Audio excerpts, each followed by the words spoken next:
presentation, huh? So special thanks. When you kick off with something like that, it's hard to go uphill for the rest of the show, but we're going to do our best. So I want to talk to you today a little bit. We titled the project "Capitalizing on the Carbon Benefits of Refurbishing, Repair, and Reuse."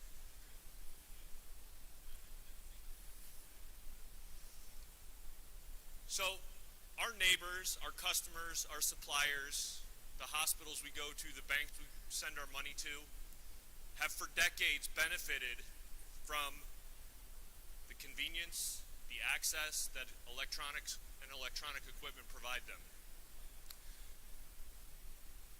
They have also not had a mechanism to help offset that, right? To contribute to their negative carbon impact that all of those devices represent.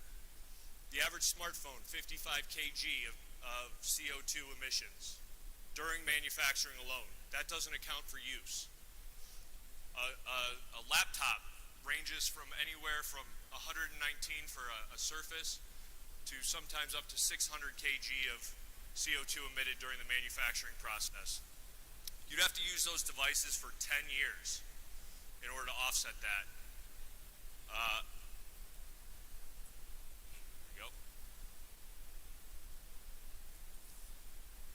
On the flip side, I'm going to preach to the choir for a minute because we're in a room where you understand that by reusing those devices and not having to remanufacture a new device every time somebody wants the latest and greatest laptop, the newest iPhone, whatever it may be, there's huge opportunity there to manufacture fewer devices from scratch, from raw material, and to reuse those devices and get closer to that 10-year or 12-year span we were talking about.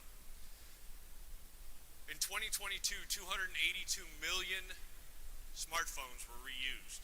Now, when we extrapolate that across all electronic devices to include laptops, servers, medical devices, all the stuff that goes in and out of your facilities on a daily basis, the number is astronomical.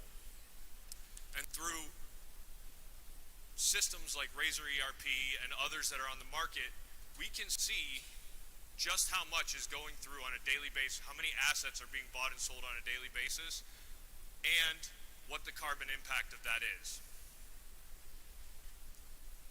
While all of that is happening, there's a carbon market that's currently a $2 billion industry and projected to be a $143.5 billion industry by 2032, where carbon offsets are being sold for projects like solar farms or to tall, bald farmers in Ohio who run cattle on pasture and sequester carbon at some rate that we can't really verify, but we pay them for that as part of a carbon offset program. But what's the problem with that? I think anytime we talk about carbon offsets and carbon credits, and I've had the experience as we've been developing this project to have the conversation regularly, and there's always a bit of an eye roll, right? Well, we're paying to plant trees in Nepal, or we're paying to, harvest methane gas from waste facilities. But what is that doing for our environment? Is that really helping? Is it a long-term solution? How do we know that I'm not paying for the same thing that you're paying for when we buy those credits? So there's all sorts of problems like permanence, verification, ethical concerns. In the United States, we have lots of conversation about who's buying up land and how it's being used. The same thing's going on in a lot of these markets where space is being bought to plant these trees and transplanting people who have lived there for a significant amount of time.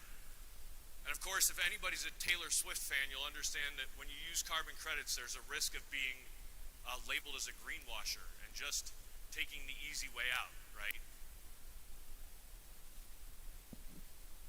Interestingly, there's an opportunity, right? All of you, by offsetting manufacturing of new devices in the creation and the refurbishment of devices that come through your facility, you guys are offsetting about 75% of the impact from manufacturing every time a device goes through there. So you're creating a negative impact on CO2 emissions. And to this point, there really hasn't been a way for the industry to capitalize on this. Now, through organizations and programs, inventory management and ERP programs like Razor, who is going to be part of our pilot, we're able to collect that information. We're able to track all of the assets that are going through your facilities at such an insanely detailed level that every activity that happens to that device can be calculated and discounted as part of the carbon crediting process. So you get an extremely accurate level of data on how much carbon is being offset. For example, when you bring a laptop into your facility, traditionally, some of you may differ from this, traditionally not every hard drive is pulled and replaced and shredded, all of those having carbon impact. In some cases it is. And it's important that we're able to track that as part of this process so that we can create the highest quality data available. As part of that, we also need a standard and a quantification methodology that holds us accountable as we build this out. We can't just willy-nilly assign values to this stuff. So we'll have an entire process that takes the information we can get from manufacturers, that takes the information we can get from assay data about what components are in devices and how that looks, and we can create a system that is auditable and verifiable that accounts for all of this. And the most important thing in all of this, if we're going to make a legitimate program, we have to have transparency and permanence. I can't sell you a carbon credit for this piece of equipment and then sell it to somebody else down the street. And how do we do that? Blockchain. So using blockchain technology coupled with an ERP inventory management system that is monitoring and tracking all of the information I talked about, we're able to calculate what's being done, what the impact is.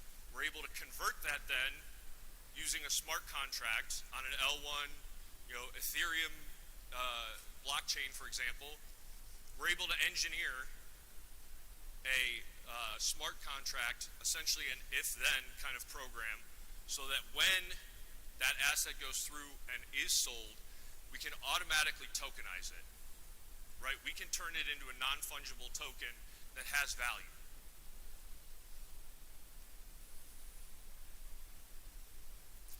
So the process, simply, the asset comes in, you manage it the way you would normally manage it, refurbished and sold. This part you do on a daily basis. The key is the tracking, right? In order to participate, there's going to be a requirement of a high level of tracking, and we know that there are various programs out there that can do that. Some of them, many of them, potentially built in your own facilities by your staff, right? There are also some on the market. We'll be able to then calculate the value of the carbon credit. Now, one of the big things in this program that we've taken into account is that not every facility is the same, or operates the same, or has the ability to do things the same way. For example, a facility that is LEED certified, has Six Sigma, touches a device once or twice, has a lot of automation going on, their efficiency level is going to be much different than a facility where you've got several people touching a device multiple times. Maybe you've got some old warehouse lighting, some less than perfect insulation, right? So you're spending a lot more on heating and cooling. So we created a value called an efficiency coefficient, right? So think about this, those of you who have to deal with your own insurance stuff, think about this as a experience modifier like value, right? So on a 0 to 2 scale, 1 being the average, the mean level of efficiency across the industry. If you're super efficient, your value might be a 1.2, which means that we're able to upgrade your carbon values on these credits. If you're less efficient and working towards a more efficient program, you might have a 0.8, which lowers the value, but it accounts for the level of emissions that you're putting out as a result of your operations. So that gets applied. We come up with a final carbon value that then, as part of the smart contract process, gets tokenized. Once it's tokenized, we can put it on a marketplace it can be sold, it can be bought, it can be retired as an offset. When that happens, when a company takes the offset value, they've retired that, then it's no longer available to anybody else to use, right? If somebody wants to keep it as a financial asset and buy and trade and sell it, that token can continue to roll in the marketplace. A little formatting issue here, but so on quality control, this is the key element, right? So in order for this program to be successful, we need to know that everything we're doing is by the book and accurate and clean. And so the ways we can do that are through the quantification methodology and sticking to that. Having auditors come out and spot check data and the way the ERP and inventory management system are being used. The way smart contracts are being applied to devices. Making sure that serial numbers and models are being accurately included. We also will review facilities regularly to ensure that their facility coefficient is accurate, right? If you've gotten more efficient as a result of participation in this program, you should earn more for those credits, right? If you've done something to become less efficient, it's also only fair that that gets discounted as well. The other thing is we need to be sure that when we're assigning a carbon offset value, when we're recognizing that CO2 emissions were decreased as a result of your operations and what you're doing with these devices, we need to be sure that our values are correct. So there will be a team that is constantly looking at this information, verifying what's coming from the OEMs, verifying what's coming from the data as we do, assay reporting and things like that. Finally, all of this goes back to the transparency and trust of the blockchain, right? By using blockchain technology, we are creating immutable records that are permanent forever, can't be taken back, can't be resold, unless it's within the scope of what's allowable under, in the marketplace. So with these three things in place, we have an interesting opportunity to revisit all these problems that people roll their eyes about with carbon offsetting. The quality of our offsets in this program is unquestionable, right? The amount of information that we have as a result of the inventory management and the ERP system, it's undeniable. We can provide scientific data that says this is what the offset was, this is why it works. The blockchain provides permanence, the verification. We've got the auditing team doing the monitoring. We'll have records of that. There really are no ethical concerns, right? The ethical concern right now is we're all using computers and making a ton of money by using them, but not taking any responsibility for the environmental impact that they have. So this creates an opportunity there. The risk of greenwashing, I think we're all pretty well aware that in 2024 people can say kind of whatever they want and get away with it. So there's always a little bit of a risk there. But the other big thing that goes into the carbon offsetting program is additionality. What does that mean? That means if we're going to sell these carbon credits and give corporations or our neighbors or OEMs the opportunity to participate in this program, the revenue generated has to somehow improve the environment. And so this is how this will work, right? So the generating facility will get a portion of that revenue. So if your facility creates 100,000 carbon credits, so 100,000 tons of carbon offset CO2 emissions in a year, you would get a portion of that invested back into your facility, dedicated to the idea that you're improving your efficiency, you're getting better at what you're doing. Perhaps you're harvesting streams or recovering streams that have been traditionally revenue negative or revenue neutral, and so therefore have not always been part of what we return back to the circular economy. Or you're providing better education to your community, better collection programs, so we can get that 12% that John talked about up to 25% maybe. So it's investing back into your facility. We're also going to create a development fund and do some grant making so that in the secondary markets where we're selling hundreds of thousands of devices, and the argument is, well, they don't have the capacity to handle them over there, this gives us an opportunity to participate in the development of that capacity. So we have an opportunity to not only benefit the facilities that are participating in the program, but also benefit the global recycling refurbishing industry so that we have fewer issues with dumping, fewer issues with landfilling, and fewer issues with environmental degradation at the hands of electronics. So who's going to buy this, right? So we have some ideas. The first one is we're in talking with some OEMs. We believe there's some opportunity on the purchase of a new device to add some carbon credit, to add a carbon credit fee in there to offset the impact that device has. And for OEMs, we never want to raise the retail, right? There's always a challenge. On the flip side, it's the first time we can look at an EPR scheme and say, wait, we've got a solution. We don't need EPR, we have a solution to help with that.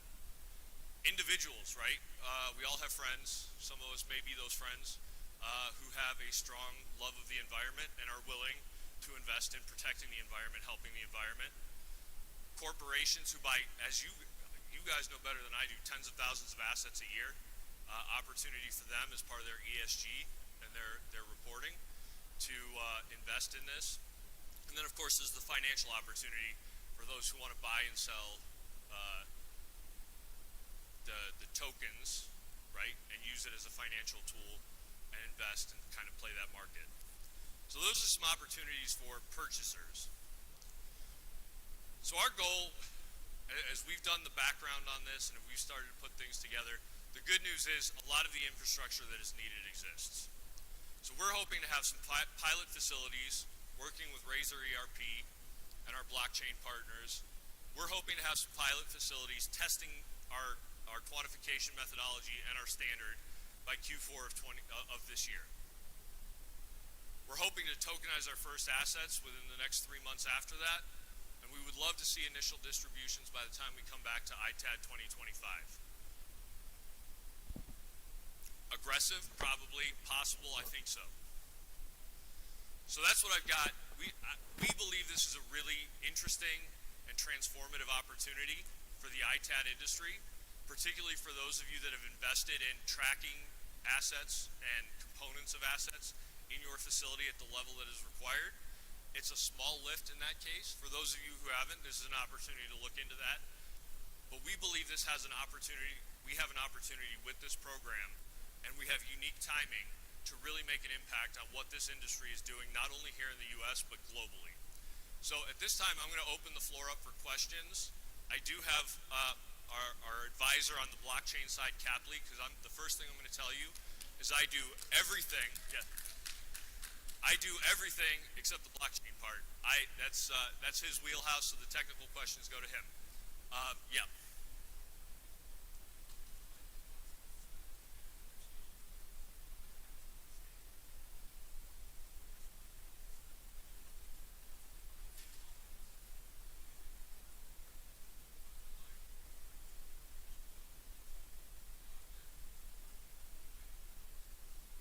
Yeah, so there's a whole bunch of stuff, like there are a whole bunch of factors that go into the calculation, and there are a whole bunch of studies that we're using to sort of inform those calculations.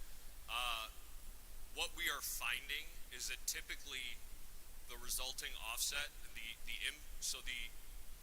CO2 emissions that result from a standard processing experience for a device typically accounts for 25%, around 25% of the initial manufacturing process. So while we have not set 25% as the number, right, it's looking like a typical discount off of the manufacturing, the data on the manufacturing process is going to be right in that like 25% range. And then like all the activities after that, we'll be able to quantify those and sort of look at what are man hours, what's the facility cost, things like that, and put a value to those. Yeah, go ahead.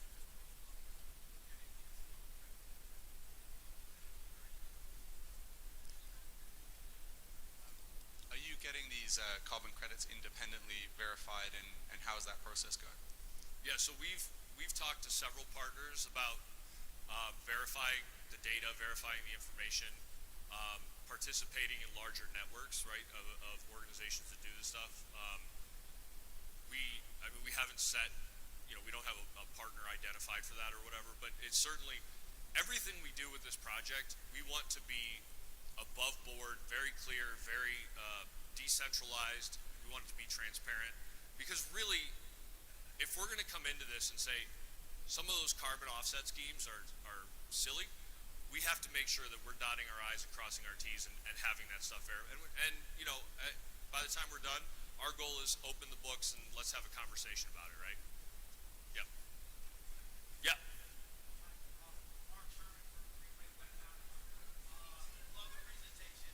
Thank you. Thank you. Mark Sherman from Greenwave Electronics, Yep. Indianapolis, Atlanta, New Jersey. Love the presentation. We've been asking these questions. How do we convert what we're already doing every day? We're obsessed with our data and the granularity of what we do during our tests, repair, refurbishment, and resale operations. Is there an established API for us to convert the data that we're already collecting into these tokens? There is an API in the works. The goal is to build the platform so that it is easily accessible for everyone in the market. The easiest way to do that is through some of the existing platforms and building on top of those. That having been said, not everybody's going to do that, but we don't want to be exclusive. We just need to be able to show that the data that you're collecting and the information you're collecting is independently verifiable, auditable, and the process you have in place are, above board.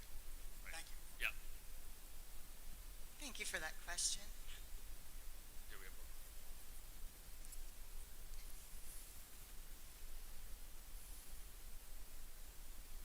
Thank you. Hi, I'm Yep. Rich Bolger. I do sustainability consulting.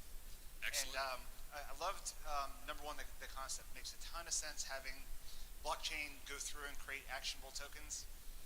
Brilliant concept. You talked about the ERP, and I've done reverse logistics for a long time. What I love about reverse logistics, everything has a value, how much you can get, a velocity, how fast you can use it. Everything has a cost to reuse and a blended benefit. In reverse logistics, two core skills are defining how something functions and how it looks, and those change depending upon geography. Is the ERP that you are building incorporating a reverse logistics WMS system? Because there aren't many that exist out there, but it would be a perfect application to tie into something like this.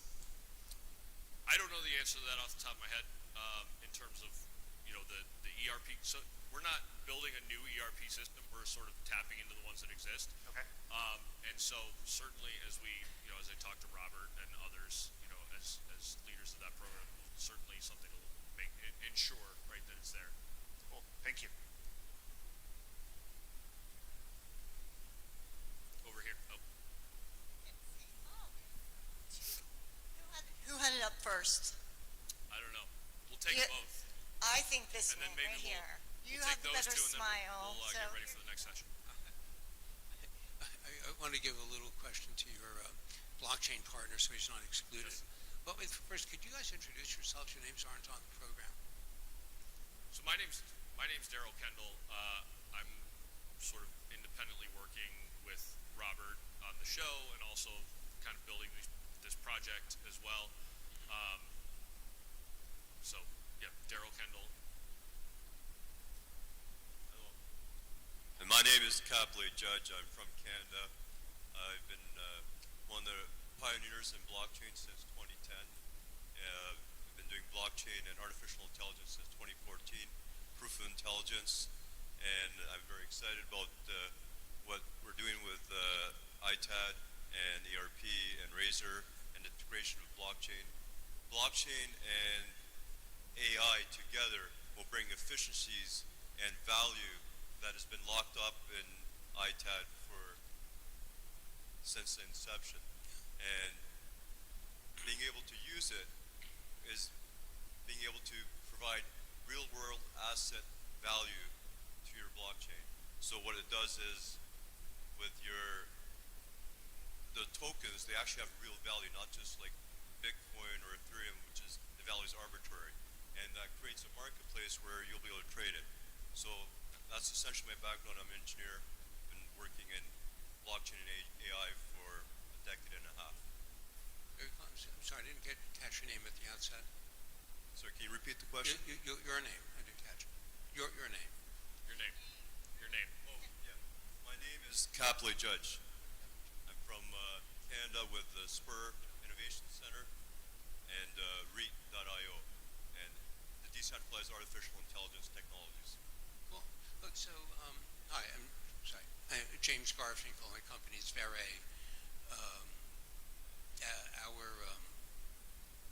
My co-founder, you'd be familiar with Stuart Haber, who was the co-inventor of the blockchain 16 years before Bitcoin. We work with integrity of digital information. So what sort of blockchain platform are you using, or which sort of proof of work, proof of stake, what sort of flavor of blockchain? Okay, so our blockchain is ERC20 compliant, so it's based on Ethereum blockchain but customized for real asset transactions, specifically for ITAD. Cool. Yeah, let's talk more. We're an exhibitor. Stop by, please. So it's essentially starting off as a layer 2, but it can then transition to a fully specialized layer 1 blockchain that will run off for a decentralized AI and computing platform. Cool. Thank you. Stop by and talk, please. Absolutely, that's what we're here for. Thank you. Now for you. Hi. Great presentation, great concept. And to Rich's question around reverse logistics, I'm with OnePack. I'm Sean Stockman. We have a platform called Return Center where we actually do track the reverse logistics emissions, and we'd like to talk about rolling that into an overall calculation. My question is, looking at trying to get a handle on the emissions used to process assets as they go through is really completely dependent on the efficiency of a facility and the HVAC system and the ceiling height and the airflow and the energy used by the facility. Do you have a methodology of how that is calculated so that it is a standard starting point for per asset that goes through? How that is done? Is that part of the program? yeah. So I mentioned the efficiency coefficient that gets built in there, like similar to the experience modifier in the insurance industry. So there will be criteria by which that's evaluated, and all the things that you just talked about, right? Like what does your HVAC system look like? If you're in San Diego, that's obviously going to have a very different experience. You're going to have a very different experience than if you're in Minnesota, for example. So that factors all of that stuff in there. The efficiency with which you operate, right? How many times are you touching the device? How often is it being moved? All of these things. How are you packaging it, right? All of that stuff will be included in that. And what we'll come up with is ultimately an experience modifier like value that either gives you bonuses for being extremely efficient against the mean, or gives you discounts on the value of your tokens as a result of being less efficient. So we built that into the system. The methodology is, as you can imagine, there's going to be some complexity to it, and likely to get more complex over time as we develop this. But all of those things that you talked about are certainly calculations in that process, because as you said, it can vary wildly. So we'll take the mean, and then you either get extra credit or less credit, depending on how that works, right? All right, so I appreciate everyone's time. We're going to transition to the next session. We need about 10 minutes to get those speakers ready. Thank you, Capley, for joining me. Thank you all. And we'll be back in 10 minutes with the folks from DMD and their panel. Thank you. Good, you did great. Thank you.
started again?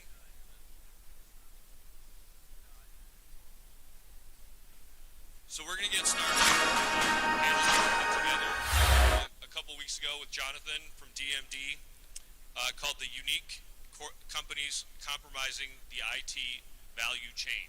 So I think this is going to be a really interesting look at the industry and how it's made up, and I think a lot of really fun and valuable perspectives. So with that, I'm going to turn it over to Jonathan. It's all yours. Can you hear me? No? Not on? How about this one? That? Okay, we'll go with this. Give me a sec.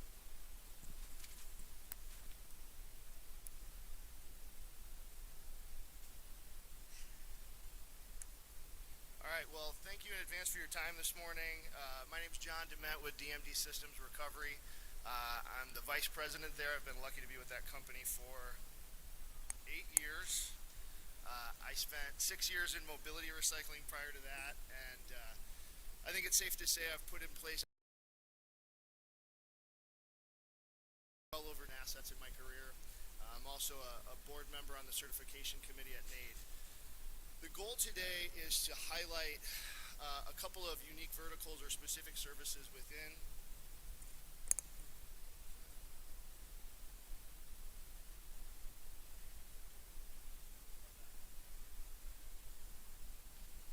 There we go. Okay.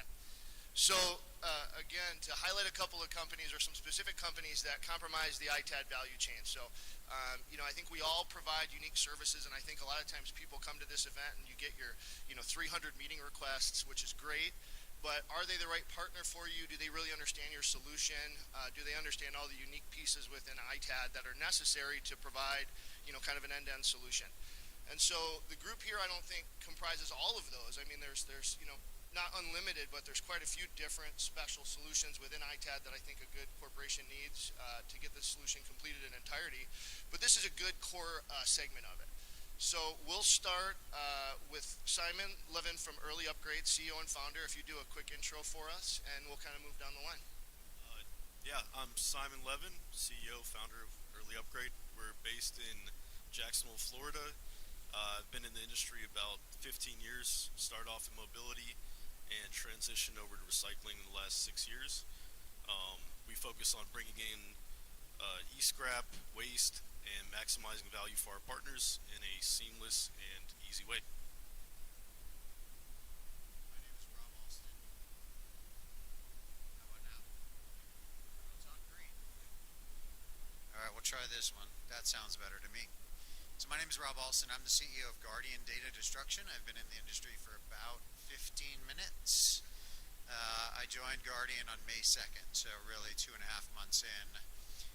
Guardian is a premier provider of on-site services to the ITAD and VAR and even OEM industry, focusing on data destruction, enterprise services, data center services, and IT packing and logistics. And we sell exclusively through channel partners, so we don't go direct to the end user. We fill gaps for other service providers in the industry and are an extension of sort of your team in the industry. Good morning. I'm Aaron Zepper. I'm the CEO of DMD Systems, so I expect John to give me a bunch of tough questions since he gets an opportunity to put me on the spot here. But we are a IT asset disposition company, and the way we think about it is we focus on putting governed solutions together for corporate customers. And so these would be programmatic solutions that help with the data erasure, the on-site services, and the complete disposition of the product, focused on reuse and resale of each and every asset, and then recycling as a subcomponent of that. And you can kind of tell from the other guests on the panel that we leverage a lot of partnerships as we go about our business, because we're really focused on how do we put those programs together that Fortune 5,000 companies need. Good morning. Matt Freeman from InterraSource in Irvine, California. We are I guess for the purposes of this, retail wholesaler. So we deal in a lot of enterprise server storage, networking equipment, buying on the downstream from the ITADs, refurbishing it, reselling it to other brokers and end users. You can configure servers on our website, so we have end user and wholesale, and we're also distributing a lot of equipment throughout various channels and recycling the stuff that doesn't end up in anyone's hands. Okay, so to kind of recap, right, as we look at these different companies, right, we have Simon, what I would call, a downstream or recycler. They're going to help a company like DMD with materials that we can't repurpose or recycle effectively. That's where they come to the solution. Rob, Guardian's a great services provider. They're going to help us with on-site projects. They're going to help us with drive destruction. Aaron, DMD represents an ITAD, the enterprise-facing solution of IT asset disposition. And then, Matt, we're talking about, really commercial and retail resale of those used assets into a remarketing channel that's maybe a higher level than a lot of ITADs are able to attain on their own. So to go back into it, I think, a good question to help define, how these companies work too is, I'll start with you, Simon, is how does early upgrade make money? Like, what generates your revenue?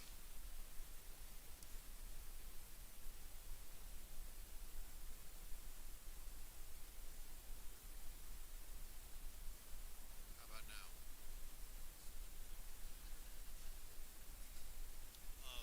We make money by bringing in the product that you guys deem, obsolete, scrap. Basically, where it ends with you guys, it begins with us. So we make money by, our first agenda is to reuse as much as possible. So we're looking to repair and refurbish. And then whatever we can't repair, we pull the parts and we either use them in our processes or resell them. And then from there on, whatever's left over is going to be scrapped for the metals. So that's our role. We come in and we pick up where you guys leave off, and that's where we focus. Thank you. So, we make money when our partners grow, right? We sell exclusively through channel partners, and when our channel partners are looking to bid a big project, but they can't do every part of the project, they turn to us and say, can you provide either the hard drive destruction, can you provide the on-site services, whether decommissioning a data center, or packing and logistics, right? White glove, audit, inventory, those kinds of things. And so, we make money when our partners grow, and that's really our goal is to help our partners grow. And then our business model is based on making money in two ways. One is from the service fees we charge our customers, and those services all have different structures to them. And then the second way is through a consignment of the assets in which we remove and erase the data on.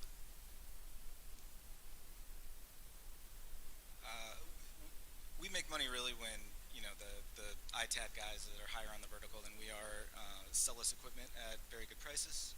Thank you guys. Buy low, sell high is what you're supposed to do, right? And then we remarket it and resell it to companies that are doing the same thing that we're doing. There's 500 companies that do the same thing that we do. Everyone's looking for processors. Everyone's looking for memory, and we find a way to connect all those dots and really just buy low, sell high. Keep using this one. So again, everybody's got a different, revenue generation idea, but it's all aligned into the same service. And again, if you've heard, Rob talk about partner, Simon did too, part of that chain. So if you could, and we'll start with you, Matt, since you're closest to me, like, who is your ideal partner or customer, like, in the ITAD chain, right? I guess, anyone who's doing data center takeouts, high-end equipment, Dell, HP, Nimble, we do a lot of the high-end storage, so hard drives, things like that, companies that are going in there, pulling the gear out, and really just want to distribute it further down the channel. This is a tougher question because I think about this in a lot of different ways, because we're looking into so many parts of our business and leveraging partnerships for them. So from on-site services, this ranges from white glove, it could be full data center decommissioning, to just logistics. And so we do some of that ourselves, and then we augment with partners.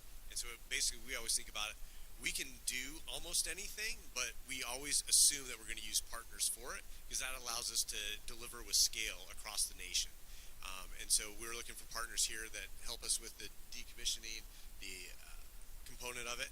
We're also looking for partners that help us maximize the value of each asset. And so one of the things that, and I know a couple people on my team think about it this way as well, is when we're talking to different individuals and companies here, we want to work with people who have specialty. So if your answer, what do you focus on? If it's everything, it's probably not a good fit.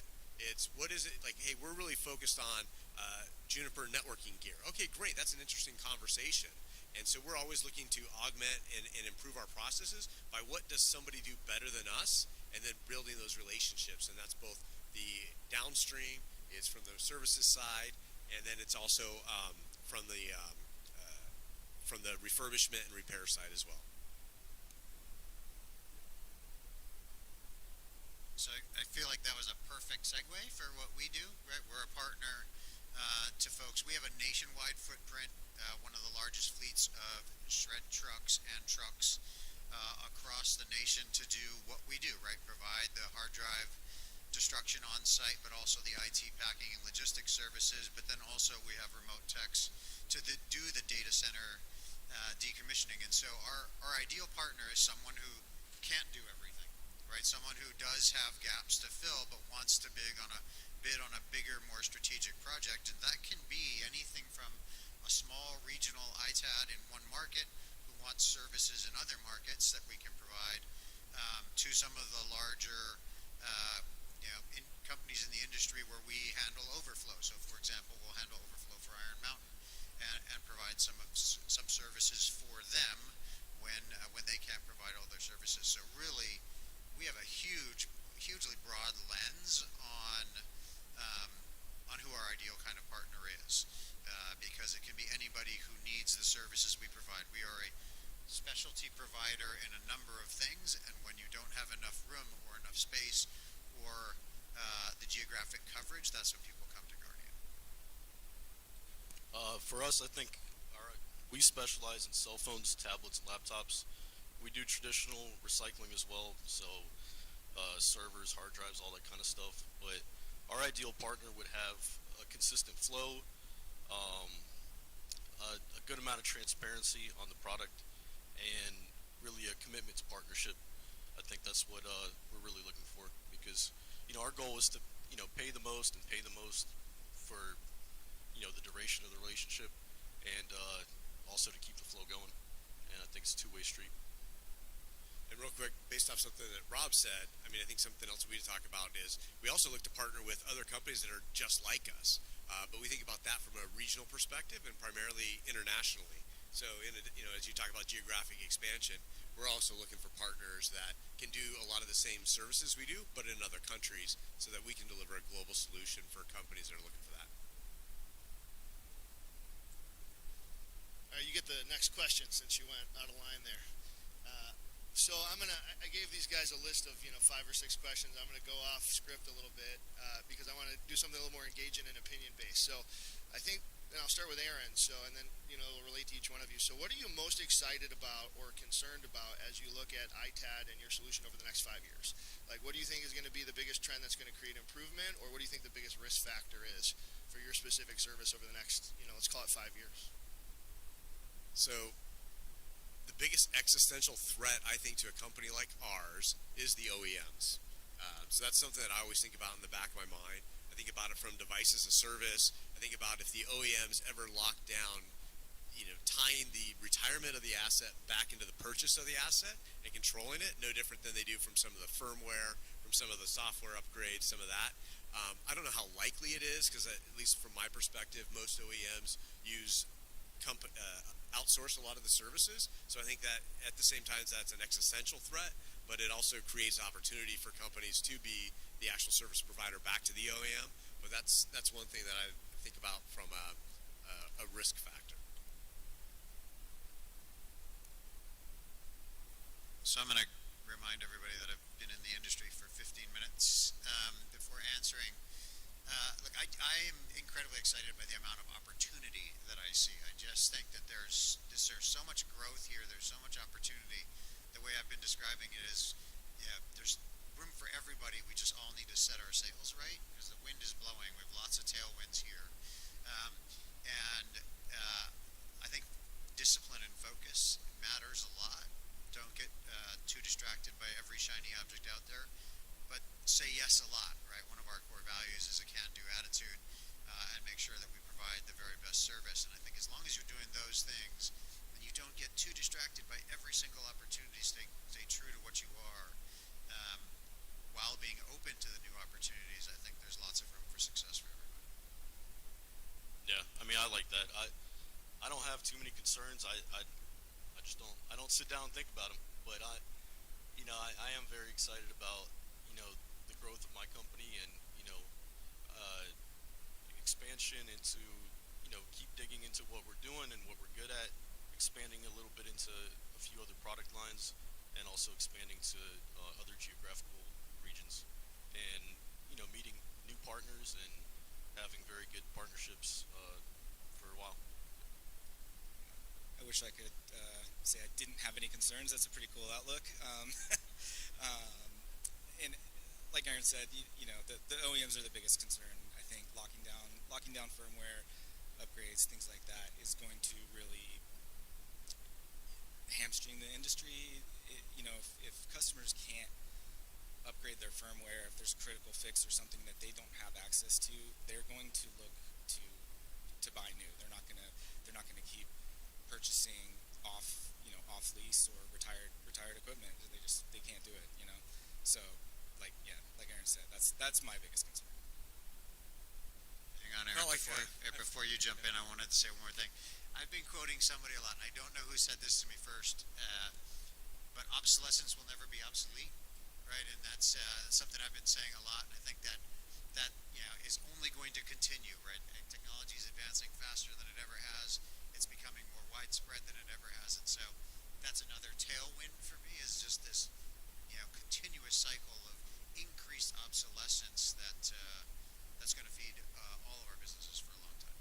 Yeah, and I felt after I spoke that I felt a little too pessimistic, and so I do think there's a lot of optimism as well. And for me, I'm also optimistic that some of the social change that's going on, and I think even the person Daryl was just up here talking about carbon credits, I think this focus on sustainability is just going to create a whole bunch of new avenues and a whole bunch of new markets and a whole bunch of new pressures that change those relationships as well. So that's something I'm super optimistic about.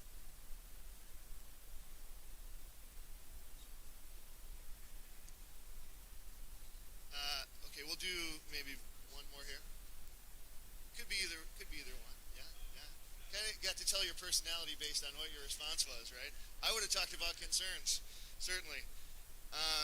So for, I guess, people in the room and the people at the event that are, interested in finding a new services partner, or, adding a buyer potentially for storage, or adding a new downstream recycler, or finding an ITAD to buy from, what I think, is what's the best way, I guess is my question, for someone to partner with you, and, maybe what are some mistakes or maybe issues you've had in partnering with new buyers or new customers that make that interaction more difficult. So I guess what's the best way for them to come to you, and maybe an example of an experience where this was not the good fit, not a right way to work with us, and I know we see that all the time as well. I'll start with you, Matt.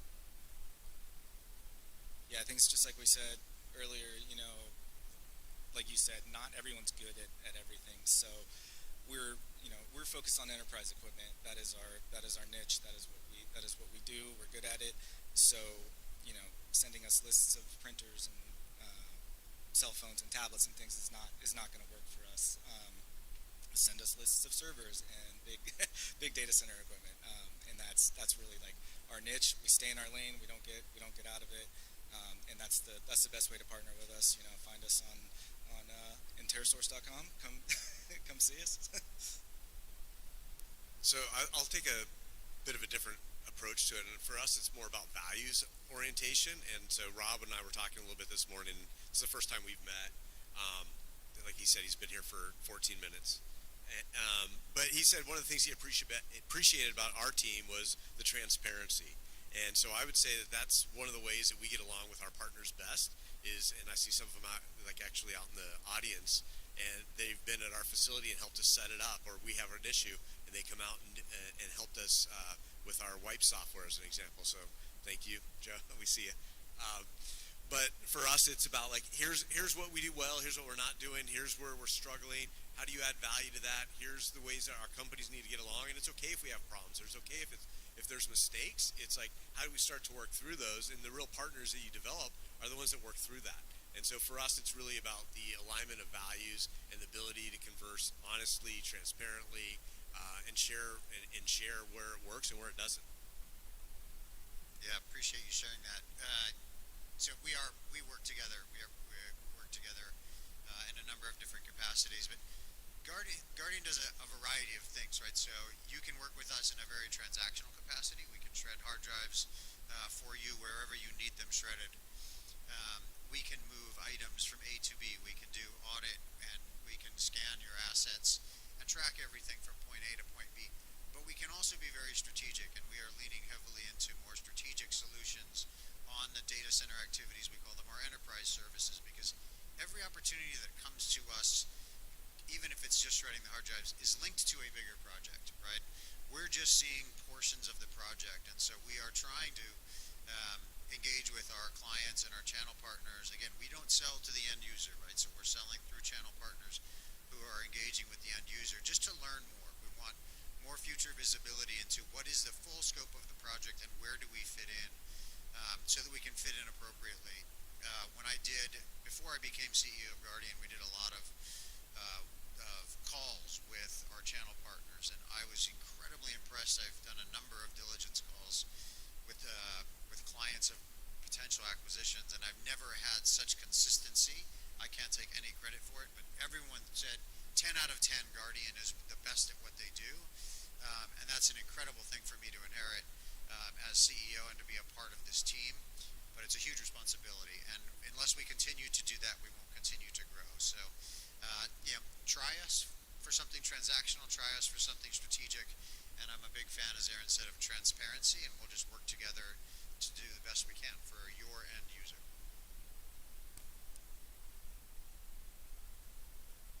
Hello. Okay.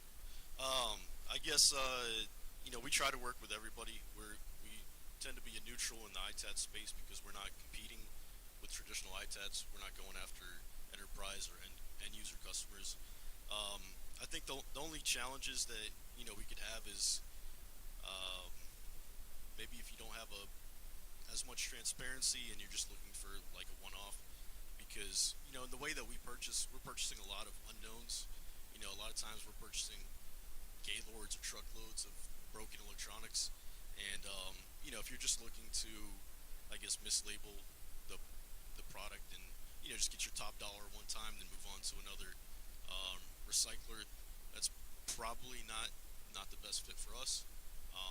We really don't run into that much, if at all. Usually, we can tell if it's not a fit. But yeah, for us, it's just about partnership, transparency, and getting everybody the best value. And if you want to work with us, you can reach out to me or these guys over here, Rodell, Mike, Jace. Have a conversation. Let us know what you're looking to do, looking to get rid of, and we'd be happy to help you out. Thanks. Yeah, and that's great. I mean, I think finding partners that align with your values and having transparent relationships with your customers, buyers, and partners is critical to success. Targeting kind of a wrap up here in a second. So what I'll do is any questions from anyone in the audience before we close out? Khalid.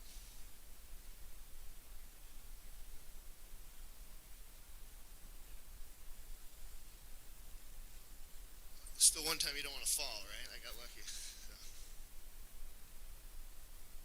So in each one of your different business models, what one task or one problem that you could solve better, more efficiently, would help you either grow revenue or make you more profitable?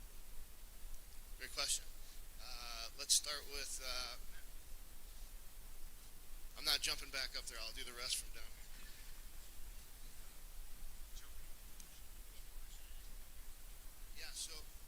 Yeah, so the question essentially is, and tell me if I'm wrong, is what one thing can you improve to grow your business and get better? What's the one thing you need to most focus on to do that? That's a good question. I guess efficiency throughout the, the company is our main focus right now.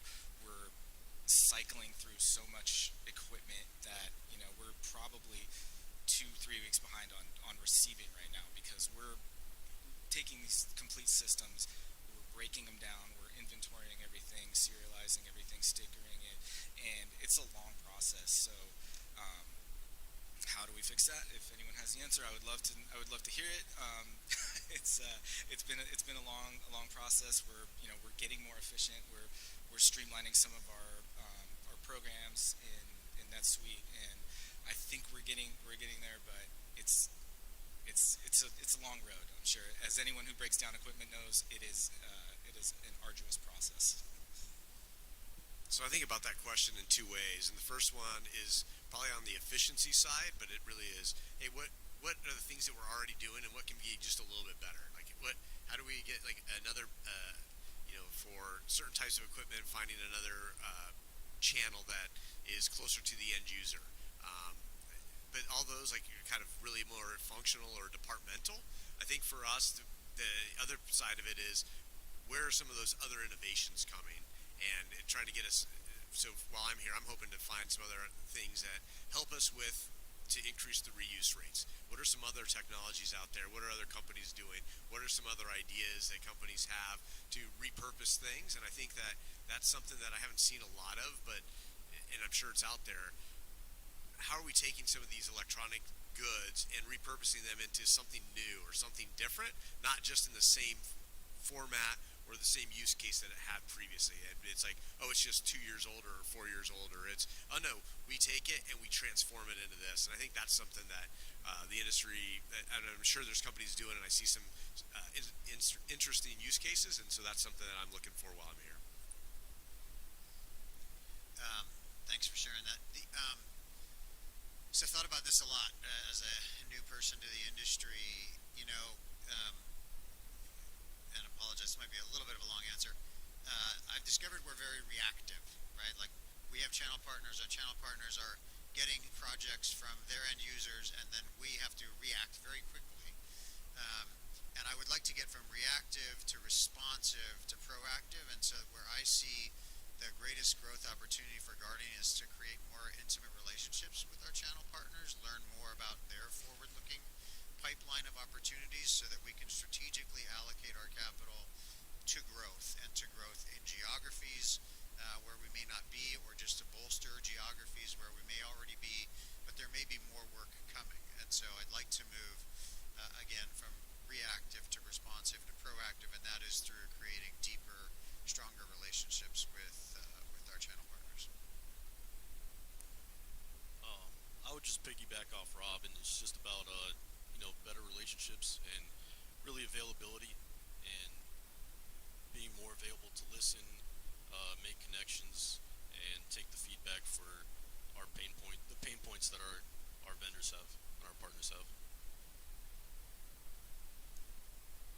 All right, thank you. And we're a couple minutes over, so I'll go ahead and wrap it up. I want to thank you gentlemen for doing this kind of last minute and your responses. And finally, one open Aaron Zepper sock game. I appreciate that, Rob. Thank you. And enjoy the conference and have a good day. Thank you.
ready to start? Thank you to everybody that showed up before lunch. Appreciate you doing that. I know it's a bit of a sacrifice, but there'll be more than enough food. You just get to be online a little bit longer and meet some other people that are attending. So my name is Karen Fetter. It's really interesting. When I scheduled, I'm always a moderator. I like doing that. And I invited Todd and Tom to be on this panel, and I was with Blanco at the time. But as we know in our industry, the constant has changed. So I've retired from Blanco, and gratefully Todd invited me to join Circular Integrity. So that's why there's two of us from the same company on here. So my background is 14 years with Blanco, and now grateful member of the Circular Integrity team.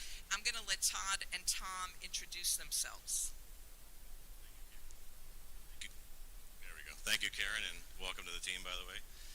So Todd Ziegers, I'm the founder and CEO of Circular Integrity.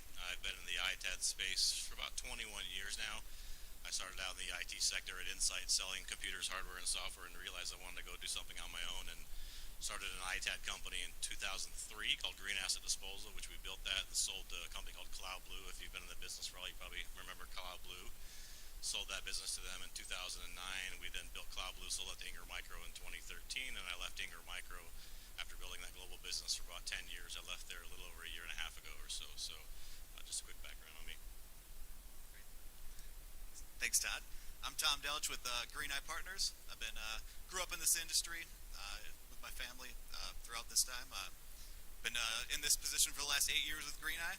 My day-to-day is working with management system implementations and conducting internal audits as well as certification body support. So when Karen invited me to talk on this panel, she challenged us to think about what value we bring to the industry, and then what some questions that you guys might not think about. So we're hoping we can give you a good insight today.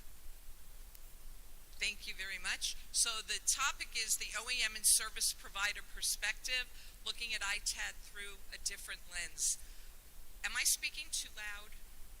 God, nobody has ever said that to me in my whole life. I don't even need this thing, but I just wanted to make sure it wasn't blaring.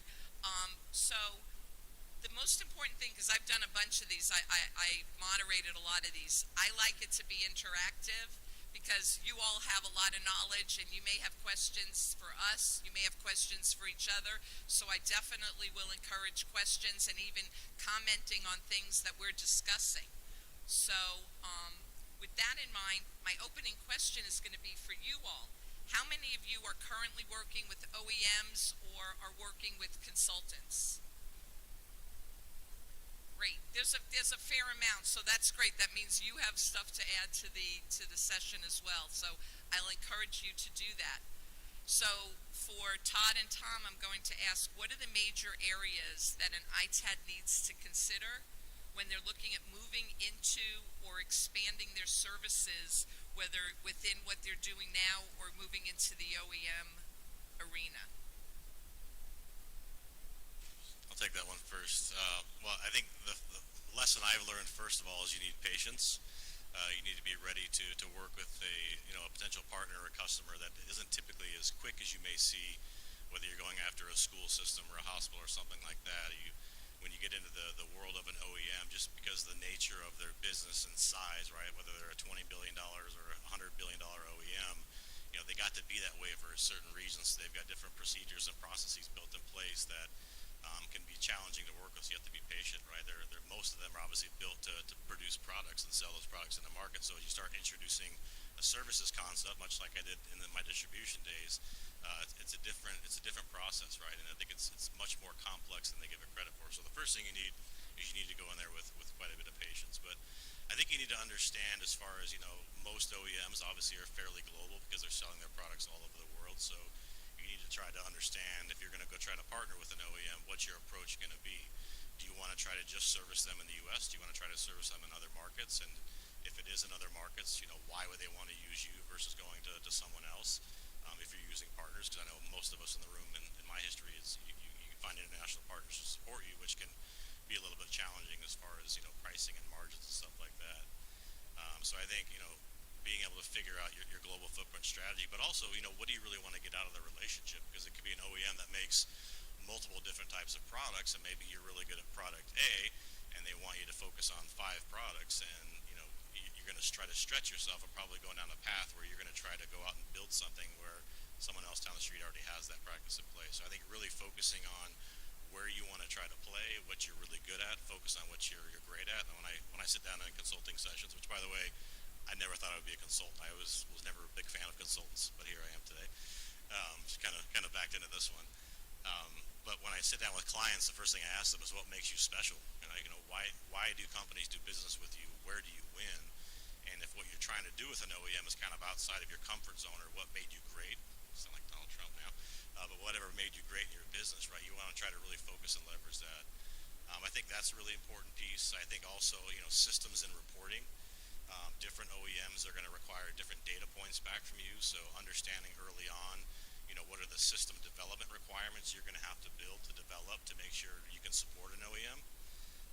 OEMs are big. They're a big global machine. They want to go fast. They want to do a lot of high volume, high velocity processes with you. So you got to make sure that if your systems aren't ready for that next level, are you ready to make an investment next level? And then do you have a strategy or a systems company that can help you, take your system to the next level? Because trust me, that's where you can spend a lot of time and money and either fail or succeed in a great fashion. So I think those, and then just having the right talent, whether that is talent in-house that has familiarity with an OEM.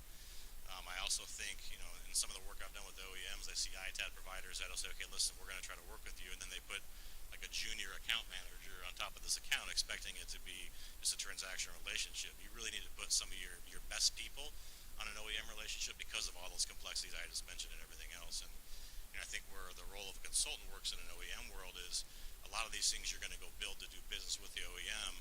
You may not need that person or that resource once you've implemented some of these programs, so you can bring in an expert, help them build out whatever you need, like Tom for compliance, for example, to make sure, let's say you're XYZ OEM, you're trying to work with them, and they say, here's all of our compliance requirements, and you're like, okay, I do R2, but I don't understand these other things. Who can I get to help me? So, but that's not something where you need to hire Tom as a full-time employee. It's more project-based work, so I think that's a powerful way to play in that. Definitely. And then, on the compliance side, we see a bunch of different requirements, whether that is certification or specific industry requirements. You'll see on your onboarding summary forms or onboarding questionnaires a bunch of different requirements that the OEMs will need to see from you and demonstrate. I heard earlier John use the word radical transparency, and as Todd was saying there, transparency is a huge part of that, being able to provide reporting through it throughout the entire process and communication with that. The other thing is there is some specific requirements that they may have that you might not understand. That's what we're here to help you with through. We put together legal and other requirements summary list to make sure you're just initially meeting the laws and then additionally their requirements as well. So this one's for you, Tom. Where does certification fit in when you're going to work with either an OEM, a managed service provider? Are there different types of, do they have more stringent things than somebody working in small to medium businesses as an ITAD? Yeah, that's a great question. OEMs will have some specific requirements regarding certifications. Just knowing the certification environment and knowing the different types, it's different depending on who you're dealing with. The different ISO requirements, obviously. Now we're seeing even more within some ESG reporting things, as well as just basic health and safety, environmental best practices are some of the requirements we're seeing a lot of the times.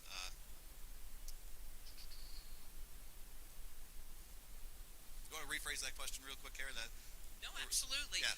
Where does certification fit in when you're looking at OEMs, managed service providers, et cetera?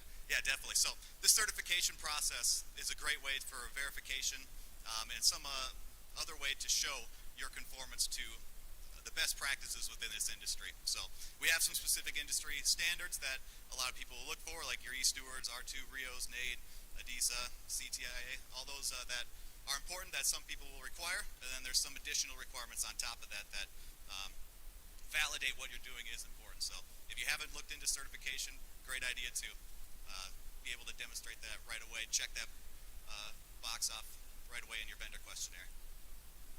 All throw you a zinger. So a lot of ITADs support OEMs. They support resellers, value-added IT resellers, managed services companies, etc. Knowing that end users are asking more and more OEMs and resellers to be their kind of ITAD provider, right? Which obviously most of them don't have infrastructure. They're going to outsource that to partners.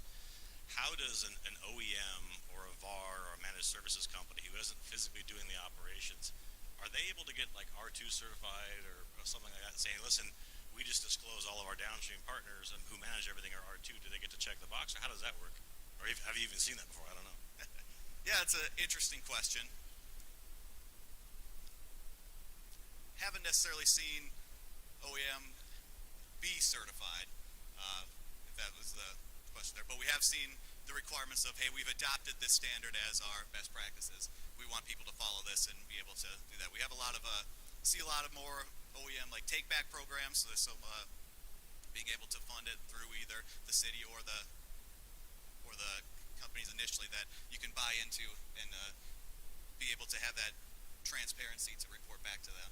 So, yeah. Yeah, definitely. So there's a lot of opportunity out there.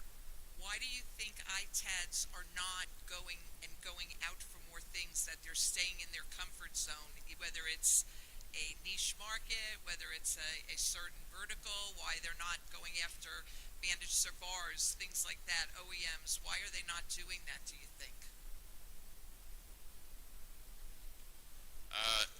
My personal opinion is that it goes back to a little bit what I was saying earlier, what makes you great, right? And if you're really great at selling ITAD services to education, you should always be doubling down and putting a lot of your money there. The challenge becomes is how broad and wide do you want to get, right? That's why it goes back to you need to really think through whether it's an OEM or a reseller, whoever maybe you're trying to get business from, is you got to really think through the time and investments going to come into that.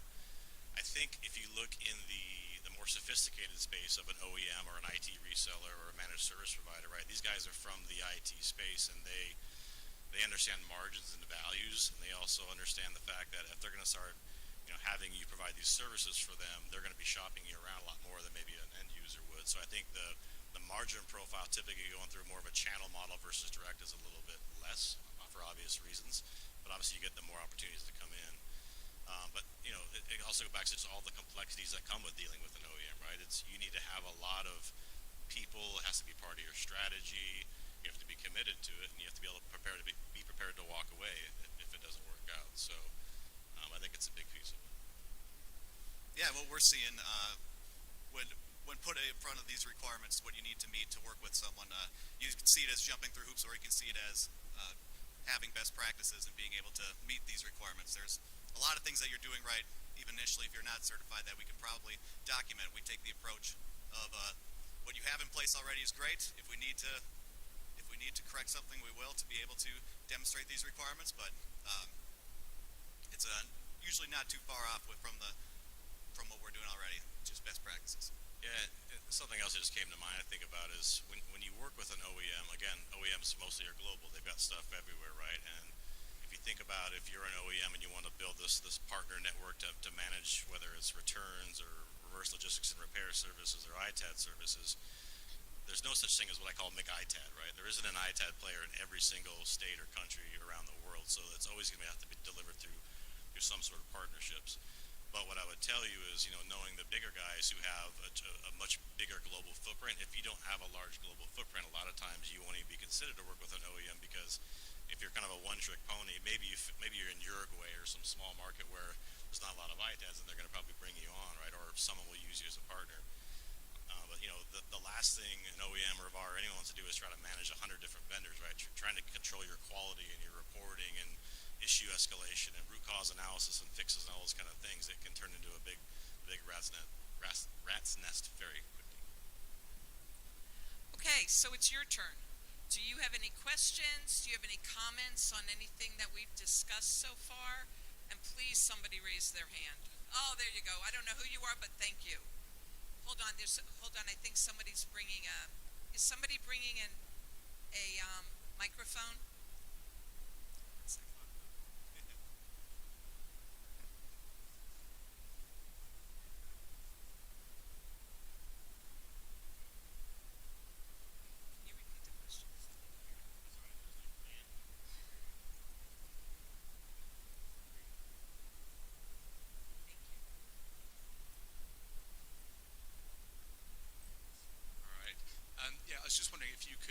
about what kind of services people are providing to OEMs, what's working, and what kind of success stories are out there?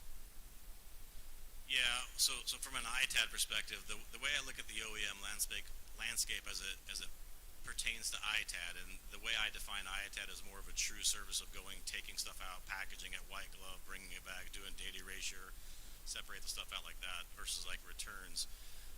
There's only so many OEMs, in my opinion, where it makes sense for them to even offer an ITAD program, right? If you think about like Belkin cables, for example, right? Why would Belkin ever need to get into the ITAD business? Because they were just recycling cables, and they're not looking to refurbish it or whatever else. So where I've seen success from ITADs is taking the next level. If you watch what's happening in the OEM space right now with the biggest players out there, is they are now proactively trying to go get their second life material, refurbish it, and resell it back into the marketplace. So where I see where ITADs are starting to make investments is in those refurbishment capabilities. It's funny, in my prior career with Ingram, obviously Ingram buys from all the big OEMs, so I got to meet with a lot of OEMs, and I was pitching these concepts to the CEOs years ago. They're like, why would you not want to get a second bite of the apple? Look at what Microsoft did with the MAR program. Right? They were smart. People are pirating the software, so make an affordable product to support the secondary business. Someone's going to do it anyways. So my play to them was always, their rationale was always that we don't want to cannibalize the sale of new products. And I said, listen, pal, if someone wants to buy a used product, look up on eBay any part number you want to find right now, and it's available. So why would you not want to go do that? So I think the sustainability initiatives around the carbon neutrality goals and everything else is going along with that. I also think that a lot of OEM sales are down right now, so they're trying to find other ways that they can try to find additional revenue streams. So back to your question is looking at what types of OEMs and products they are. I think you see ITADs that are starting to reshape their operations a little bit to fit those opportunities, right? And which isn't an easy process because they may want you to turn left when your operation turns right, and you got to build a special line for that, which is never an easy or cheap thing to do. So hopefully that answered your question.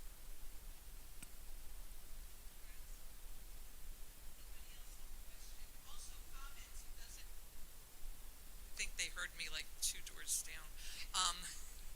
Any other comments or questions about your experience? Yes, sir.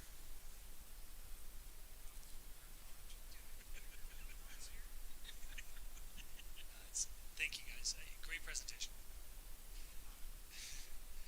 Interested in your view on the OEM landscape, meaning some OEMs, in my opinion, and I think in your assessment, are making much further strides than others.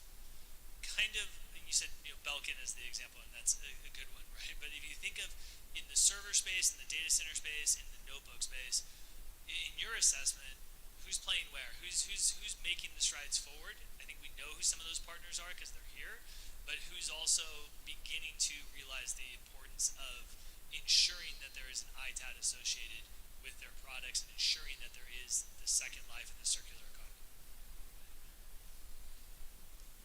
Yeah, I mean, so we all know who's already kind of doing it. Obviously, Dell's doing it, HP's doing it, and HP's doing the session tomorrow, which I think what they're doing is going to be game-changing and a little bit different than how others are going about doing it. But I also, Lenovo is right behind it. They've made announcements, and I think when all the OEMs start seeing what HP and Lenovo, and I know Cisco's starting to make more of a move into this space now too. I think when others start seeing that the tier one brands are moving into this space, I think you're going to see others follow suit fairly quickly behind it. The question will be is what is the repurposability or the life cycle extension of a device from that OEM that plays in the market, right? Because if you look at like a PC, for example, that can be sold on eBay to a consumer, it can be sold back to a business. But if you're talking about an Epson projector that hangs from the ceiling, how much secondary market value is those? Are there in those? We all know, like at least back in the day, the cost of a light bulb back in the day used to be more than the cost of a projector. So I think it's going to be very OEM dependent, and you have to look at what is the survivability or the reality of that device being used a second or a third time and where, right? That's the other thing is, where are the markets for that secondary use? I mean, so much of Southeast Asia, maybe not so much Latin America, but so much of our devices, you guys all know, a lot of this stuff gets shipped overseas and repurposed and resold into the Asian markets, for example. So is there a path to market for whatever that OEM's widget is that's going to play well? And that will determine, in my opinion, whether they want to make the play into that refurbishment space and actually make the investment behind it. I mean, you have to really pencil everything out to understand when you have a device that's, let's say, worth $100 and you've got $47 of loaded cost to create that finished good. And if the market's only going to bear a $160 price tag, the math just doesn't tie off anymore. So you got to do a lot of research and all the penciling out to make sure, is there even a viable business here versus are we just doing this, for marketing purposes or to look good? Hopefully that answers your question, Tim, and thanks for the zinger. You got me back. Anybody else have a question or a comment?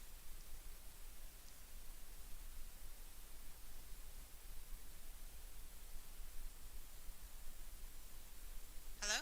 Oh, so I was wondering if you could comment, when you are an ITAD, you obviously can't do everything, so you have to vet your partners because you're really bidding as the front man for services that are behind you that you may not fulfill, like in the, whether it's your recycling downstream and there's compliance activities that have to be visible to the OEM, because if they select you as a partner, they want to know everything what's going to happen to everything as they go through. So I just wondered if you could talk about that process of finding partnerships to help you fulfill as an ITAD. Partnerships is always something I've always looked at very seriously. I think, and I was listening to Shigerian earlier talking about finding partners. He was, referring a lot around financial partners that are going to back him and help him get connected. But, in my 20 years of doing this, I built partnerships all the time, right? That is the fastest way and quickest way to scale your business, to generate into new opportunities. And by the way, as you start building different verticals through partnerships, all of a sudden, sometimes it makes sense to consider whether you invest and go buy a company to pull that expertise in-house, or you learn enough about it you can build it in-house. But knowing the ecosystem of let's call it co-opetition in our world, right? We all kind of compete against each other, but there's times where we need to work together. I think from an OEM perspective, when you want to work with them, the key is always transparency, right? You need to say, listen, here's what I am doing for you. Here is how I'm serving you in these other markets or these other product types or service needs that you guys need. But I have vetted these folks out. I've done my due diligence. I've visited their facilities. I've spent time with them. We've got contracts in place. You can be fully transparent. I think that in my opinion, the biggest key to winning and leveraging a large partner network to go with an OEM or any client that's global in nature for that matter is building a system where you can tie all that data together in one place. Because you look at, we built a ServiceNow plugin years ago, and ServiceNow plugin is great if you're an end user that's using your ITAD company, right? But if I have 3 other ITADs and they have ServiceNow integrations, now I have to manage every single one of those things, right? So systems becomes that bottleneck.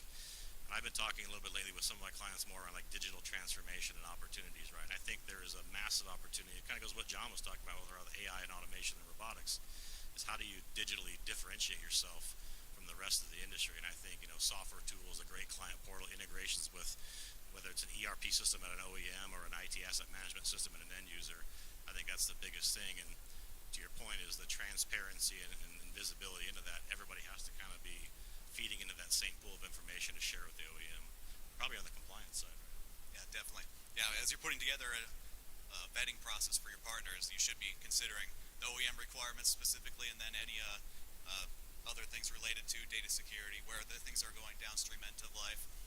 Either visiting those facilities, being able to ensure physical security practices are there to be able to protect those devices, and ensuring that wherever they're sending it to after it gets tested or destroyed is ending up there. Yeah, we are one of our key services that we offer is downstream vendor due diligence. We visit a bunch of facilities. It was on probably everybody's downstream map that to ensure that everything's going as planned or meets any specific requirements. If we have an OEM specific requirements, we have a full-on audit that we'll fill out based on their requirements, what we see there. So great question. Anybody else? Comment, question? The light's really bad here, so just kind of go like this. Just want to make sure I don't miss anybody. Okay, so, and it may be an obvious question, but maybe not. Do you think that an ITAD needs to hire a consultant if they want to move into a different market, if they want to try something different? Because there's something to be said for the school of hard knocks. There's something to be said for people that when there weren't consultants that were just doing it and figuring it out, and this didn't work, and then they just tried something else until it did. Are there any instances where maybe that is a better solution or a better idea, or is it no? So I've been dying to give this answer. It depends, right? That was always a typical consultant answer, and now I understand why, because it really does depend, right? It's not like, hey, just give me a price for this. There's so much more color to it. I absolutely think there's a ton of value. I think you need to make sure that you get the right consultant who has the right expertise and experience for what you're doing. Like if someone came to me and asked me, hey, I need help with my R2 certification, I'd be like, talk to Tom. I'm not your guy. I know enough to be dangerous. I can tell you who to go to. But that also brings up another point. I consider myself like a 1-degree platform, right? Whatever you need, if you come to me, like I pretty much know someone who does that, or I know someone else who probably knows how to get that answer. So there's something to be said for time to market and velocity, right? So if you want to spin something up instead of trying to navigate your way there and fumble it, you may pay a little bit of money over here to go with the consultant, maybe more than it even would have if you were to hire someone. But if it takes that person a year to get you there versus a consultant can get you there in a month, that to me makes sense, right? So it's a good question. But the way I look at it this way is if I'm going to go from here to Fort Lauderdale today, right, I can take a car without a GPS and try to navigate my way there, or I can turn on Google Maps and I can be there in a very efficient manner. So it depends on how important it is to you and, you know, the duration of the project and everything else. That's the way I look at it. Richard, great. That's a great analogy there. I love it. Yeah, definitely. The value of being able to know what you're doing right away is kind of what we've got to offer for you. You can hire a full-time compliance person. You should probably have someone at least in charge of your legal requirements at minimum, but being a compliance person would take a full-time position where if you bring in a consultant, we could either handle it for you completely or be able to train that person in a little bit quicker than they would by figuring it out by yourself. Some of the things that we see is reading through standards, being able to meet requirements, and taking that requirement to the extreme. So going above and beyond, and not necessarily still being able to meet the requirements of it, but taking it to a level that hinders your initial process. We see happening a lot within this industry. So the other thing, going back to the downstream stuff, being able to go and vet every single person, it would take you hours, and sending people to different places, tons of expenses. Well, we have already desk gods in place to be able to share to everybody. So just a quick thing. The other thing that I would mention is we kind of have a pulse on what is happening within the industry, including trends on certification. So during our internal audits, during your certification prep, we're telling you, hey, this is kind of a focus this year. This is kind of a focus that's coming up in the future. For example, some climate change amendments to ISO. You're going to have to determine whether climate change is a relevant issue or not. And you can take that as deep as you want or as shallow as you want within that. But we've got some good insight on what to think there. Yeah, something I would add on the consulting side, I think, you know, anywhere your business has risk is also where I would focus. Obviously, compliance is a huge one. If you get into whether it's, you know, contracts, you're not going to, you know, I've done enough contracts in my life. I'm pretty close to getting it pretty accurate, but I still run stuff past my business attorney just to make sure, you know, I'm not missing out. So I think anything that could put your business at risk or result in fines are super important. I mean, what he does, if you guys look at what's happening in the environmental landscape all around the world in every country with all the different legislation changes, whether it's the Basel stuff or whether it's something that's going on in France or wherever it may be, right? Having a connection into that fabric of what's happening in the world around, you know, legislation changes, compliance changes, import export laws, how you're moving product, what's focus materials, what's non-focus materials. If you guys didn't see the ban in Siri webinar they did last week, which I posted to LinkedIn, like that was one of the best hours I've spent of my life learning about what's really happening, because we all hear about it, and some of you may know it, you know, very intimately depending on what your role is, but it was super educational to me of what's coming, you know, come January when this thing goes into effect. Like, if you haven't paid attention, there's a really big change coming in our industry coming up here, and you're either going to get sunk by it or you're going to ride the wave and take advantage of it and figure out how to use it to your advantage. Thank you. Okay, so you don't work for free, obviously. I know some people wish you did, but you don't. So how do you measure the ROI when you're hiring a consultant? Because I know anytime when I was with Blanco, when we even were doing an event, we had a measurable ROI on to know, was this a good event for us to do, or they looked at other investments, what's the ROI going to be? So how do you do that when you're hiring a consultant?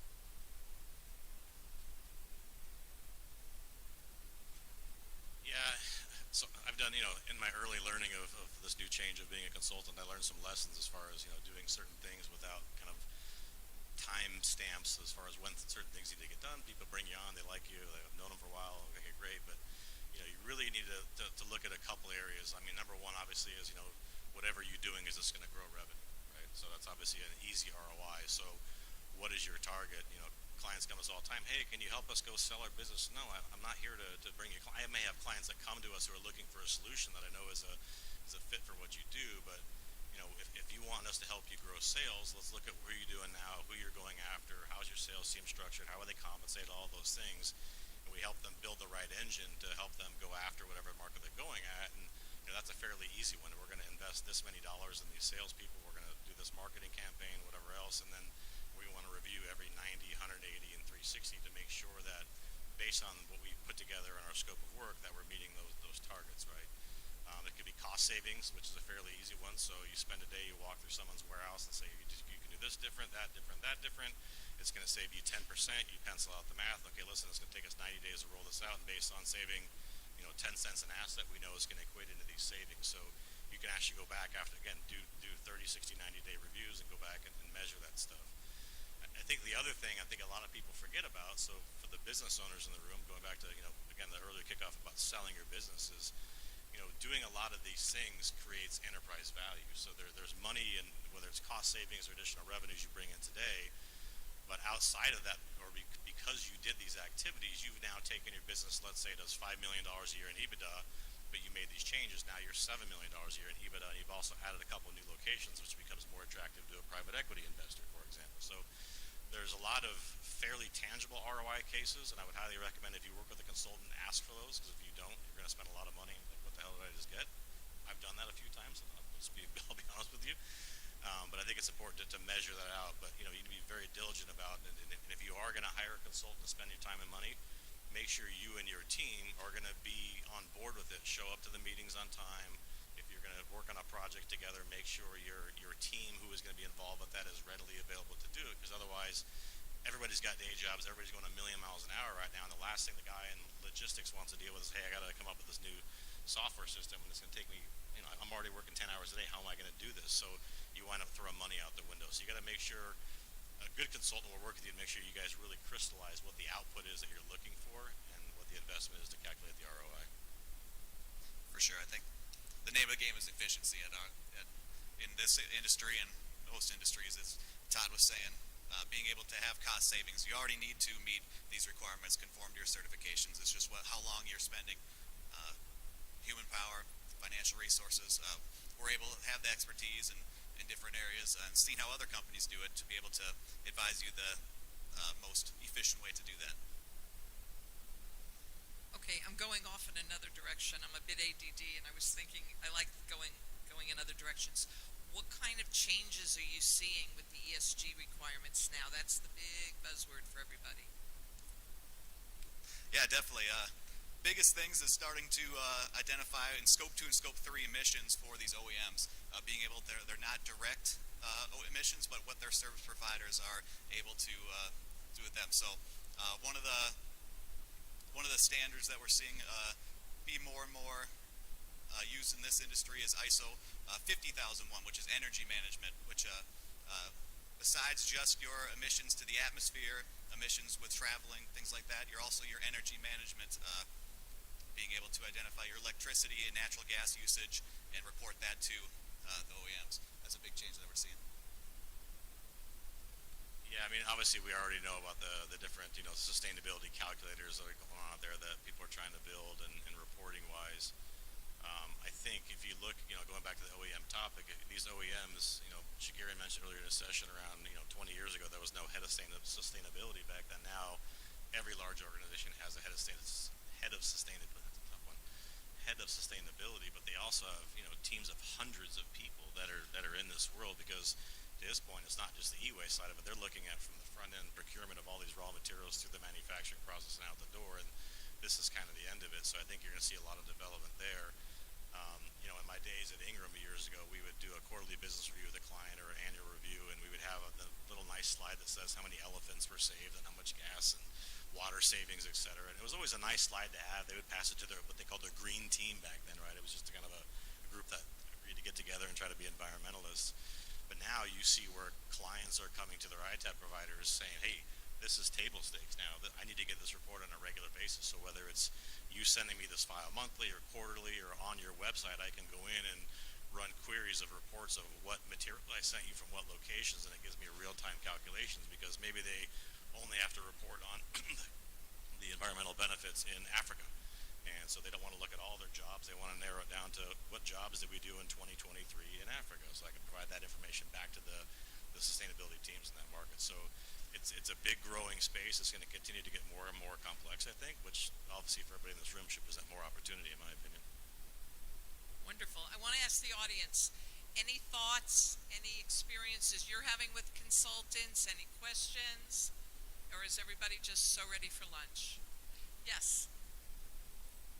We're going to get you 1 second.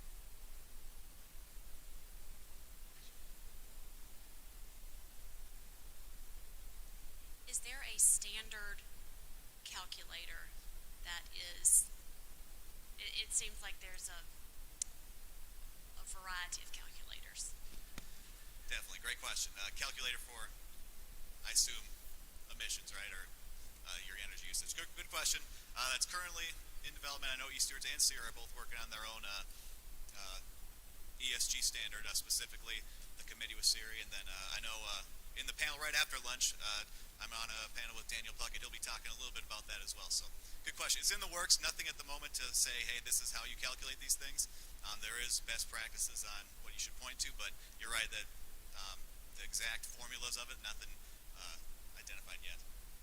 That's a really good question and a huge need we've had a void of in our industry for a long time. You guys probably, if you've been doing it long enough, you remember the ABT Associates calculator that's from 2013 that we all used for a long time. Now EPA has kind of taken that over. They have the WARM calculator, which is good to see because they actually do iterations and new versions every couple months or whatever it seems like. So I think most people are fairly, for the most part, are using the EPA WARM calculator as far as tracking that. I don't believe it does the calculations on reuse. It's only on recycling, which doesn't really do good because there's a different, impact coming out of stuff that's being reused versus recycled, right? So I think there's a lot to be desired there, which is why I think East Stewards and Siri are trying to build this thing, and hopefully it'll be something that comes out that it becomes table stakes and it's behind us and we can all get clean and move on with our lives. But it's been a hot topic for years. It's a great question. Thank you it's a question over there. Okay. Hold on 1 second. I think there's two. I think there's a lady behind you as well. I appreciate it, and ESG credits is great and stuff, but it really comes down to money. And so at what point will there be valuation to those credits? Talking about carbon credits? Or is there already? You're talking about carbon credits, I assume? Yeah. There's a lot of carbon credits has been a thorn in my side for about 15 years now when the concept was coming up, right? Because it's super complex to try to understand how all that stuff works. I think it is going that direction, and I think once it gets solved, it's going to be a very big thing because, data is kind of the new currency in our world, right? And I think environmental data is like, it's like maybe the pound versus the U.S. dollar. There's a ratio there. But I think that day is coming. I don't know when, and this goes back to, I'm a consultant, I'm not an expert in that space, but I do believe the day is coming where that's going to become a material part of it. So now, if you look at recycling a bunch of devices and maybe there's some commodity value over here, hopefully that will enhance the value of recycling for every one of us in this room, that now there's an additional revenue stream coming in from bringing a product through. I absolutely think that day is going to come. Yep. Hello, I'm Cassie Gruber. So I work for Jabil. We're a contract manufacturing solutions provider, so a totally different lens. We're like the brand behind the brand for the most part. So regulations is driving so much of this, but so are our customers. So we've got throughout Europe, CSRD, CSDDD, on the design side, ESPR, now eco-labeling, EPD, all of this stuff is it's really exploding. Then you have, so the SEC pulled out of Scope 3 now, but there's California. So it's all about Scope 3. Scope 1 and Scope 2 are important, but it is like for us, Category 1 of Scope 3, which is products and services, represents 87% of our emissions. And We manufacture across like 16 industries and 30 countries. A lot of brands that were like putting their best foot forward, but they're driving this stuff. And there is not one calculator. And there are so many different things to calculate on top of that. So you look at a product, you have the services, so you have your operational emissions, scope 1 to scope 2. Then you have 15 categories of scope 3. And then you have all the design stuff. Like, how do you connect the dots? How do you create these circular economies? And how do you take credit for it? And then there's the due diligence that we have to do this. So it's like, it is very, very complex, and we're all trying to figure this out, but unfortunately we're doing it in like silos. And we need to come together, like CEP, so Circular Electronics Partnership, is one association. I'm really hoping that we can make an impact together, because the reason that we joined is because it is a diverse, global, multi-stakeholder across, the value chain. So you have recyclers, you have ITAD companies, manufacturers, brands, and we need to pull in like chip makers, all of these different companies that contribute to the value chain that are going to jump on the ship and get tactile and conduct use cases, and then take those lessons learned and then, put them to scale with efficiency. That's a good point. I mean, the ODM, I didn't really talk about the ODMs, right? The business behind the brands. It's a good point. But you guys may have also heard of a term called Scope 4 out there now. So my understanding from what I've read so far is that Scope 4 is actually what we're talking about more on the ITAD report, it's about avoided carbon emissions versus Scope 3. So Google that and really have a few drinks and think about that one a little bit deeper. And when I figure it out, I'll let you know. Thank you, all of you that hung in there. I'm sure I'll see you on the line for lunch. We're going to be here for the next few days and look forward to meeting those of you that we haven't met yet. Thank you for coming.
lunch, right?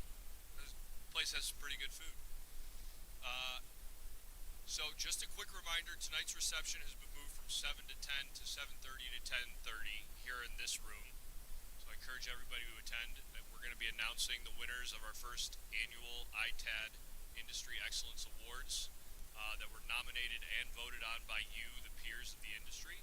So we're really excited about that, so please come out and join us and enjoy that. Also, tomorrow afternoon or evening, in case you missed the memo, we're going to walk across the street and get on a super yacht and cruise around Miami for a few hours in the evening. There's no registration required for that, so if you want to attend, just be ready in the lobby. We'll have instructions for you in the app, but be in the lobby and head out, and we're going to have a grand old time sailing around Miami. So look forward to that. With that, I want to introduce a panel that admittedly is a favorite of mine given my career history in certification. For a lot of people, I know certification is a dull and boring topic. These three, I promise, will make it interesting and exciting and make you excited to go home and start working on your certifications and your protocols and all that stuff. So with that, I want to introduce Daniel, Marin, and Tom, who are going to take you through all the latest and greatest from the certification world. Thank you guys for being with us. They say the two hardest speaking times is right before lunch and after, and they put Tom on both. So I don't know if they love you, Tom, or maybe not so much.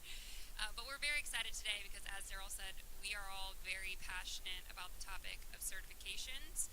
We're looking forward to sharing maybe some new information related to trends across different certifications relevant in the industry, as well as some changes that are forthcoming, and then give you a brief introduction to how you can get started if you're not started today. To introduce myself, my name is Marin, and I am the Director of Strategic Industry Programs at CTIA, the wireless industry. CTIA has been administering device certifications for over 30 years, and about 7 years ago, we expanded into the repair world in standing up what is known as WISE certification, Wireless Industry Service Excellence Certification. That's the industry standard for certifying technicians who repair wireless devices, both consumer-facing repair organizations, so we come to you as well as retail, and folks in the service facility depot space as well. We are more focused on the mobile side of the house, but we do work with a lot of ITADs that have mobile business.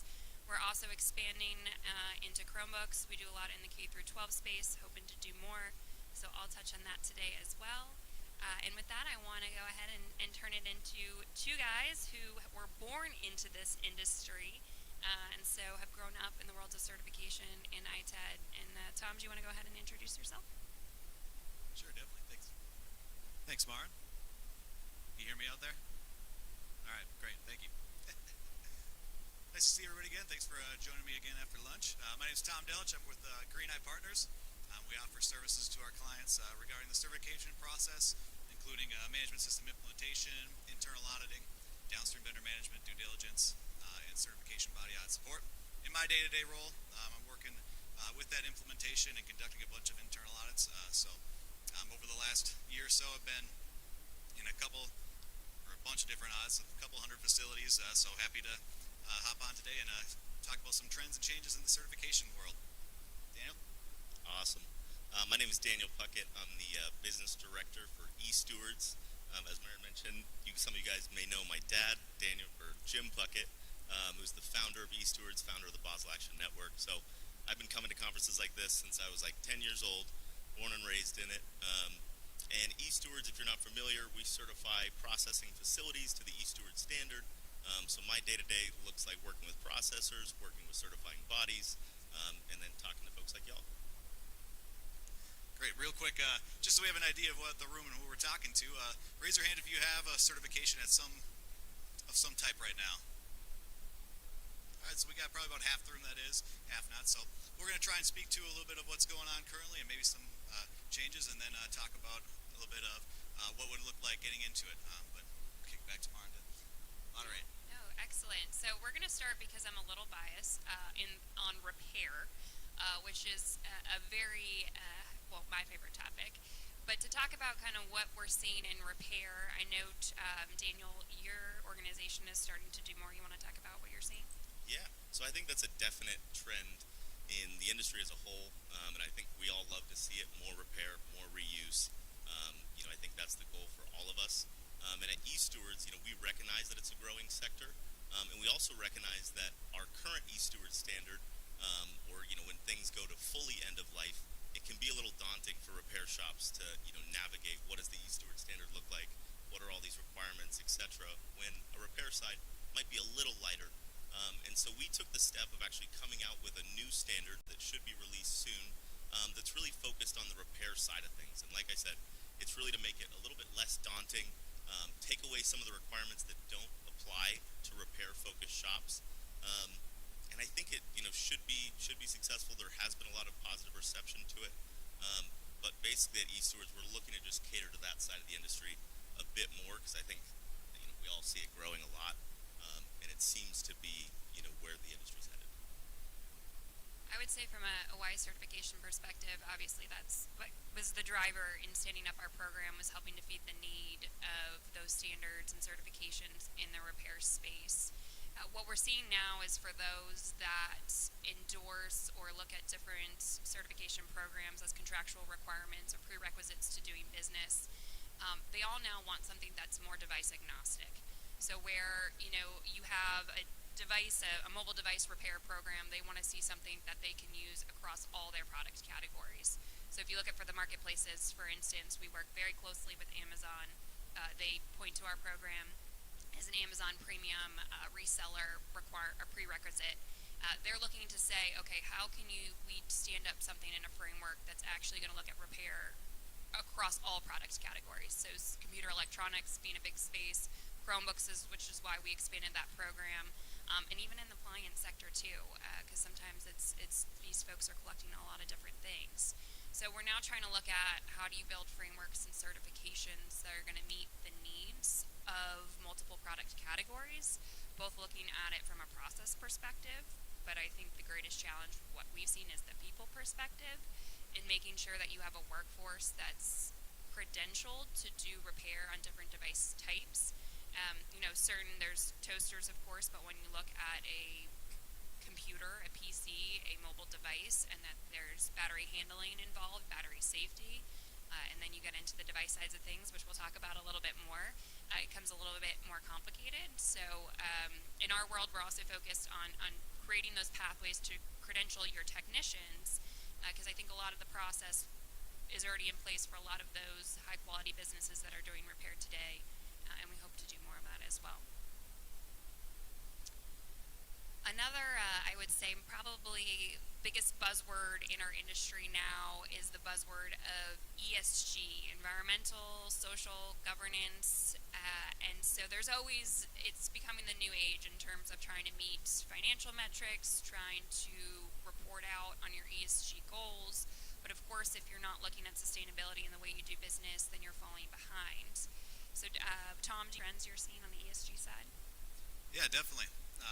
I know in the moment there's a current development within Siri and eStewards of developing some ESG standards specifically just to certify and be able to give some relevancy to these numbers. The other thing that I wanted to highlight today as a trend in the industry is looking at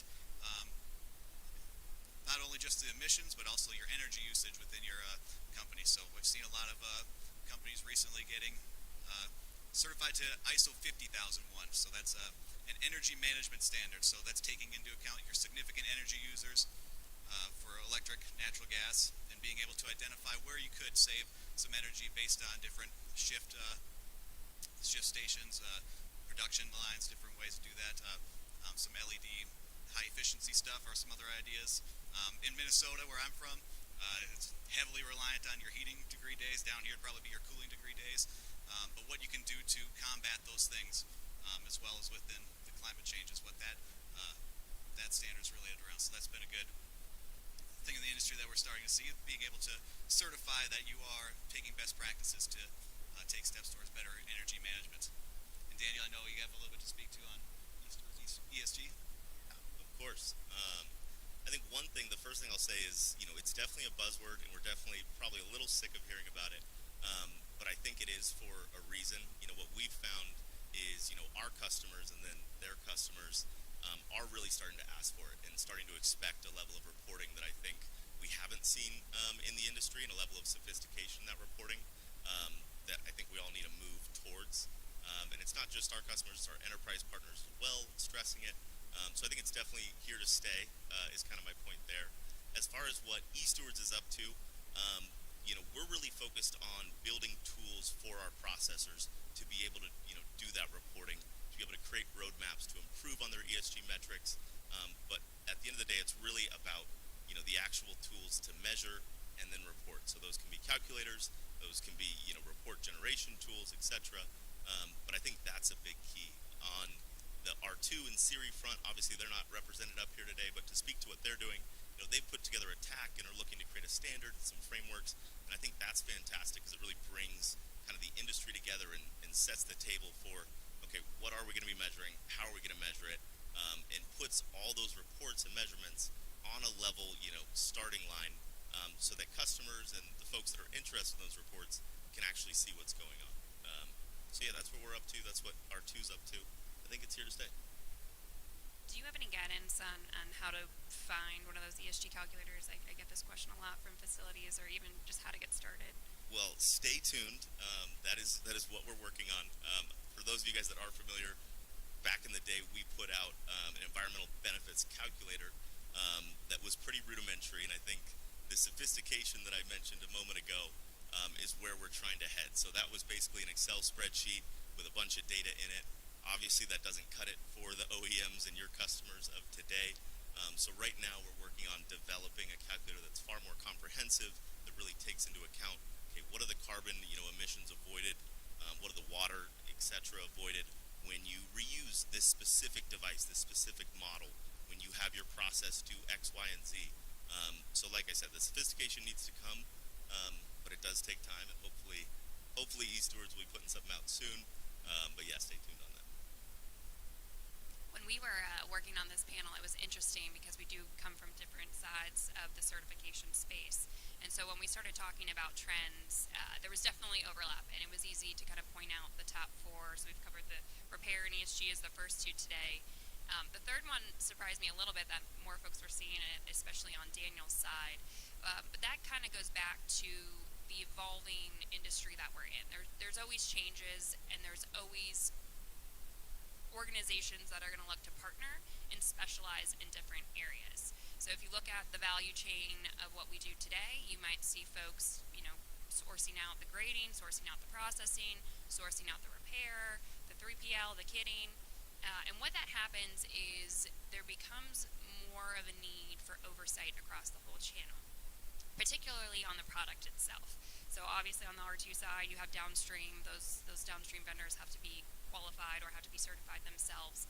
But when you start at looking how much a product changes hands, it becomes a little bit scary to know whether or not that product is actually meeting the criteria of certain standards before it gets in the hands of the consumers. So one of the trends we are seeing now is looking at the landscape to say, how can we bring greater vetting and validation? And where we, from a Y certification perspective, of going with the industry, so everything we do with our program is for the industry, by the industry, meaning OEMs, insurance providers, carriers, device functionality, software testers, and marketplaces are working together to now define a criteria that would actually allow for us to run a functionality check on that device. So test buys are quite normal in our space if you're selling direct. But what we're going to now is actually a validation, a stamp, if you will, a check on the device itself. And that is to add a layer of just integrity to the repair job itself, to the processing job itself, to know that when you're buying products, you're actually getting what you're getting beyond just the cosmetic grade, which, not to ignore cosmetic, that's kind of a phase two, but we see a lot of the similarities in how those are graded and across different vendors. And so the functionality piece with the parts marketplace evolving is becoming more and more important in making sure that device is going to turn on and work properly for a given amount of time that it should work properly. And I know know, Daniel, you're seeing things on your side as well related to performance and conformance. Do you want to talk about that? 100%. So if she's on the device side, right, and we're trying to find, okay, is this device actually have the integrity? Does it do what it says it does? We find that on the processing side as well. So facilities, are they actually doing what they say they're doing? And obviously that's a big part of why certifications exist. But there are some shortcomings there, meaning you only have 1 or 2 audits a year, or you only have folks popping in here and there. So a trend that we're seeing is really increasing that conformity assurance and performance verification, so that what happens when an auditor shows up actually happens 365 days a year. And it's a bummer that that's the industry is still there. Obviously we've come a super long way, but there is still a ton of non-compliance, non-conformities, things that nobody wants to see in their facilities. And so what we're seeing at eStewards and what we're trying to do is really increase the performance verification programs that we have. And so what that includes is unannounced inspections, where we show up to a facility with 10-15 minutes notice and basically run through an audit light. There's GPS trackers that get deployed into the waste streams. You can actually see if someone says they're sending something somewhere, is it actually going there? And the idea here, as she mentioned, is just to build integrity into these programs. And even though it's kind of a bummer, oversight does build, a lot of trust with customers, and it just kind of raises the industry as a whole, in my opinion. Excellent. And then lastly, in terms of trends, we would be remiss if we didn't talk about data privacy and information security. Tom, you see a lot of this in your day. Do you want to talk to us about what you're seeing? Of course, definitely, yeah. So everybody, the ITAD industry does great handling data. Overarching, we'll say that. But we do a great understanding what contains data now. Even our smartwatches, wearables, things like that contain data, and how we can either sanitize or destroy those things. We've got to a point where it's pretty well known what types of stuff handles. Now we're a trend in the certification that we're seeing a little bit is more around not just customer data on devices, but your information security as a whole in your company. So not just thinking about what comes in with the material, but also thinking about your internal data, like your hardware and informational assets, either on your servers or in the cloud. Things like your HR documents, financial records, other paper records are a part of that, as well as IP and trade secrets. These are all things of information that are starting to be more applicable in this. So the new standard that we've been working with is ISO 27001 information security. We've seen a couple more requirements as that to have that certification. There you're identifying all of your applicable assets and then taking a risk-based approach to see where you can identify. This is a little bit more of an IT-heavy standard, so thinking about your different security controls with authentication, authorization, things like that. Just kind of a example of what happened. Did anybody not have a delay on their flight on the way here? That's impressive, that's right. Being from Minnesota, we were delayed a couple hours. It wasn't too bad. We were one of the lucky ones that didn't get canceled. But recently we had that IT outage with a couple major airlines. Happened last week, and it was still down even through Sunday when I was traveling. Within the information security management system, you would consider a risk like this having the availability to access different information. So all of those airlines' ticketing systems were down based on one of their providers that they were using. So you're thinking about who is handling your information and what maybe is the outage recourse, business continuity things in case of that. So protecting the confidentiality, so who can access, integrity, the accuracy of that, and the availability, being able to access that is the idea of this standard that we're seeing a good amount of. As well, along with that, a lot of people take this in scope in our industry as just the data destruction. You can do that. It's not the intent of the standard, but you do already have in place. If you know the standard at all, there's an Annex A. It talks about physical security controls. Any eStewards or R2 will have those already in place. So it's pretty simple to talk to that. But being able to overarch and broaden out what you think of information is not only your clients, but also your internal data. Yeah, and I'll just add on to that. I think it's probably past the buzzword point at this this stage, data security, information security, etc. but again, it's something that is 100% here to stay. When we talk to our customers, which are, processors, folks like y'all sometimes, the number one thing they say is our customers ask questions about data security. That's what they need to know.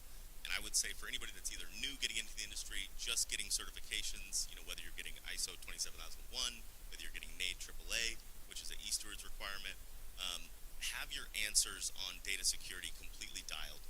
If you have a customer asking about what your data security or information security protocols are, that has to just be so shored up because it's such a major liability for all of our customers. And like I said, it's here to stay as a major, major concern. So in our industry, we don't see a lot of changes. I think that's a testament to the foundation that a lot of these standards and certifications that were built on. I know from a Y certification perspective, we are always open. Changes are raised by the industry, so things have to be more expansive, if things have to change, if there's no new business models. We have those discussions in a working group forum, and then kind of through discussion and dialogue, move to make a motion to change a requirement, and I think we probably have a new release to our standards on a yearly basis. But there are some changes in the industry every once in a while, and Daniel, do you want to start with some of the ones that you're seeing? By talking about our change kind of process, we call it sanctioned interpretations, where basically we take feedback from the whole industry, stakeholders, etc., and we listen to what they have to say. We kind of vet it on a case-by-case basis, and then we're able to make amendments to our standard to, try to change it for the better.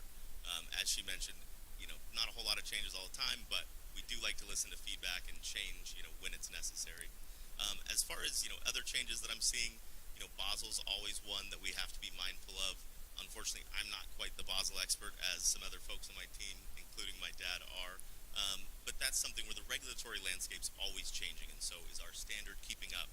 But more importantly, even if our standard is there, are our processors keeping up? Are they informed? So when those regulatory changes happen, we try to do webinars. We just did a joint one with Siri the other day on the Basel changes. But it's really important just to keep everybody educated. So if you guys are curious about regulatory changes, etc., we do our best to educate. Feel free to check out our website, webinars, etc. But yeah, nothing too crazy changes-wise, I'd say.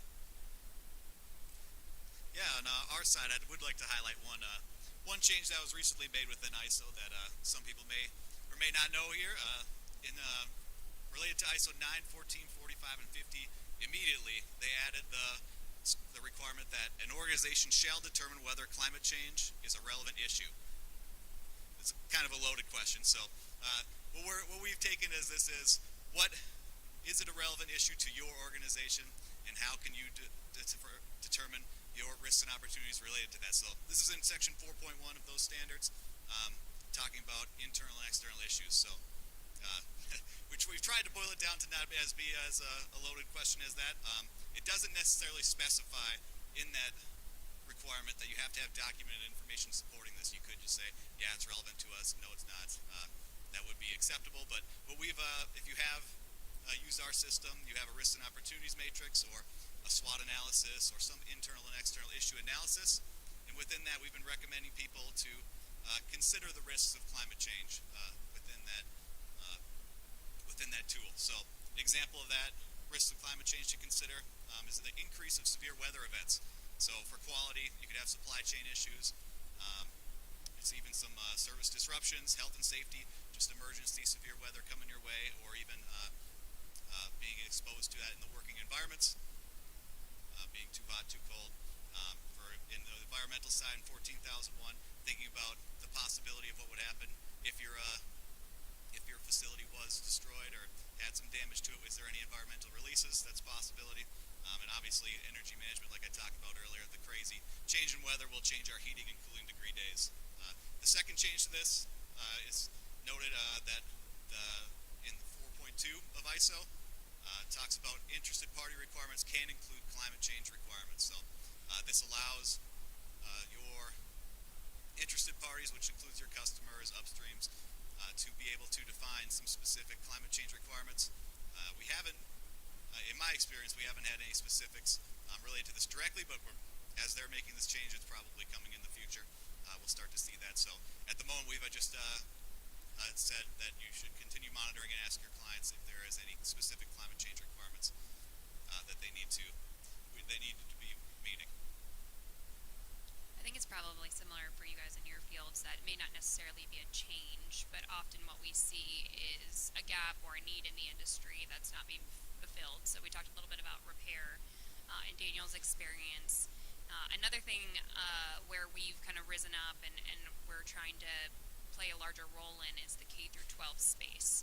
So during the global pandemic, when there was a lot of funding out to the schools and school districts to be able to put computers in the hands of their students, there was obviously this explosion of when assets go out, the recovery, the asset management, the repurposing of those assets, the repair, that explodes. And so we've seen that space grow over the last several years, and now we're at a turning point where we're now seeing that that funding is drying up. And then now we are seeing the OEMs start their own training programs so that schools can actually put the responsibility in the hands of students to fix their own devices. And with that, though a wonderful trade, something we love to see in terms of growing the workforce, obviously comes with some railroads and making sure that there's proper training and certifications to support those students. So the industry is taking a look both at qualifications and standards to support this space, whether it be those service providers that are doing the asset management, the repurposing, the buyback, as well as the repair, and then also trying to work with the OEMs directly on making sure that those programs on the training aren't brand specific, so that we have agnostic programs that can service all students if they chose to go that route. So this is just another example, and I'm sure, I don't know if you guys have other things where sometimes, like we said with the repair, you see new trends and you're going to have to bring change to help support that trend, and that's one of the larger ones we're seeing.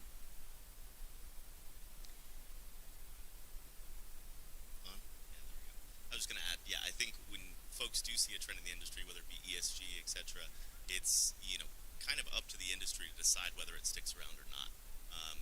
Are you going to lean in? Are you going to provide tools, support for it, as she just mentioned? We kind of dictate what's trending and what's not.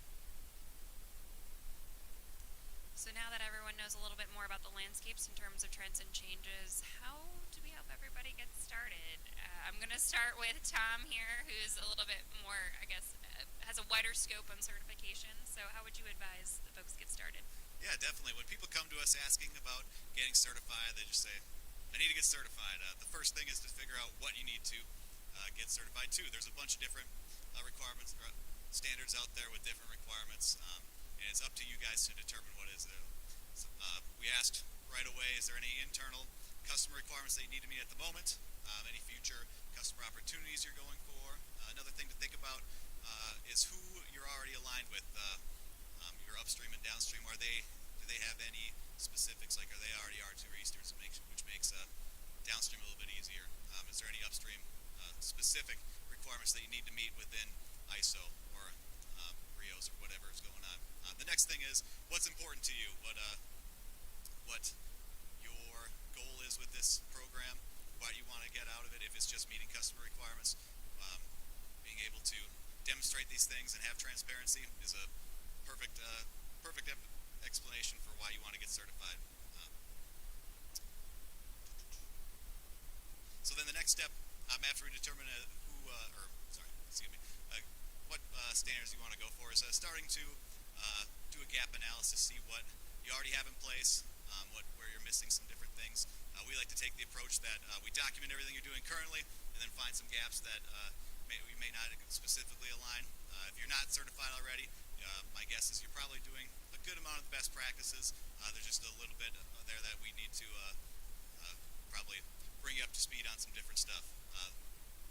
Within the industry, there's some specific things that you guys know of that would be important. Obviously, CODs, different transparency, downstream end of life, things like that are important.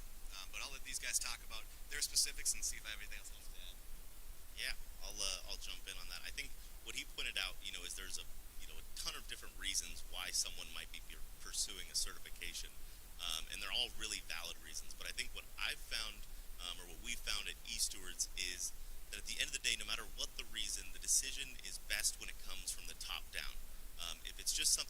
passing off to EH&S, hey, go check these boxes, it doesn't work as well. When it comes from leadership and it says, hey, this is how we're going to run our business now, hey, these requirements really matter to us and why, those are the companies that end up being the most successful and end up, really reaping the benefits of certifications. Because at the end of the day, certifications are, as Tom mentioned, a list of best practices, and if you really do follow them or learn why you're doing them, your business is not only going to improve in the sense that you now get to fly, a new little logo or new check, but it's going to improve across the board. It's going to be more efficient.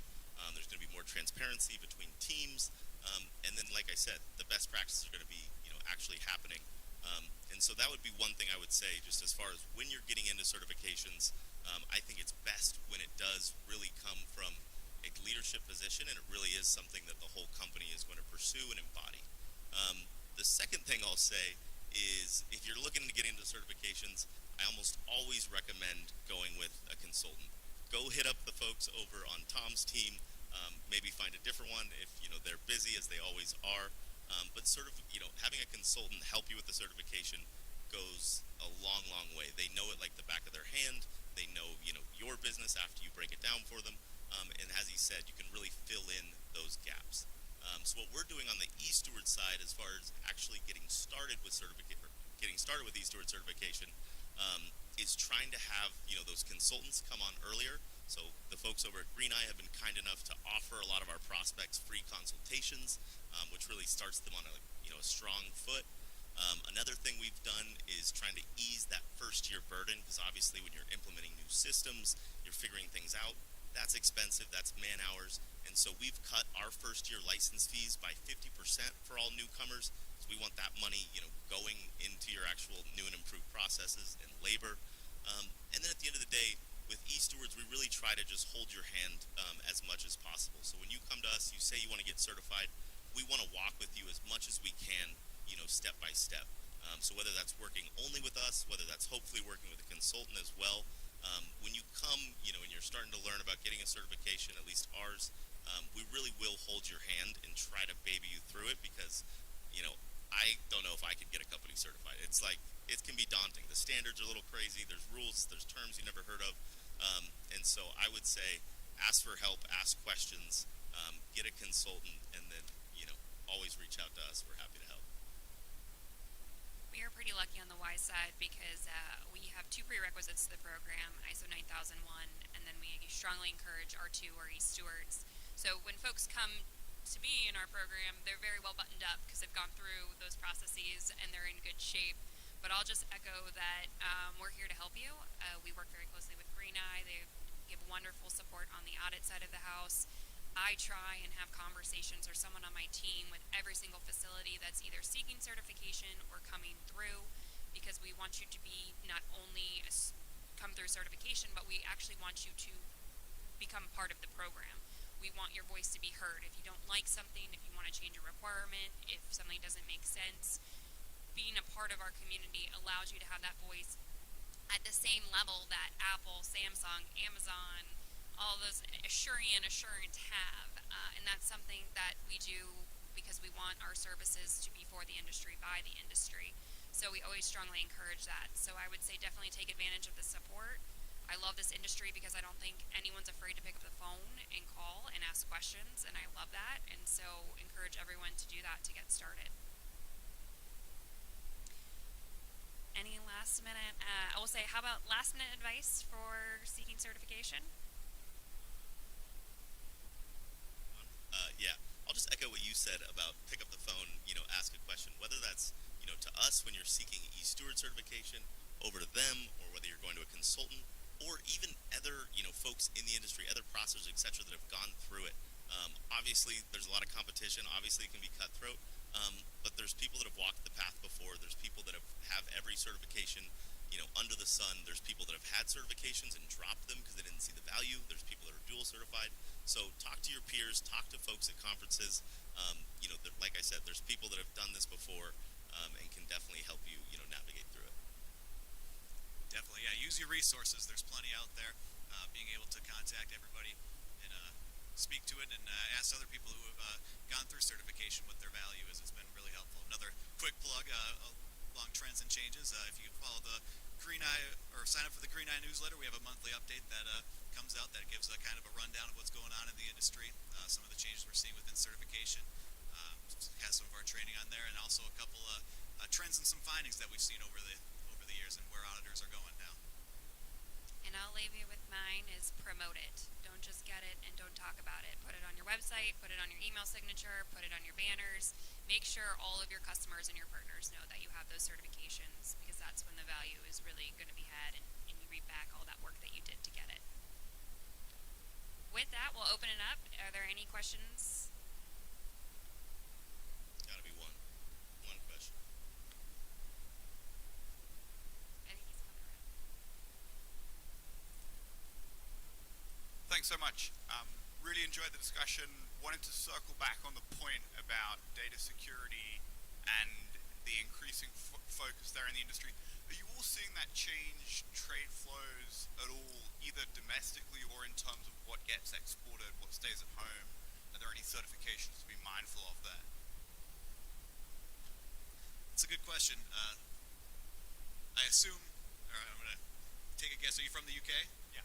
All right, yeah. So he's got a GDPR in place. So great question. Thank you. So within Europe, in the GDPR has a bunch of information security and data specific rules. In the US, it's not as prescriptive as it is in GDPR. So this is a step. ISO 27001 and SOC 2 do have some specific requirements that line up with that, including identifying legal requirements like GDPR that you have to meet within that. So we're taking steps to get there. On the legal side, I couldn't speak to that, but that's kind of what I'm seeing at the moment. Not a ton to add there, but I will speak to everybody that's not you, the American, based folks, or otherwise, is, Europe is often ahead, whether it's environmental, data, etc. And what's nice about that is they give us a beautiful preview of what's to come. So if you see things happening in Europe, you see the requirements starting to happen over there, don't wait till they come here.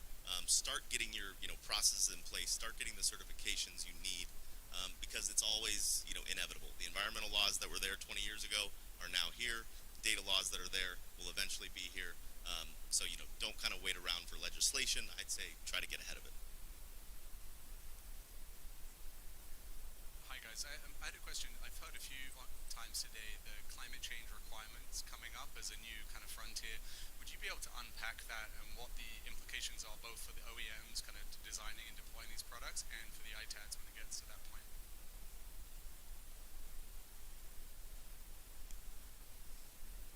Keep turning this thing on and off. I should stop doing that. I'll quickly speak to the OEM side, which is, I'm not going to give much of a tactile answer, but kind of a general one, which is, I think, there's a lack of a feedback loop between OEMs and the folks actually processing things.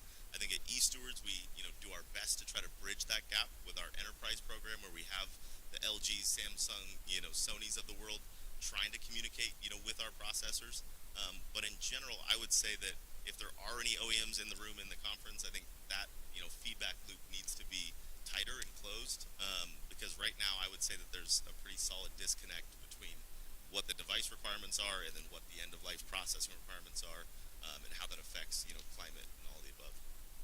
Yeah, I can't speak to any specifics that I've seen at the moment, but with the changes that I mentioned in there, it's definitely a trend that's going to be coming up more and more, and being able to say that now interested party requirements related to climate change have to be a part of your management system, and all these different ISO requirements, it makes it applicable to say, all right, these are being audited in your management system and certification body review.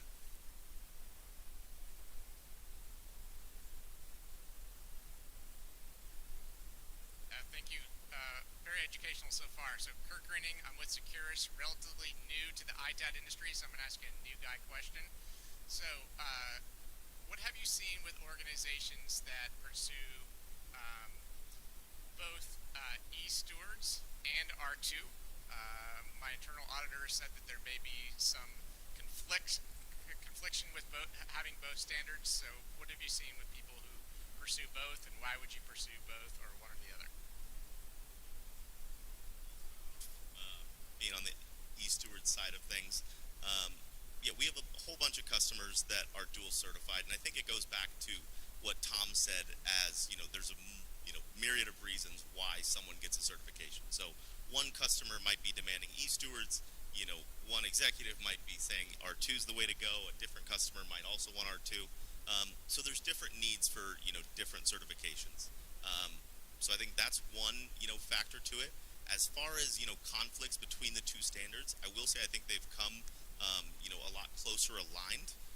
But when it does come to those, small little nitpicky things of what's the right way to do this, basically I just tell folks to reach out to us.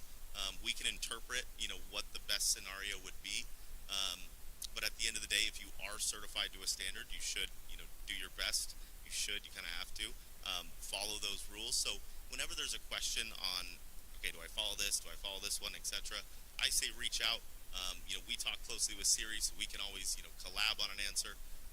But it's definitely something that works for a whole lot of our customers, and it's something that sometimes I recommend. If you have a major customer asking for R2, you have a major customer asking for e-stewards, you might not be able to change their mind. So you may want to, go ahead and get dual certified, and it may actually, return, your investment. Yeah, in short, we'll say it's possible. It's not. I wouldn't say anything really is conflicting. There is just extra requirements in some areas and others. I can think of specifically maybe just mass balance within e-stewards, and then specific to R2 some of the reuse stuff related to downstream vendor management, things like that. But easiest thing to be able to cover, health and safety is a part of both of them, quality is a part of both of them, environmental is part of both of them. You're going to be able to cover those things in whatever you choose as your EHS management system, and then it's just some specifics on how you handle electronics. So that's what I'll say to that. It's definitely possible. I wouldn't say it's a bad thing or it would be any trickier. Just anecdotally, I mentioned that we require either e-stewards or R2. Back at the inception of the Y certification program, we actually were predominantly R2, so you had to have R2 to come through our program. After extensive industry, I'll say debates, but they're friendly, we had a lot of discussions. We did a lot of, those Venn diagrams, the circles. What do they have in common? I have all of that if anyone's interested in taking a look at that documentation. And we ended up opening it up and accepting both because they are similar and they have, as Tom just greatly summarized. But happy to share if anyone's interested in kind of seeing a comparison. We did a lot of that on our side.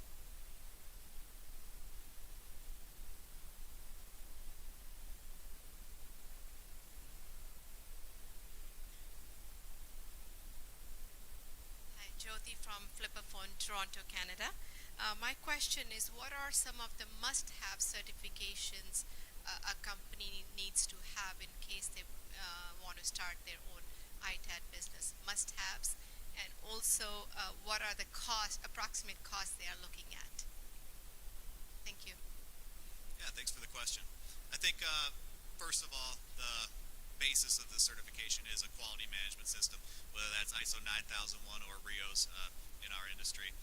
Both of them are related to quality, being able to handle and verify your processes, being able to have documented procedures for each of your processes, whether that's receiving, sorting, testing, refurbishing, data destruction, things like that.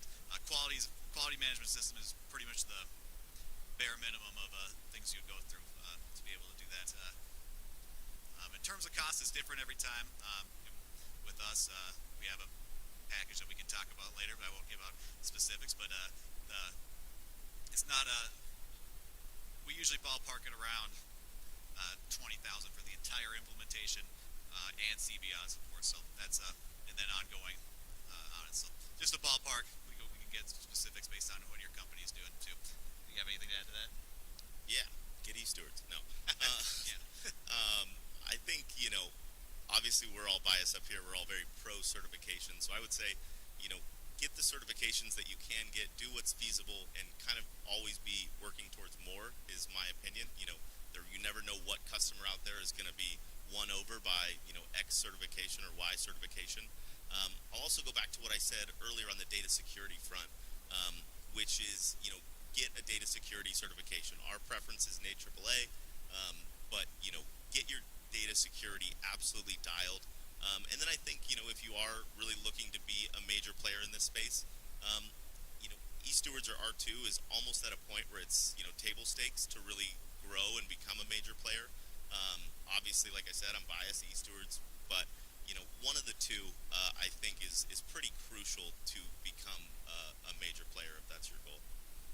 One thing to think about, as he's saying, to become a major player, is downstream vetting, being able to say, hey, we can provide these testing services if you are E-Stewards or R2. It's just that much easier instead of having to go in and verify all these processes. Having that certification, just having an audit package with that cert on there is instantly in with a bunch of different companies. Anyone else?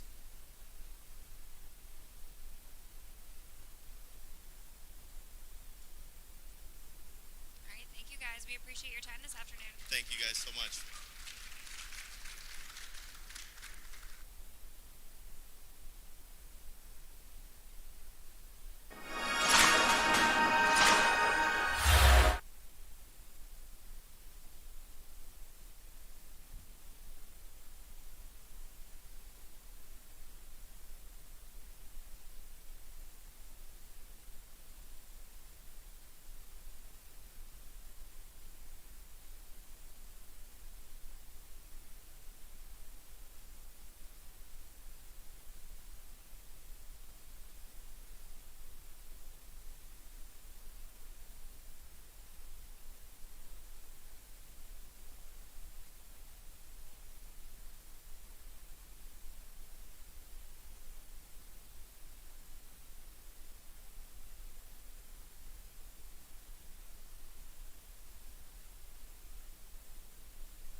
side here, and then.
So we are most of the way through day one sessions. What do you guys think so far?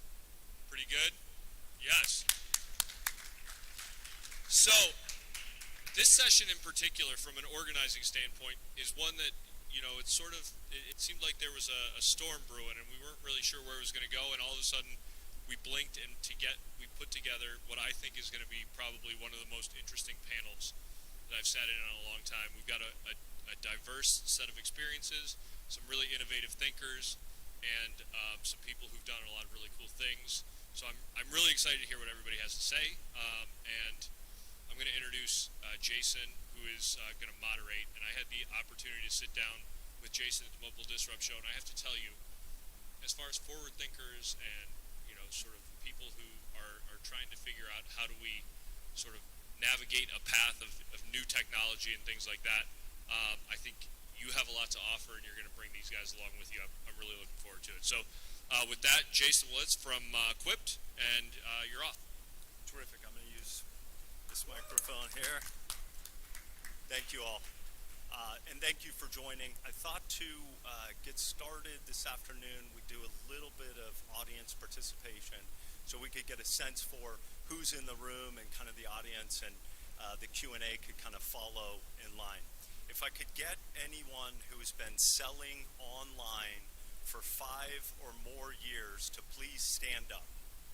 If you've been selling for 5 or more years, please stand up, okay? All right, please stay standing, please. If you have been selling for 2 or more years, multiple years selling online, please stand up. Okay? And if you've never, well, let's see, wait, 1 year, I guess, is the other. You're only a year into your selling journey. Okay, and so, just so I can get the rest of you guys to stand, the rest of you want to sell online or learn about selling online. Am I correct? Okay. We're in the right spot. Terrific. Let me start by introducing myself. Then I will introduce our panel here. My name is Jason Willits. I am the founder of Quipt. We're a middleware technology platform that sits between people who refurbish electronics and the online places that those electronics convert sales the most. And we're a full-service middleware that allows people to syndicate their products across all these platforms and then monitor the pricing of those products in real time so they can maximize their profits. But enough about me. If I could just ask the panel to please introduce themselves, maybe starting with Brian, if you'd like to start. Hey everyone, I'm Brian Burke. I started Sell Your Mac 18 years ago, and now Sell Your Mac is a company owned by OWC, Other World Computing. So we have offices all around the US and multiple countries around the world, and our focus on the Sell Your Mac side is bringing in devices, offering a great experience to consumers and businesses to trade them in, and then we resell them on our e-com channels. And we also do a lot of sales of docks and storage and accessories and stuff like that. Hello everyone, so lovely to see all these smiling faces, even with the bright lights. It's a moment up here. My name is Karen Dilly. I am head of our US sellers at Back Market. Back Market is the world's largest marketplace for refurbished tech. We started about 10 years ago in France, and we've been in the US for about 5 years.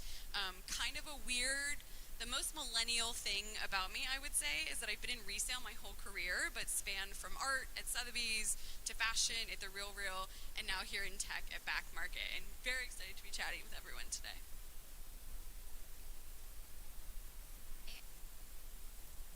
Oh, is this working? Okay. Yeah. Hi, my name is Jamie, and I'm with HubX. I am head of marketplace and purchasing at HubX. We are a large B2B marketplace. Anonymous marketplace where we're connecting buyers and sellers all over the world. We sell into about 120 countries worldwide. We are a hybrid marketplace, so not only do we have vendors selling products on our platform, we also buy for stock, primarily grade A or new factory sale product, laptops, desktops, and mobile phones. So we really built the platform with the seller in mind, kind of taking out some of the friction points that you experience selling B2C. We really tried to make it a very seamless process by selling B2B and helping move large quantities of products all over the world. And it's a pleasure to be here. So happy to see this in my hometown. Terrific. A well-rounded panel. We have somebody very experienced in selling online. We have the leading B2C marketplace and also the largest B2B marketplace, all being represented on this stage. I thought we would start by people that are here that are just getting started in their journey.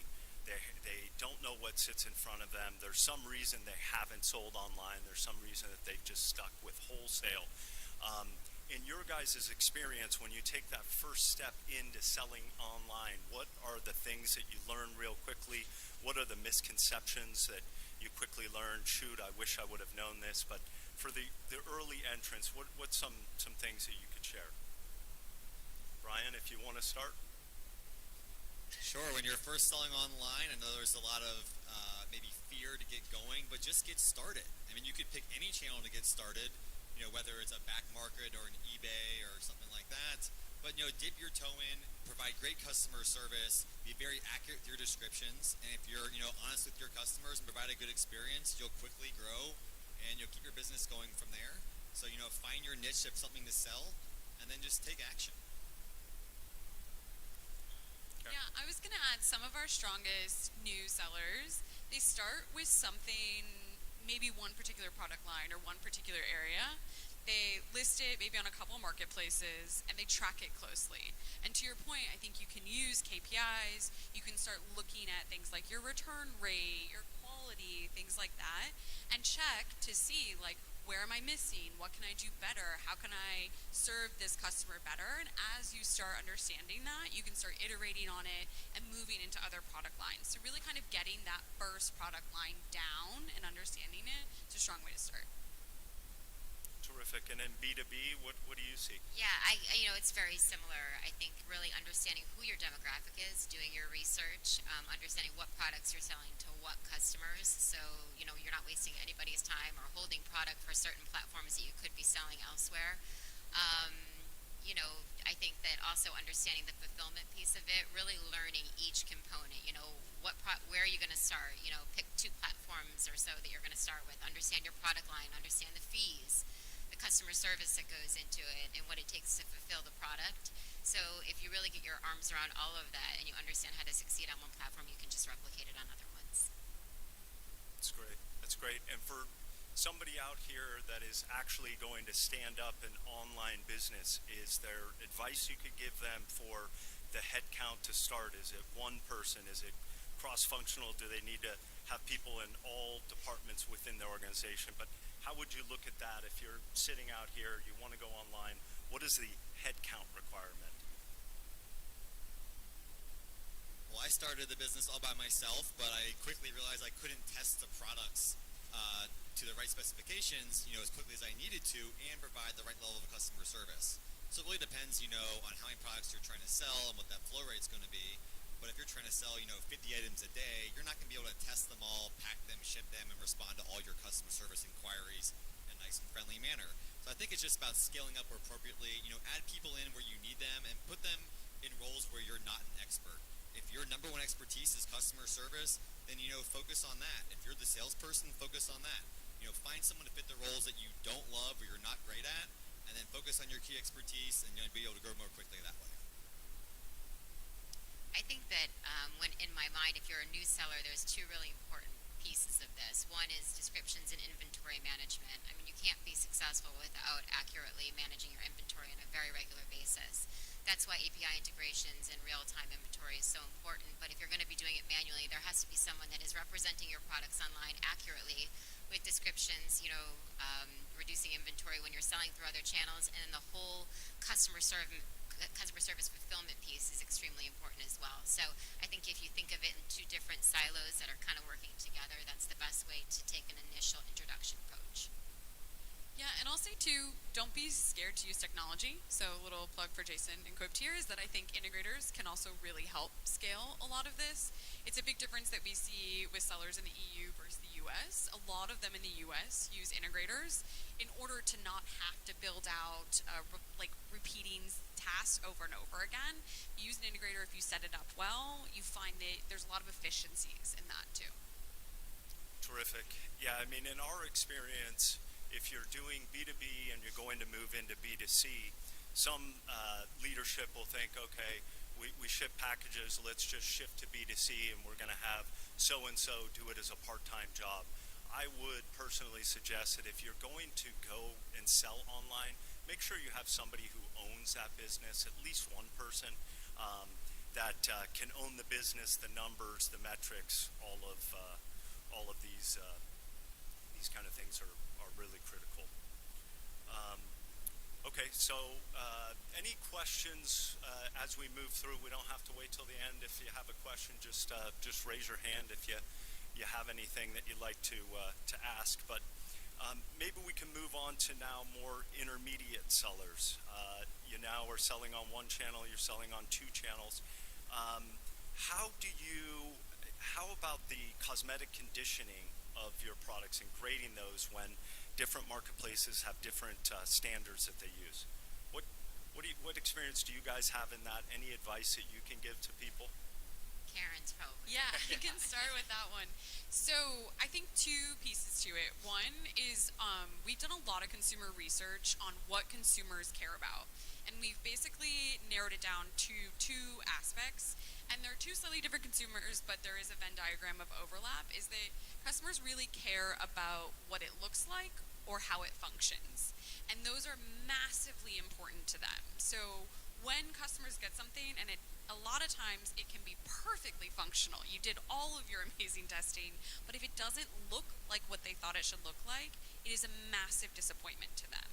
And so we take that aesthetic piece quite seriously. So that's just giving you some insight into the consumer experience, especially in the US, and this is a bit different than European customers. They care a lot about the aesthetic grade, and they have higher standards than some of our other customers worldwide. But what's interesting and what we've done and tried really hard to do at Back Market in particular is build out a quality team that is consultative with you. So it's less about saying like, hey, you're not hitting this right number. And it's like, hey, we dug into the data.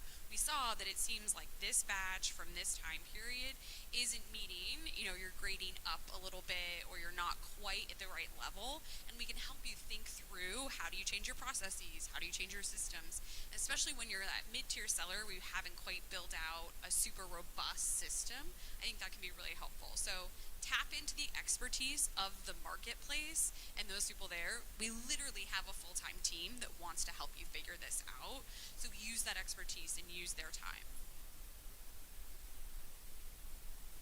Grading is so subjective. I think you need to come up with some metrics that you can, fall back on time and time again, especially if you have different people grading it. If you have 5, 6 techs grading stuff, they're going to see things very differently. So coming up with a matrix that you can then apply to each grade. So, if it has scratches, it's going to be B, dense, it's going to be a C, something like that, for example. But making sure it's very specific so then it can be replicated, over and over again. And in general, I say under-promise and over-deliver, and that's how we've always led to get amazing feedback online. If we say it's A grade and it's B grade, the customer is going to be pretty upset. But if you say it's B grade and you send them an A grade, they're going to be thrilled and leave you incredible feedback. So trying not to grade up, make sure you're very fair in your grading, and I think the customer is going to be happy if you do that. And tap into your resources, like you said. There's a lot of places online and a lot of these online sellers that will actually give you what their grading scale looks like, so you can understand from a professional perspective what is considered a grade A, what is considered a grade B, because, in our eyes it might be different than anybody else's. But I think the under-promise, over-deliver piece is probably key to your success, even at an advanced stage of selling. Hey, Katie, you mentioned it too, that internationally it's a little bit different in the grading. That's something that I find too when I'm buying, is that like people in Australia, for example, will say it's grade A and it's like grade C or D. So yeah, be careful. Different countries have very different grading standards. I mean, realistically, the US consumes so much more, especially than Europe or the rest of the world, honestly.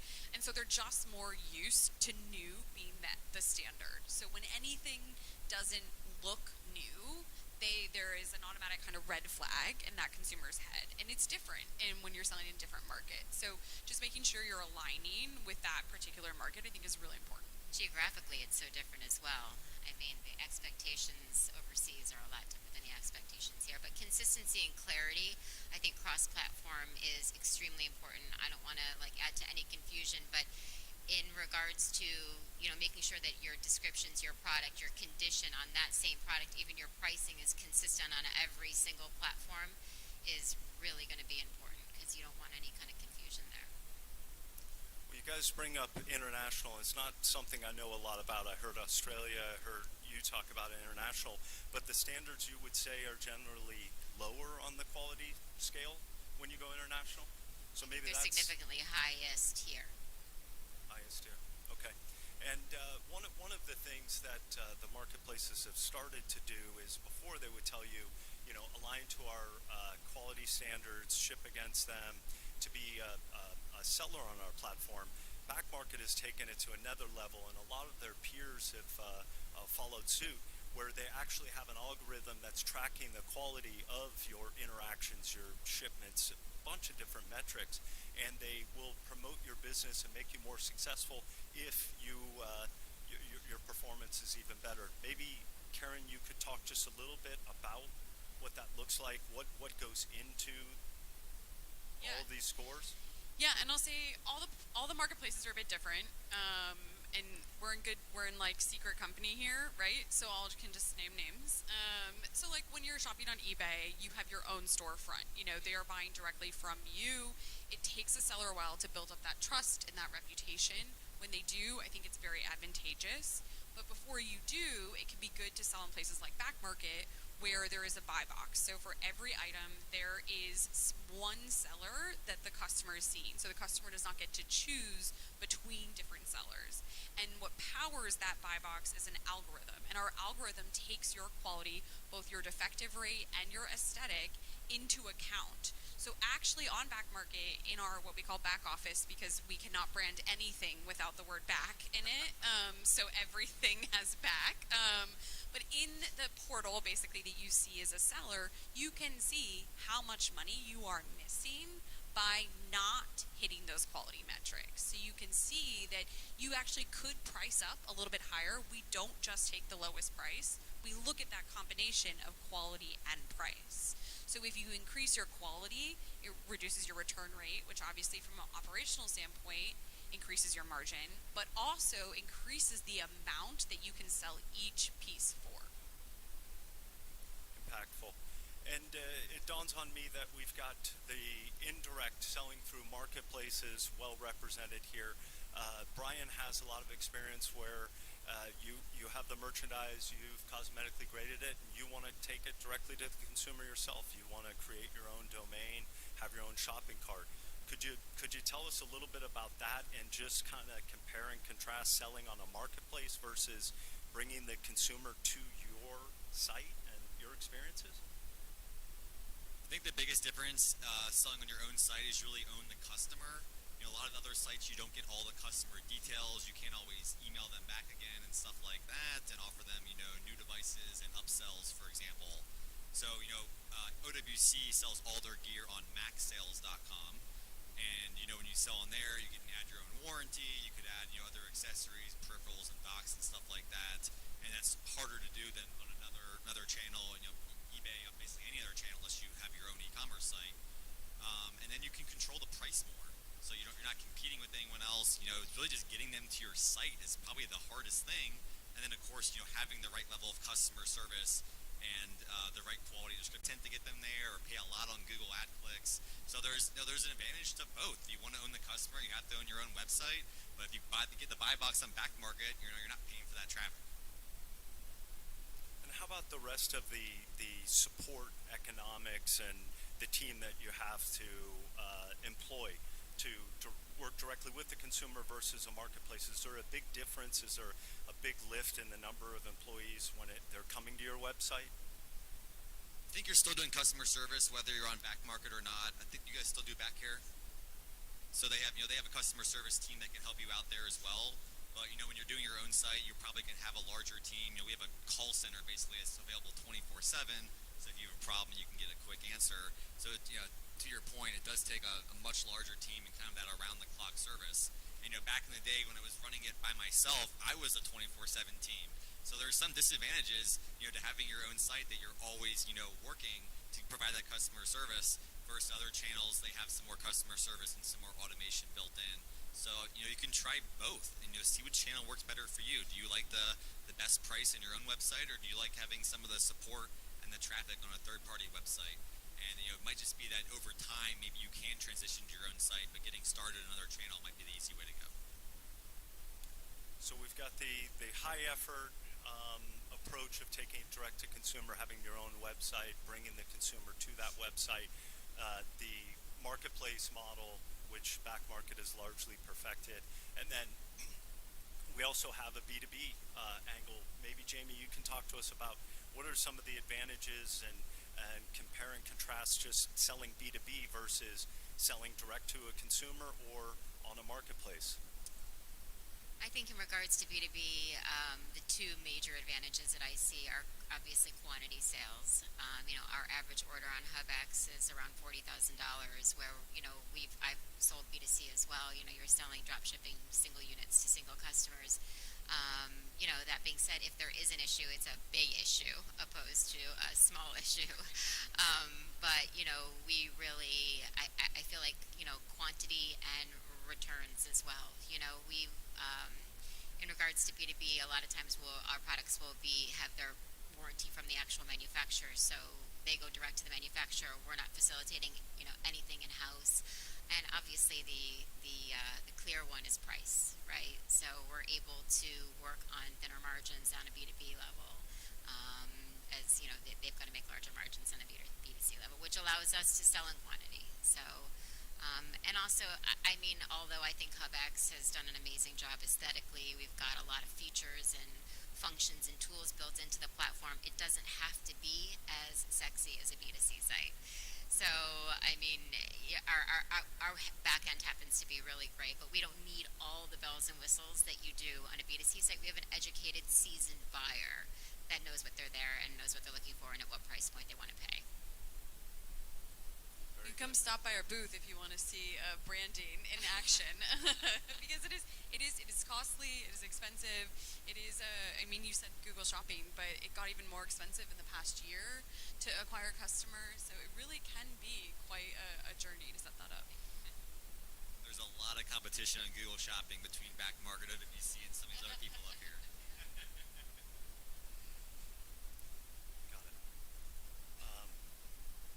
What are some of the largest brands and categories that you guys move on platforms? Kind of an easy softball one here. I think we know what we are 100% Apple, and if you send me a PC, we'll throw it in the recycling gaylord. I'm going to take this opportunity to talk a little bit about how Back Market has evolved in the past 5 years. So we started 10 years ago in France, and we came to the U.S. with pretty much exactly the same strategy as what worked in France. And I don't know if you all have been to France recently. It's a different vibe. The consumers are different. The food is much better there. But just in general, I think the behavior is different, and we didn't quite fully adopt it to what the U.S. customer and, frankly, the U.S. seller wanted. And I'm being transparent because we've done a lot of work over the past 2 years to really tap more into that. And I use our category mix as an example of that. So here in the US, you all probably know this, but if you're on Google Shopping and you search iPhone 13, it's like the results are $0 at Verizon, $0 at AT&T, $0 at T-Mobile. And the US consumer is like, this is free. And we all know it's not actually free, but it looks free and it feels free to them. But if you search MacBook or Windows laptop, you will see that new it's $2,000, $3,000, and secondhand it's $550, $350. It is a massive drop in change. And as someone who came from resale and was able to see for cars or handbags or things that have established resale marketplaces, it's like, oh, the consumer gets that they can get a really quality piece at a secondhand price. So they get the value proposition of secondhand, particularly with MacBooks and laptops. So a difference between us here in the US and in Europe is that we see this massive demand for laptops, particularly MacBooks that have such a good reputation for their quality. So we have more demand for MacBooks than we have supply. Things fly, like the pieces fly. I see some friends in the audience who know that. So it's a really great space for us to lean into. We've leaned into it a lot. We're doing next week $50 off about half of our MacBooks for the consumer, so it's even less expensive for them to try. Most of our new consumers come to us to buy MacBooks, so it's a massive customer acquisition as well. And it kind of fits with this branding, this reputation of this cool, interesting secondhand that we've built out as well. I'm going to take this opportunity to say that I love the fact that we are not tied to Apple. For me, it just feels like one win that nobody else can have. But our biggest brand is actually HP, and our biggest category is by far laptops. So HP, Dell, Acer, Asus, Lenovo, those are going to be our top guys. Any kind of tier 1 computer, laptop brand. Laptops, desktops, mobile phones, and consumer, electronic related goods are really what we sell the most of. But, with Apple, at least for us, and I think a lot of us agree, the margin is just so small. And, we feel necessary evil in the sense that you have to have it as part of the category mix, but it's definitely not our bread and butter. And what about any cross-border shipments that Back Market is doing? We're hearing about these other markets that perform well. The quality standards might be a little bit less. It seems like an opportunity. Are you guys doing that? Yeah, so definitely. We have a number of sellers who sell direct to consumer in the US. They also sell direct to consumer in the EU, and we can help you set that up and figure out how you want to move that product across. The EU just has less supply than here in the US. Back to my earlier comment that we love buying things here in the US and buying the new $0 now phone at Verizon. That just means there's a lot of product here, and there's not as much in the EU. They don't have that tie to telcos that we do. So there's a big opportunity, especially in back market in France. We're about 70% of the total market there for refurbished electronics. So we can really help you move some of that product. For the wholesalers here too, our EU sellers are always looking for more places to source, so we can help you connect there as well. We're getting creative as well. I don't know if you've seen recently, but a lot of these laptops have no OS, or they'll send an additional plug to make sure that it works well in that region. We have boxes from different parts of the world that will send a US plug. So they're getting creative because supply is so short. And it's at a very interesting time in the industry. So, we've gotten really creative, and, we'll sell a laptop with no OS and a side of, Microsoft Word with a EU plug, but we do what we have to do, and I think it's great for kind of this cross-border. Hey Karen, how does your cross-border stuff work? Are you sending it in bulk to Europe and then it's fulfilled, or are you sending the consumers, one-to-one fulfillment? Yeah, it depends on how they want to set it up. We have a few different options. So some of our sellers sell it in bulk and work with a 3PL in Europe. Some for like the UK, it'll be based out of outside London or things like that. Or if it's in France, kind of depends. We also have sellers who will sell one. Yeah, they'll basically list a price point above a certain price point to make sure the margins are worth it for them. But they can sell, and then they have an aggregator aggregate any returns.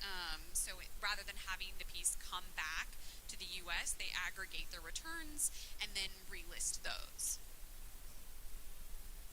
Terrific. I just want to remind the audience that we're looking for questions. We can continue to fill up the time with some Q&A here, but we'd love to hear what is top of mind for you. What challenges do you guys have? I mean, come on, speak up. We'll be happy to help. Yeah, please. Here we go. Can we get a microphone to the gentleman here? Yeah, no. Thank you. Hello, and thank you all for being here. I work with Arbitech, and I've worked with several other companies over the years doing refurbished IT. And one of the biggest aspects that I've seen, especially in the most recent years, is as you win the buy box in like back market, there might be another seller on your site that will buy those 5-10 laptops that you are selling, so then they hit they hit that buy box. Now, how do you compete or deter those people or actors from doing that? Yeah, it's a great question. Thank you for starting with a softball. That's not really a softball. No, it's great. I think it's a really good question. We've basically started creating an algorithm so that we know who our buyer is. So here in the US, I think fraud and trust is a massive part of this. You didn't mention this, but there's also a lot of fraudsters who are trying to find ways to buy things and then shift things and return them. So we actually partner with an external company that aggregates data from tons of different marketplaces. So you're actually not just getting data from us, you're getting data from a ton of e-com that basically anonymously report in their information, and they can use that to triangulate who they think is trying to fraud. And so we've used that as a way to kind of block that initial transaction, rather than having it just be like, oh yeah, they can just go ahead and buy 10 and then it's kind of a mess and it becomes a problem with customer service. What they also do is return the ones that aren't in perfect condition. So we don't want to do that. Additionally, we have built out a back market for business. So if businesses come and they do genuinely want to buy 25 laptops for their team, so this happens with startups and things like that, we have, and we can now broker those sales with our sellers as well. So if you're a seller on Back Market, you can become a seller on our Back Market Pro as well and sell to them too. So we're rerouting those bigger purchases through that team. All right, we have another question. Thank you. Please keep them coming. Hi, Randall Marinel, Shredtronics. We have a multi-sided platform as well, which is what you guys are all operating. You have to market to sellers and buyers. So I'm curious about how you think through that, how you allocate resources, how do you think about what mediums you're marketing in, and so on and so forth. So your question is you're trying to figure out what to sell on what channel? The question is about how you think about marketing to both sides. So we keep the marketing completely separate, and Google is probably our number one channel for marketing because it's the intent of search is the most relevant when you're trying to actually get that person through the funnel and to click to make the purchase or the trade-in. So I think it depends a little bit more on your business, but finding the right channel where that true intent is right before they're about to be a customer. We have kind of a unique situation. Our buyer many times is our seller, and our seller is our buyer. So we have a lot of kind of a cross relationship there. So we have to. I think consistency is really important. If we are stressing certain SLAs, we have to make sure that we abide by them as well. We are a hybrid platform, so we do take in for stock. So it's kind of an interesting dynamic. But again, I think consistency is extremely important, and just the data, a lot of data-driven decisions on our side, kind of understanding what products are selling to who and at what price point, and kind of collecting that information over years and years has really helped us spin up features and ideas and products that we know will resonate well with our customer base. Yeah, that's super interesting because they're the one and the same. Yeah. Yeah, and Many they know times. that too. Yeah, they know that, yes. So that's interesting. So for us on the buyer side, in the U.S., we have two particular demographics that are massive to buy secondhand refurbished tech. The first one is what we call the CFO, the Chief Family Officer. So this could be a mom or a dad or whoever it is in the family that actually tends to buy a lot for the family. So we call it the Chief Financial Officer because they're kind of looking at the money. They tend to buy the laptops for the kids, the iPads, all those things in the home that really kind of base the technology of what they use. And then we also have students. Students are a massive win for us. They're looking for that lower price point, but higher durability, high quality. So those are our main two, which is interesting. I think a lot of people think it's millennials because they buy a lot of resale fashion. But really right now, it's been that kind of person in the family who's buying for the whole family, and then students as well. On the seller side, it's something we've really invested in. So we, the team and I, there's 6 of us, or 7 of us, 8 really, if you count Arnaud, who's in the front here, who's our global head of supply. Yes. And we kind of went on a pretty intense cross-country road trip over the past 6 months to really get to know our sellers, to understand them, and I started implementing those changes. So when I say I feel like we're a new day in Back Market, it really does feel like that. It's kind of Back Market 2.0, and that has come directly from seller feedback. So less how do you market to new sellers, and more how do you build a relationship with sellers. I'm not sure we came into the U.S. market in the best way, and some of you may have felt that. So we really tried to change a lot of things. When we were prepping for this call, both of them were like, "Oh man, that 2-day shipping you guys have," and I was like, "No, it's 5 days now." And so with things like that we've updated, they're like, "Man, you hold a lot of funds. Your deferred payment's really tough." I'm like, "No." You gotta email me and tell me about all these great changes. Yes. So now we've really significantly reduced what our deferred payment is. So we've changed in a lot of ways specifically for the U.S. market, and that has been our marketing tactic. And then being up on stage with these guys is part of it as well. Before HubX, I worked for Rakuten, and a very big Japanese marketplace, and they had 5 metrics that they used for everything. And to this day, I think on a weekly basis, I always think about it. One is selection, having the right selection of products, cost, user experience, shipping, and customer service.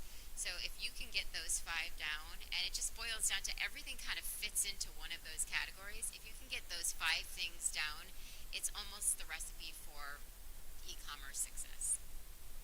I want to add on a couple things that Jamie and Karen talked about, Jamie, you mentioned consistency. I think finding the consistency in a channel that's going to work for your marketing, for me personally, besides the Google, was LinkedIn.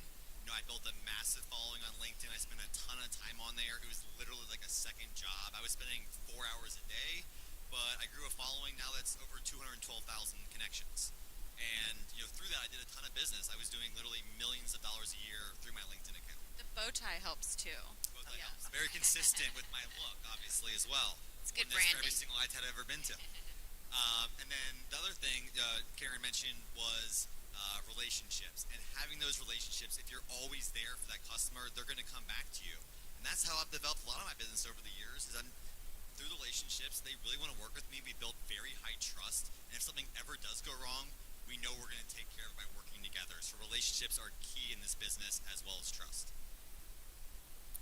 Great question. Two-sided marketplaces are extremely difficult to build.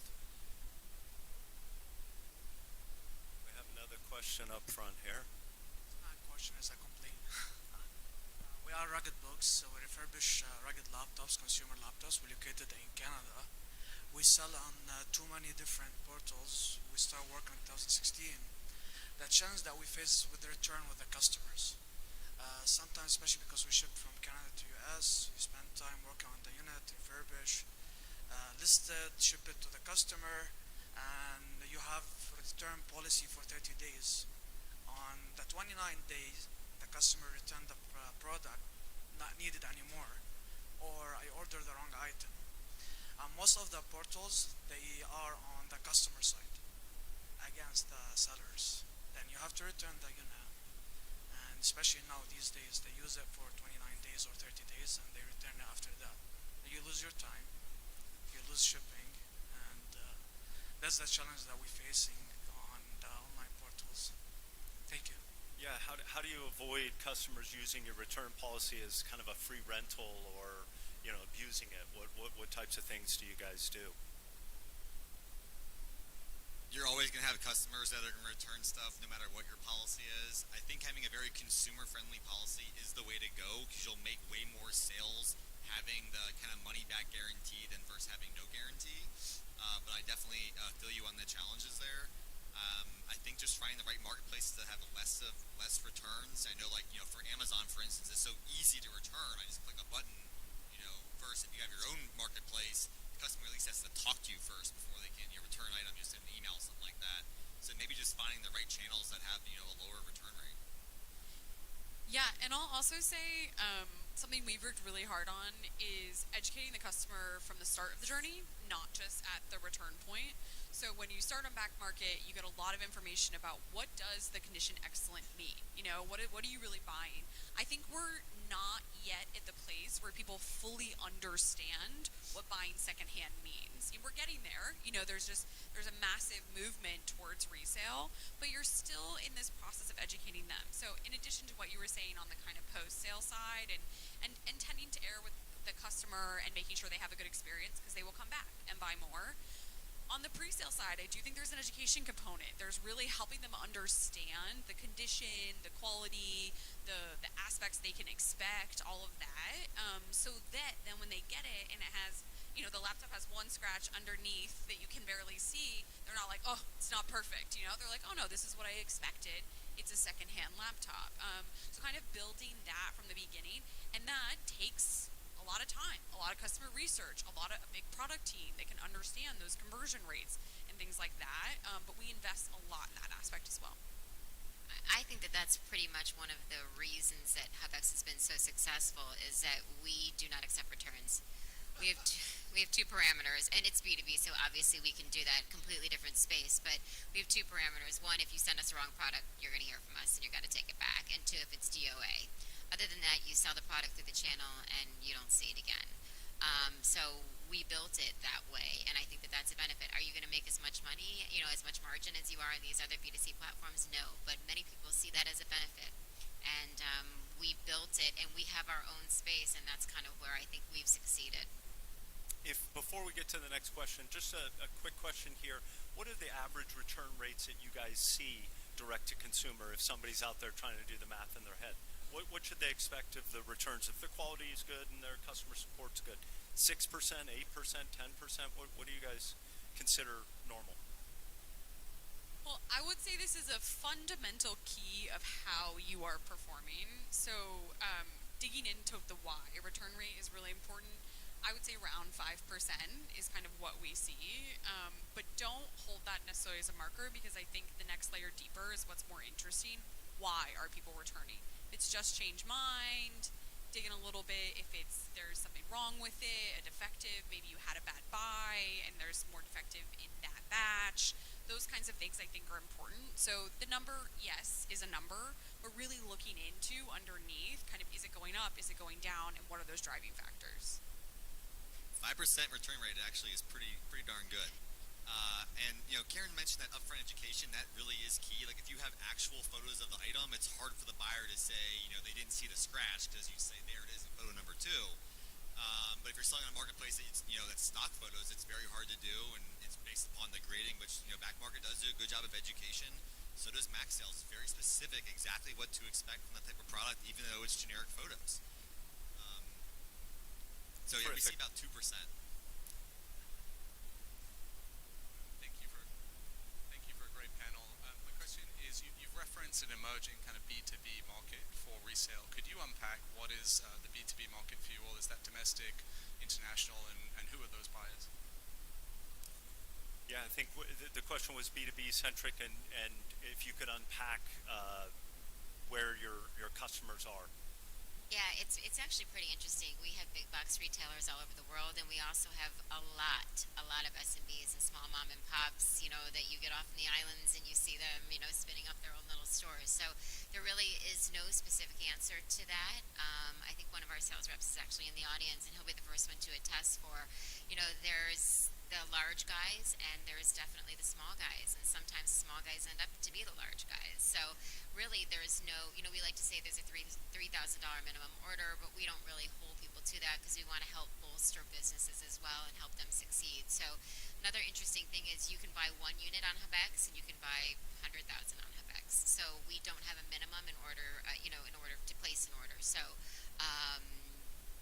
it's a lot of traveling into these regions. We have our reps based on geography. So, and we are 70 to 80% export. So a lot of our U.S. sellers look at us as a solution to get their products overseas. And a very important piece to our business also, as well, as that we're anonymous. Again, so our buyer doesn't know who our seller is, our seller doesn't know who our buyer is. And many times that works to the advantage. They can hide under the HubX umbrella and not have to worry. So I think that we've really seen a lot of small guys end up as big guys, and unfortunately vice versa.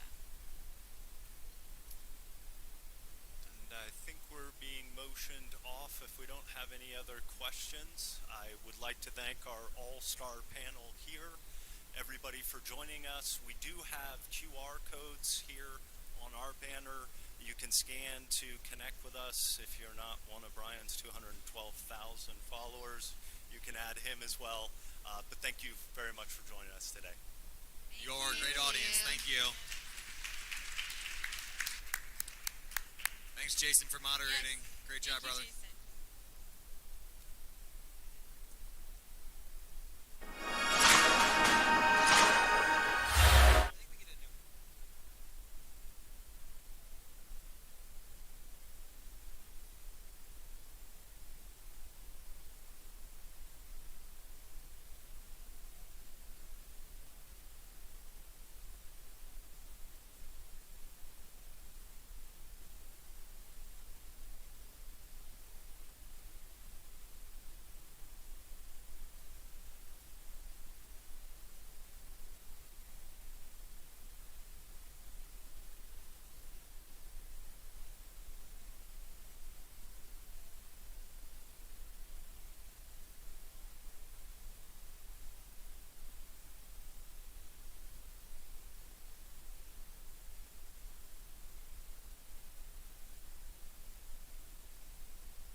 so, let people kind of filter in here, and we'll get started.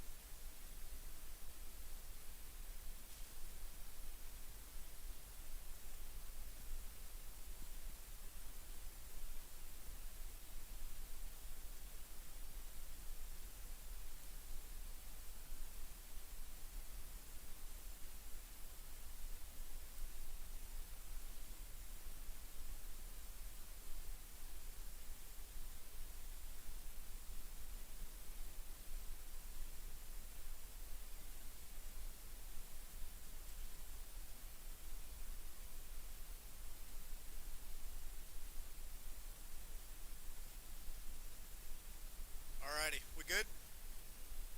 Alright, I got the thumbs up from Justin. So apparently we're good, we're ready to go. My name's Ed Pletner. I am the founder and CEO of Avertech. We're an ITAD provider based in Southern California, specifically San Diego.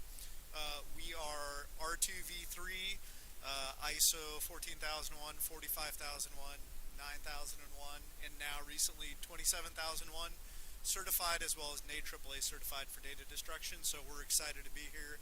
We have a booth. Come by, say hello. We love coming to the show and connecting with ITADs, not just throughout the country, but throughout the world, in helping them in providing service in Southern California, as well as vice versa, partnering with ITADs who help us service our clientele throughout the country and throughout the world. So it's great to be here. It's great to share information with each other. Grab a few drinks if you can, and have some good conversation. I'll start it off right from the top and make sure and state the obvious. Myself and Mark did not coordinate our suit jackets today. This was entirely accidental, and they are not the same brand. We made sure to check. So in case everybody was wondering that we decided to go through the lengths to do so, we did not. So total coincidence. We're going to jump into today's session, which I'm actually really looking forward to hearing about. We have been doing a lot of this recently as far as a service provider ourselves, relative to box programs and take-back programs, specifically, especially with all the amount of hybrid work that started taking place during the pandemic. There was a lot of people working from home, and even a greater need to have a robust box return program for a lot of our clientele. So I think there's going to be some great takeaways, and we'll definitely leave some time at the end for questions. I'm sure there should be some good feedback here. So I'm going to start it off by introducing our panelists here. We've got Sunil Chunna from BitRaiser, and we've got Mark Cooper from Quantum Lifecycle Partners. Kevin Dillon from ERI was not able to join us today, so it's just going to be the two gentlemen up here, and so we're looking forward to have a really good conversation and make sure we've got some great engagement. With that, why don't you each introduce yourselves and give a little bit of background on yourselves here for the audience. Thanks, Ed. Can everybody hear me okay? Good. My name is Mark Cooper. I'm the VP of Business Development at Quantum Lifecycle Partners. I've been in the business for about 12 years. It seems like about 25 years, but it's only been 12. My first role in the ITAD and e-waste space was operating what was basically an e-waste scrapyard. Pretty quickly, we grew into an ITAD business. We added trucks. We started doing pickups from businesses in the Toronto area. We added technicians. I was actually the first technician, so it's a wonder we survived. We added real technicians very quickly, and I learned the business from the ground up. Today, I am responsible for the upstream sales and business development team, which includes relationship managers and a customer success group that handle all of the interaction between our upstream suppliers and the Quantum organization. And I'm looking forward to a great session. Thanks, Ed. Hi, my name is Sunil Chand. Can you hear me? All right, perfect. I co-founded a company called Stellar almost 3 decades back. Our core competence is data recovery, which means losing data, not having backups, and what do I do? We make software products under the brand name Stellar Data Recovery and also provide data recovery as a service. We have an India Development Center where we've got 400 folks and also a European subsidiary in Netherlands from where we serve the European customers. About 10 years back, we also authored a product line called Bitracer. Bitracer is a media sanitization software product line to wipe out clean hard drives, laptops, Macs, servers, storage, mobile devices, and now we also have a solution for Apple Watch. What sets us apart is our fantastic customer service and ability to craft solutions that fit every customer's needs and at a great price. We are size agnostic. We work with ITADs that do 10,000 devices a year and up to even 1 million devices a year. Here at the show, we're showcasing some special functionality on Apple Mac Erasure. That's the latest innovation. What used to take an hour now can be done in a matter of minutes with very, very little technical understanding, and also previewing the Apple Watch devices erasure technique. We've been working in the remote data erasure space for a couple of years, so happy to be here and talk about that. Great. All right. With that, let's get started. Each of you, what is your experience with a box return redeployment program? So we've done some variation of box programs for a number of years, long before COVID. We called them courier projects. So FedEx, UPS, we're Canadian, so Canada Post, Purolator, as opposed to carriers who do FTL and LTL and white glove pickups. As COVID progressed in 2020 and 2021, more and more people were working from home, were working remotely. It was more difficult, it became increasingly difficult for IT departments to bring people back to the office, to get equipment consolidated, to do bulk pickup. So we went to work building a box program. As I mentioned, we are Canadian, and the Canadian market has some unique challenges that are specific to Canada and not so much an issue in the US, and it's about population density or lack thereof. So I like to compare Canada, which is 3.6 million square miles and has a population of 39 or 40 million, to California, which is, I think, 160,000 square miles and has a population of 39 or 40 million. So when people were working remotely, they were working really, really remotely. And even having a robust box program didn't solve every problem. And there were still occasions where we just could not get to certain places, or at least we couldn't get there in a cost-effective way.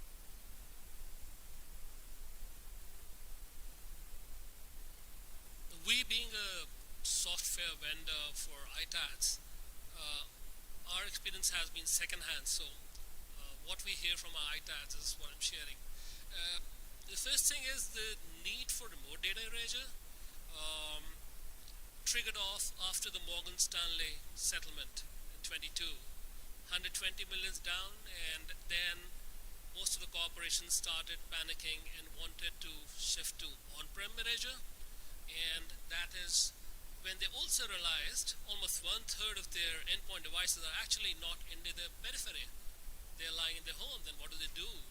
And that's when they started asking ITADs about, can you really secure the devices before you pick them back? And that's when we saw it triggering a lot in 23. And 24, it's really got amplified after the Change Healthcare breach. I don't know if you're following that, but Change Healthcare lost $1.6 billion in revenue, paid $22 million in ransom fee. Their CEO had to give a testimony to the Senate, and despite all that, today 1/3 of Americans have their PI information available in dark web because their production systems were compromised because of stolen passwords, possibly from a device that got compromised in transit. And that's what triggered a lot of demand for chain of custody security needs, and the people wanted to kind of wipe devices before they left the chain of control, even for the remote IT workforce employees. And so we're seeing more and more corporate customers directly asking us for this technical need, and then usually it's kind of implemented through a managed service provider or an ITAD. You had something to add, Mark? So in terms of products and categories and different packaging options, we've kept it intentionally simple. We have 3 sizes: small, medium, large. A small package can accommodate 1 or 2 cell phones and cables and chargers. A medium package can accommodate maybe 2 laptops and accessories. And then our large box is 16 by 16 by 16, so you could fit a dozen tablets or 6 or 8 laptops with bubble wrap. You could even fit a small desktop printer, a monitor in there. It goes without saying we didn't launch a box program to bring in lots of monitors and printers. We did it in the hopes of generating some additional volume in the laptop, smartphone, and tablet categories. And at the end of the day, we really did it just to provide a complete service to our customers and to solve the issue of we've got 1 thing or 2 things in some far-flung location, and we need to make sure they're handled properly. So that's why we did it. And so far, okay. Okay, well, Mark, this question then is for you. What are some positive and negative experiences you've had in the box program? I'll actually start with a negative. When we officially launched, and the program is called Quantum QuickShip, quickship.quantumlifecycle.com if you want to check it out. Our very first actual order, UPS lost the package. It was a shake your head, kind of laugh and throw your hands in the air type moment where it was bound to happen at some point. We didn't think it would happen on the first package. I don't know exactly what we did to handle it with the customer, but it was an organization based in Australia who has employees across the world. They had somebody in Canada, in British Columbia, which is the far west coast. I think it was actually Victoria, which is an island, so it's particularly difficult to do pickups there, which is why a courier program or a box program is so effective. But the same company came back and placed a couple other orders for other employees, so we took care of them, and service is obviously job 1, not just in box programs, but for all ITADs and e-waste recyclers. So on the positive side, it's given us the ability to cut out a ton of time and energy and involvement from our customer success team in creating 1Z lots, 2Z lots for bringing back a couple items at a time or 1 item at a time. And there's a cost associated with it that we actually have the ability to bypass by providing like a unique code, where if a company wants to do multiple, we give them the unique code, they use it for all of their orders, and then we can bill them on the back end. So it solves a lot of problems that way, and we're still ramping up. Like, we're not generating tons of volume through this program, but I'd say every week we get a dozen inquiries that are suitable for our QuickShip program. Okay, great. And obviously data is a big issue when it comes to these box return programs and redeployment as well. So Sunil, why don't you speak to us how BitRaiser is implemented into the process of these programs? Yeah. So first thing, packages do get lost, right, Mark? So they do. And you don't want to risk losing 1 device or 10 and then put the company or customer in trouble. What BitRaiser or any professional data erasure software allows you to do is through the customer's ID service management platform, you can identify and select the devices that you want to wipe. They could be 50 or 200 or 500 devices. And once you select them, you can push the BitRaiser software package down to every endpoint device that is selected. In a matter of minutes, all these computers now have the the Bitrazor package. And the moment the download is completed, the step 2 takes off, which is Bitrazor runs and modifies the computer so that when the next restart happens, it will only boot into the Bitrazor environment and not the Windows operating system. That's the second change. And the third step that happens is it automatically forces a restart. So what happens is the computers, all these selected computers restart into Bitrazor environment, and all a user has to do is give access to the local internet, and the wiping starts. And once the wiping is completed, the audit trails are pushed into the cloud environment, and then from there, through an API integration, the ITAD can have access to the certificate of destruction in their ERP portal, and then they can decide whether they want to give a real-time report out to their end customer or combine them in the package. So once this process is complete, it will look very complicated, but you can wipe several hundred devices in a matter of an hour, provided the remote worker is there to assist you, just to put the internet access code. You can wipe hundreds of devices together, and a big project can be completed across hundreds of zip codes in a single day. And then the next step is to kind of work with your logistics partner and put them in the boxes and bring them back to your facility. That's how it goes. Great. This question is for the both of you. What are some client programs that you interact with regularly in your experience with these box return programs? Go ahead, you can start, Mark. Okay, I'll go first. So with our box program specifically, we haven't, with our quick ship program, we haven't interacted with any client platforms. It's sort of done on an ad hoc, one-off, as-needed basis. But with our larger corporate customers who go through our legacy courier program or courier project, we've done a number of API build-outs. We've done some ServiceNow integrations. And I was talking to a colleague earlier, and we have an ongoing project, 300 remote locations for a retailer across, well, they're global now, but they're originally in Canada, Canadian company. And we've used our legacy program, which integrates with a carrier aggregator that gives us the best rates between FedEx and UPS and Canada Post, and generates the labels. We get inquiries on an ongoing basis that have employees across the country that just need something quick and easy, and that's when we refer them to our quick ship. We give them that unique code. They process the order. They don't have to pay out of pocket.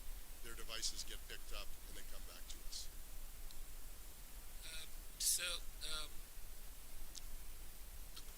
Our customers are ITADs, and they work with the corporations, and that's where the complexity is, because there's just not ServiceNow. There's Avanti, there's Helix, there's ManageEngine, there's Jira, tons of them. So it can be quite overwhelming. But we've seen some of our ITAD customers work and collaborate with the infrastructure service providers, the MSPs, and they kind of help them out in managing the device erasure part of it, because sometimes you feel a bit overwhelmed when you see a new interface of a new platform and your tech may not be able to work with it. But just a phone call and the collaboration really triggers off, and that's how you can run projects across different platforms with different customers. Okay, great. This question is for Mark. Mark, which client personnel do you typically interact with in your box return programs? Great question. The answer is really all kinds. We're dealing with, we do quite a bit of redeployment work.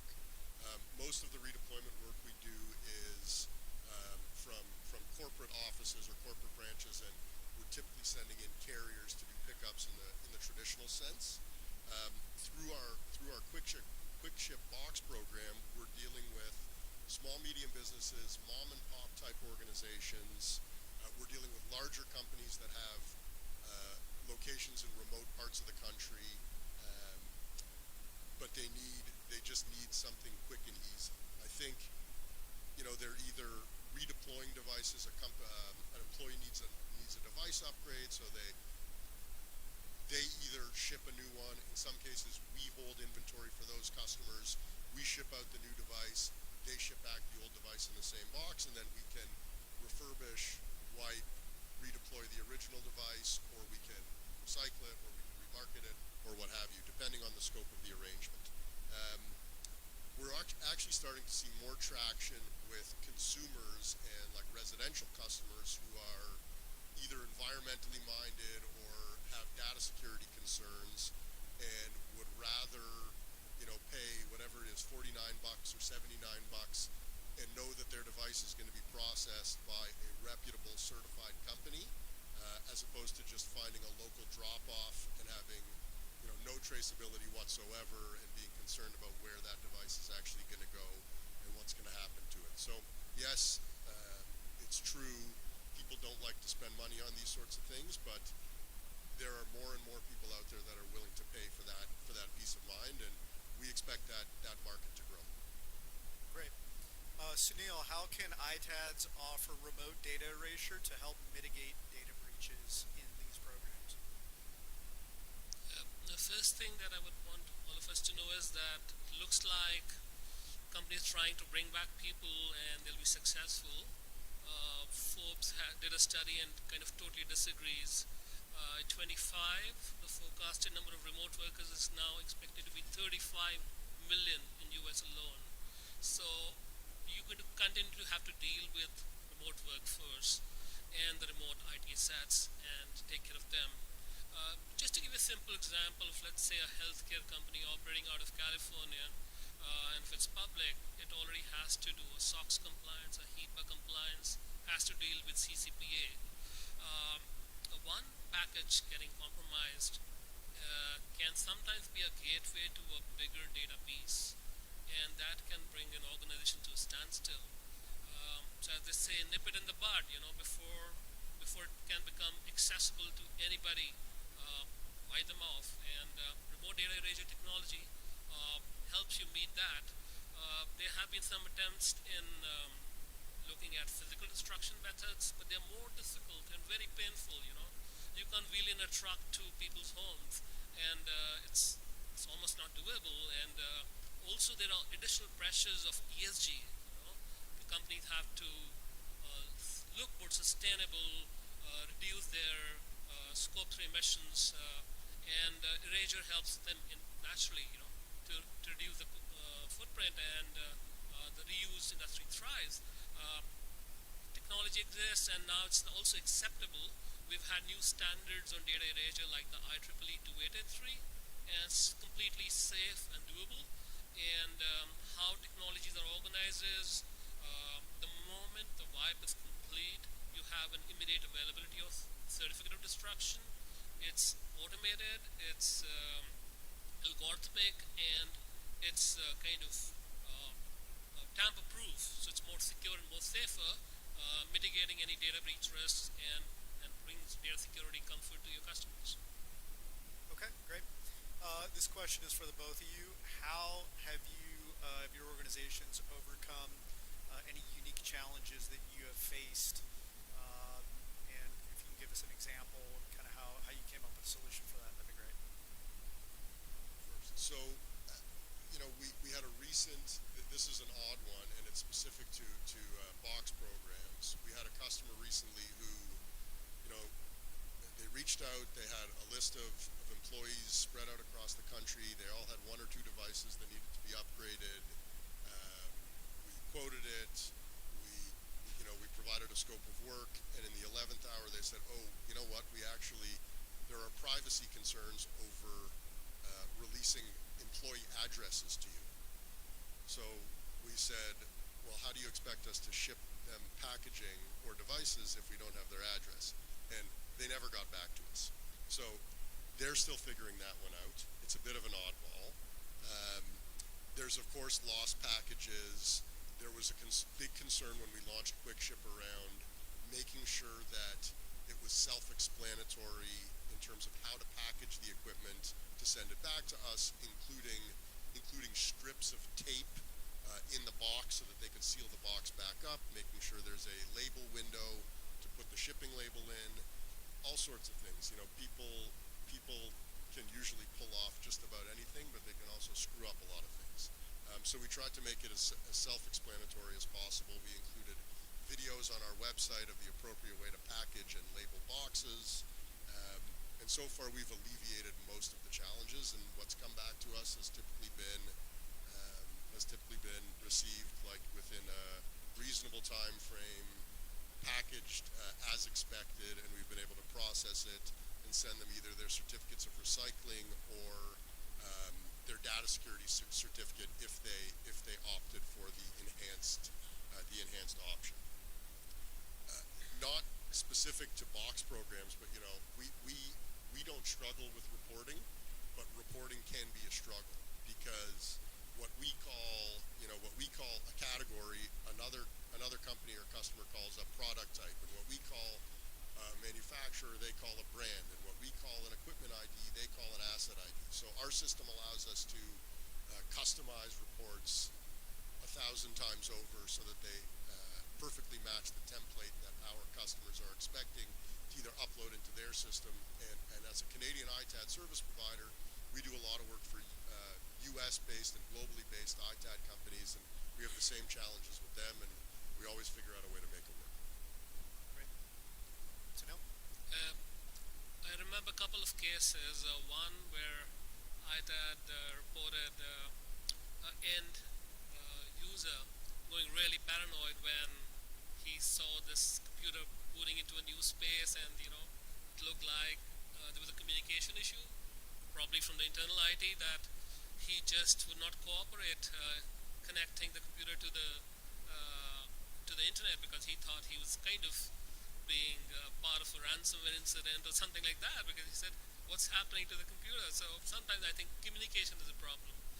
And also another incident when an employee went rogue, while the process was underway. So yeah, I really don't know how these were handled, settled, but yeah, I remember these two cases.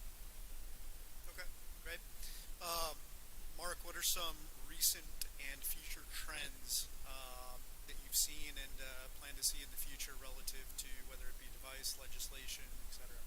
Yeah, great question, and it actually kind of is a continuation of the challenge question. And our biggest challenge and the biggest trend now is data security, locked devices, and dealing with devices that are locked down through FMIP or some device enrollment program or a BIOS locks. And dealing with our larger corporate customers, like we address these issues in advance, and it doesn't mean that they're all automatically removed or released and easy to process, but at least it's been the topic has been addressed, and it's known, and it will come up during the process flow when we receive the assets. In the box program, it's particularly challenging because we, by design, kept our website simple. We don't talk about the nuances and the differences between recycling and reuse and remarketing and resource recovery and parts harvest and scrap and everything like that. We just say, we handle your devices in the best way possible.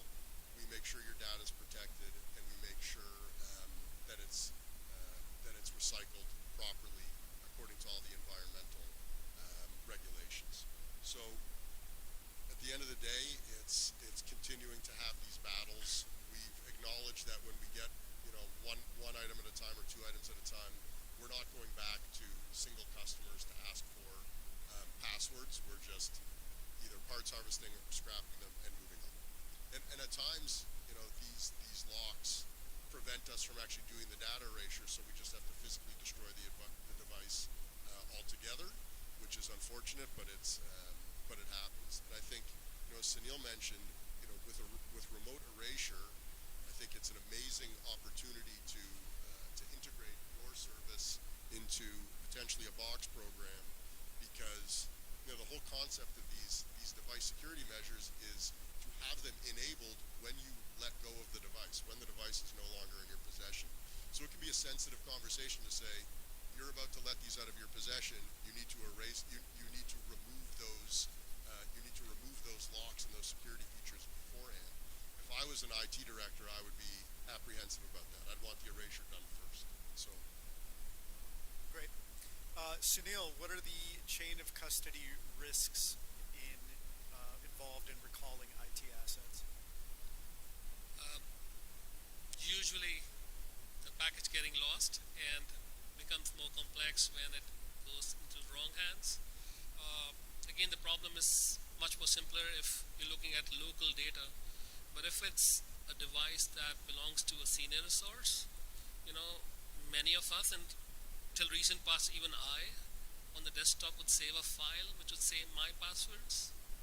And with that file, you have access to sometimes the most important production systems of the organization. And yeah, I mean, if you imagine a threat actor has access to your mission critical servers, you're a healthcare company or a fintech company, he can really get all your business data and put your organization to a bad repute. So, big dramatic risk and sometimes result in organizations shutting down just one device. Because not the data in the device, but the information in the device that gets access to the complete organization. So it can be pretty disastrous. Okay, great. And for both of you, we'll wrap up with what are the pillars of implementing and maintaining a successful box return program? We'll start with you, Mark. If you're planning to launch a like customer-facing cloud-based box program, what we did was we kept it simple, and we acknowledged the fact that it wasn't going to work for every single application. But if you had basic needs involving the disposal of a single device or a handful of devices from a remote location, we think we check all the boxes. We believe we check all the boxes. So keep it simple. At the same time, for corporate customers in bigger volume, you do need to have the ability to do batch uploads and integrate with courier platforms and generate waybills and have them automatically emailed to customers and limit the amount of manual intervention that's required for each order and each package. That would be my advice. Just keep it simple. Don't overthink it. And we also we didn't launch this thinking it was going to be a huge driver of volume or revenue or margin. We just wanted to be able to provide the solutions that our customers needed wherever they needed them in whatever way, shape, or form they needed or wanted them. I think the single most important pillar for a remote asset take back is data security. If you don't have a strong data security implementation integrated into your device take back program, I think the customer is going to remain tentative and not really do too much transaction on it. I understand it may not be a large part of the transaction, but sometimes you build very good relationships because you have a specific advantage that others can't deliver. So I would say it's important to invest in this function because this can be a unique differentiator to your business. Okay, great. Those are our questions, all kind of like wrap and conclusion. I think as a ITAD service provider, a box program and being able to implement and provide a box program to your clientele is extremely important because it gets you stickier with your clients, right? And so we're always looking as ITAD providers not just to be the junk hauler and the data destruction provider. You want to be able to provide additional services that bring value to your customer. And like Mark was saying, maybe from a volume standpoint, this isn't something that becomes a significant volume driver, but from an important standpoint, it again kind of gets you in with your client and gets you, again, that word stickier with them, provides more value and really shows your worth to your client. And the more of these type of programs that you can present and provide to your clientele, the better chance you have of not only keeping your clients, but also gaining new clientele, because sometimes, as probably many of you know as ITAD service providers, it's not just the straightforward kind of way in the door. It's that, side step in the door to kind of say, hey, here's an opportunity to get in with a client that maybe isn't the easy way, but you can show your value that way and eventually be a valued service provider. So great answers. Thanks for all the information, guys. And now we will open it up to the audience. Hopefully some of you have some questions, and I will bring a mic, I think, to you if I can.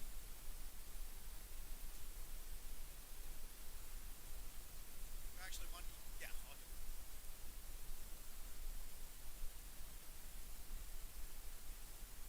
And Sean, right? If I recall. Oh, yes, that's Yes. true.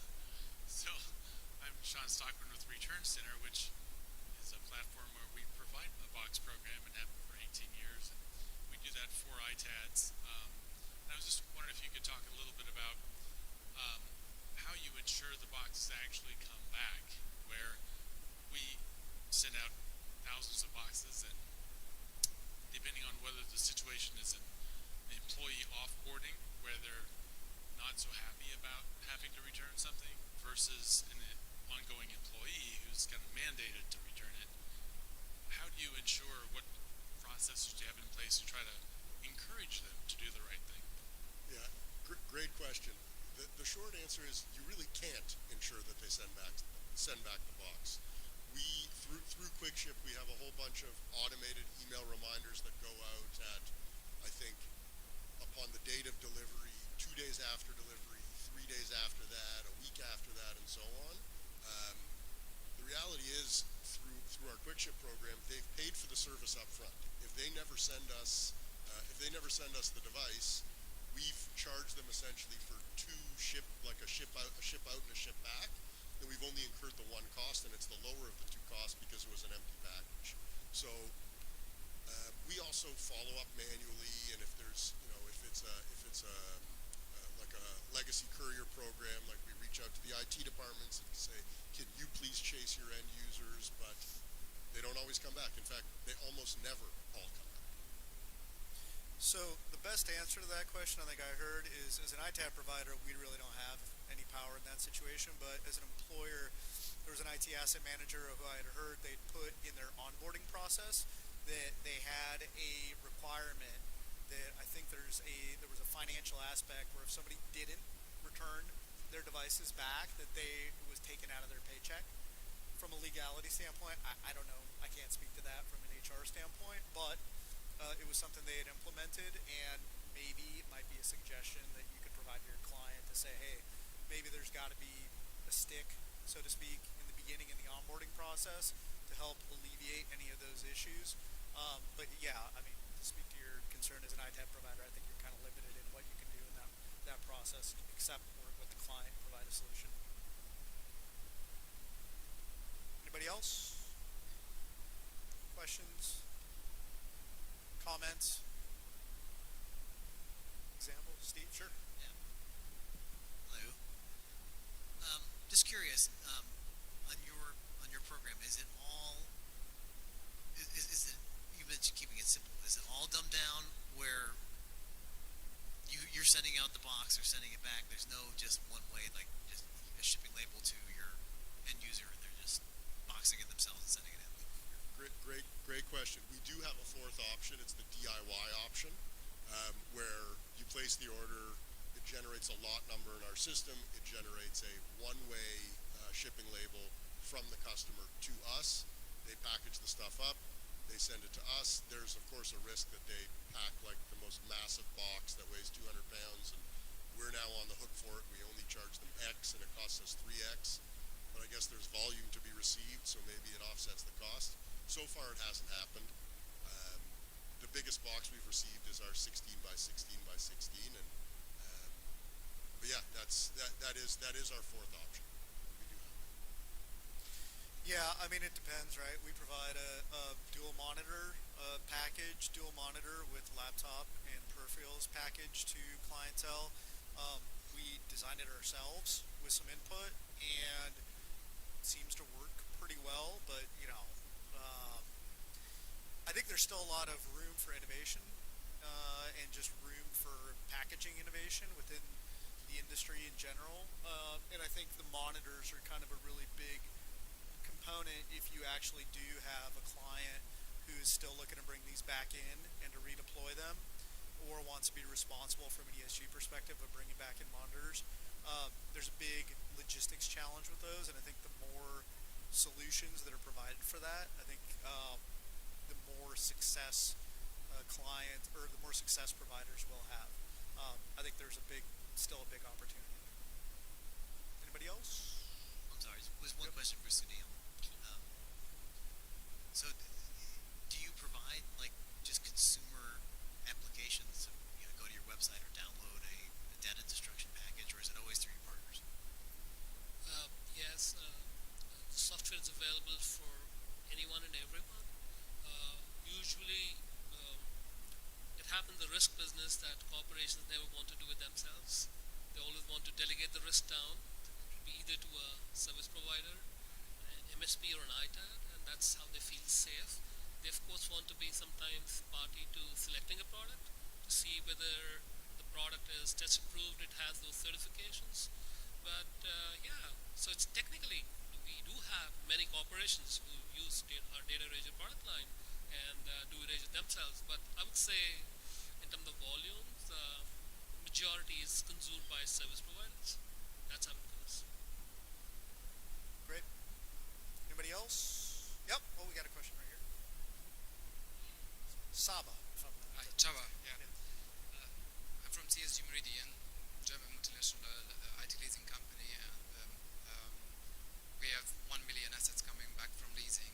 And as a lessor, I think you mentioned the topic with the log devices, right? So I think you guys in the IT business have the same issues. You mentioned that you go back to the customer, emphasizing and training them, and so on. What's your experience, and do you have any results of that emphasizing about the log devices? Was the question, what are the results of our experience in going back to the customer to get them to send the stuff? Getting better? Yeah, it's most of the time they send the stuff. I don't have the numbers, but I'd say over 90% of the packages that go out come back. But specifically, no. My question is the log devices, right? So the log devices. Yeah. Yeah. So we don't go back to customers through quick ship for lock devices. We just process them as is. Through our conventional channels, we always go back to the customer, and it's dependent on we deal with a lot of end users, but we also deal with a lot of logistics companies and other ITADs. So there's like multiple degrees of separation between the actual end user who controls that device or their third-party contractor who controls the device and us. So our success rate is probably in the 75% range, but I can tell you the 25% that we have to scrap really hurt. They really hurt, and it's usually the Apple devices, higher-end devices that have these locks that we can't resolve, and yeah, it sucks when we have to scrap them or parts harvest them. It sucks for everybody. Sorry, I didn't mean to overshoot. Yeah, it's a great question. The iCloud lock devices is a challenge. I think having, from a process perspective, maybe a quarantine area. That's something that we've implemented, where we kind of quarantine the devices and try and make best effort to work with the client on being able to unlock those devices. Sometimes it's just a matter of time and communication. And if you have enough time and communication and the right communication with the right people at an organization, you can actually get those devices unlocked. But if you're just at volume processing through, it's really tough to be able to handle that. But I think there's a lot of opportunity still relative to implementing the right processes to properly handle that type of material, especially on the iCloud locked device side. So, great. We got another question over here. Pass the mic. Hey there, thank you for a great panel. I was wondering about the proportion of your take-back programs that are existing businesses that are coming to you to service their remote workforce versus inbound inquiries. And for those inbound inquiries, where do you see demand coming from people looking to kind of get a box program implemented? Great question. The users of the Quantum Quick Ship program, it's almost all like organically generated leads. form submissions, calls, emails to info@quantumlifecycle.com. Hey, I've got this one item and I live here or I work here. Can you handle it? We refer them. Our existing customer base is, primarily large corporates, and so we're still working within our conventional courier project framework for those, but we're not using the quick ship platform as much as I would like, but we're getting there slowly. Great. Yeah, great question, great answer. I think that'll do it for us. Yep, we're right up against our time. So I want to thank everybody, thank our panelists, and thank the audience for the questions. Once again, have a great show, and appreciate your time, everybody.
but that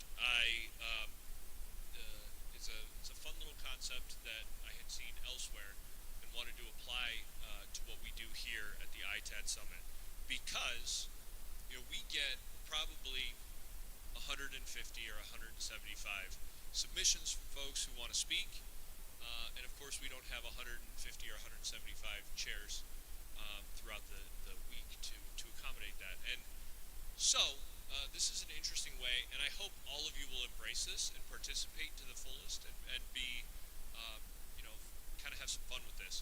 So the idea is, you'll notice we have 2 open seats up here. We're going to travel down some fun little rabbit holes and have conversations about some stuff that didn't get put into the agenda. One of them, spoiler alert, we're going to talk about globalization and international issues in the ITAD space.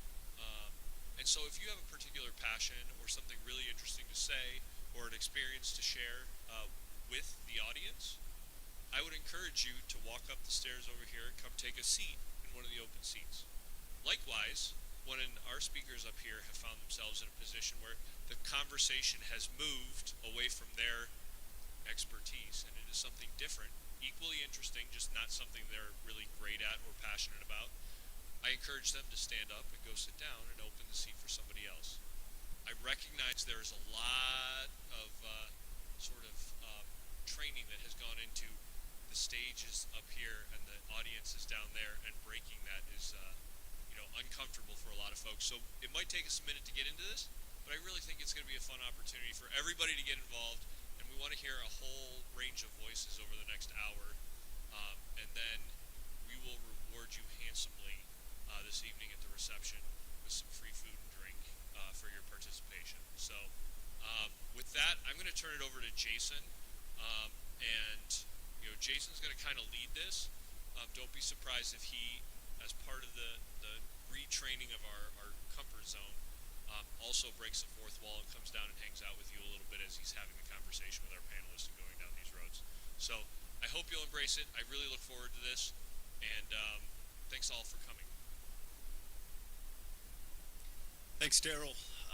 Completely new format for everybody in the room, including myself.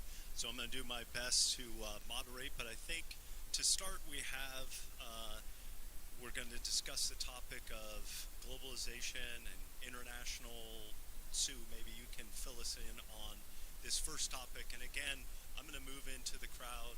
Would love to get participation. Please raise your hand. Give me a wink if you want to participate, or just walk up here so we can make this a successful interactive session. But Sue, take us away. Thank you very much, and hello. I'm Sue Bywater-Reed, and I work for a company called Vita. We are an ITAD that manages not just IT asset disposition, but IT asset lifecycle services. We do have partners in the US. Our facilities are in the UK, and they're in Ireland, and we're opening a facility in Europe. So we have got a lot of discussion points, I think, about, and I want your opinions in globalization in the ITAD, because we understand how we need to ensure a secure solution for not just with our partners, but with the end clients. The demand for secure and sustainable services is growing bigger and bigger. Now, I've been in this industry for 24 years, and I'm seeing a change. We're evolving. Back in the day, it was waste, and there was a different way that we were managing, and it was just IT asset disposal. That changed to disposition. We're now changing to IT asset lifecycle management. So when and what is important for everybody when it comes to global solutions, and who are you choosing to use, and how do you overcome some of those gaps with those partners? So it's all about responsible life cycle, specialising in ITAD, specialising in giving the best results with, I suppose, in-country expertise. And this, I think, is something that's happening more and more. So open to some questions. Terrific, and I think if anybody has a question out there, it's a good time. Oh, great. And Mark, would love to, I know you have experience in international and some of this space. Thanks. So Brooks Hoffman of the Iron Mountain This subject is near and dear to my heart because I manage Iron Mountain's global partner network, and VITA is a partner. So I'm curious, turning the tables on you a little bit, how did VITA go about selecting its partner? You said you have partners in the United States. I'd love to be your partner in the United States. I'm not. But I'd like to know how you went about selecting your partner. And in general, when you enter a new market, like I notice you guys are targeting Germany for your next location, how do you evaluate that market and make the decision of sort of build or partner or kind of a combination of both? Yeah, good question. So thank you. Question number one, answer, should I say, for number one, is we carry out a lot of due diligence with our partners. So they have to have the same certifications that we align and adhere to, if not the same, because obviously different countries have different regulations and legislations. So we would look to the nearest point. Also, we have a service operations director that is now going out and making sure that he's carrying out that due diligence. So we're going to the operations. We're looking at them from a financial point of view. We look at the organisation's facility. We make sure they are who they say they are. And once we've carried out that checklist, and it's a very deep dive checklist because we have to adhere to certain regulations and check-in because of our own ADISA certifications, it is only at that point that we will then start the negotiations as a partner. Through that checklist, if there's anything untoward, we highlight that and say, well, thank you, but respectfully, we can't partner with you, and this is the reason why. But that's a good thing because that also prompts whoever has approached us or whoever we approach to try then to evolve into those certifications to get that partnership going. So, yeah. As for the facility in Germany, I really can't comment too much on that because that isn't something I've been involved in directly. But I do know that it's placed in an area where it's in Europe, and we do have Dublin and Belfast. But because there's a lot of movement around Europe, and you have the issues around customs, etc., because of Brexit, we felt that would be strategically placed. Thank you. Follow-up question, actually, and we're just curious. When I look at the ITAD industry here in the States, I see you obviously have a handful of very large players, and then you have a lot of fragmentation and a lot of small to medium-sized players, but they have really good kind of strongholds in their backyard or their geographic location.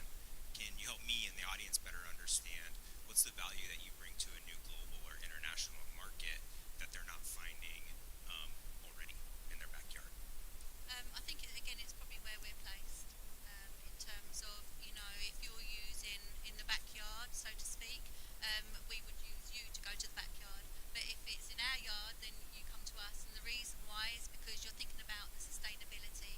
Is it going to be sustainable to fly over your engineers to carry out a decommissioning project? Or is it more sustainable that you use the expertise and the knowledge we're in country where we can support you? And I think that's a lot of what we're doing. Also, you have to think about the movement of assets. You can't just always freely move assets from one country to another. There's a lot of legislation. So we choose the partners because of that legislation, but equally we facilitate those partners because of where we're strategically aligned. I hope that answers that. Thank you. Yeah, and I think the great questions are going to come from out here. If anybody wants to come up and hold the microphone and speak about this, you're welcome to. I don't know much about it. I'd throw a question out there. Are there any other questions?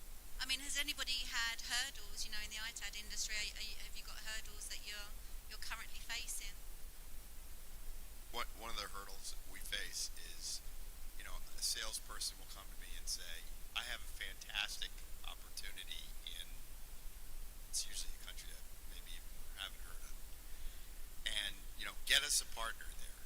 But there aren't companies in that geography that have, R2 or e-stewards or even local certifications or local government sort of approvals. So how do you we've had when we first started doing this, our rule was basically if you're not R2 or East doers, we won't do business with you. We've had to relax that because there's some major markets out there, some big countries where companies just have elected not to pursue those certifications. So we've had to sort of get comfortable, do a much deeper dive on our due diligence, and get comfortable. And I'm curious as to, have you had a similar experience, and what approach do you take? Yeah, we had a recent experience. It was in Iceland, and it was with somebody that I used to work with many moons ago, and they asked if we could support them, and the answer was no, we couldn't support them. There's lots of red tape around there, and there wasn't a partner. They used somebody, but they're not R2. They don't have any accreditations, and I suppose also there's in some countries there isn't legislation. We can't facilitate. It's not that we don't want to. It's just that because we have to adhere to our own certifications that we just can't facilitate. But we're honest about it. And then if there's a gap and there's a closure anywhere that we could facilitate, we'll help. But otherwise, we have to say, I'm sorry, Mr. Customer, but it's a problem for us.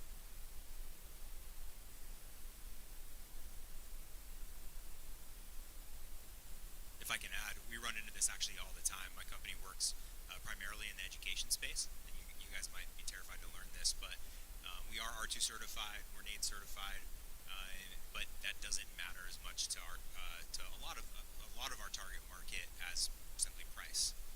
And so when it comes to that, no salesperson likes to hear no or to turn down a deal.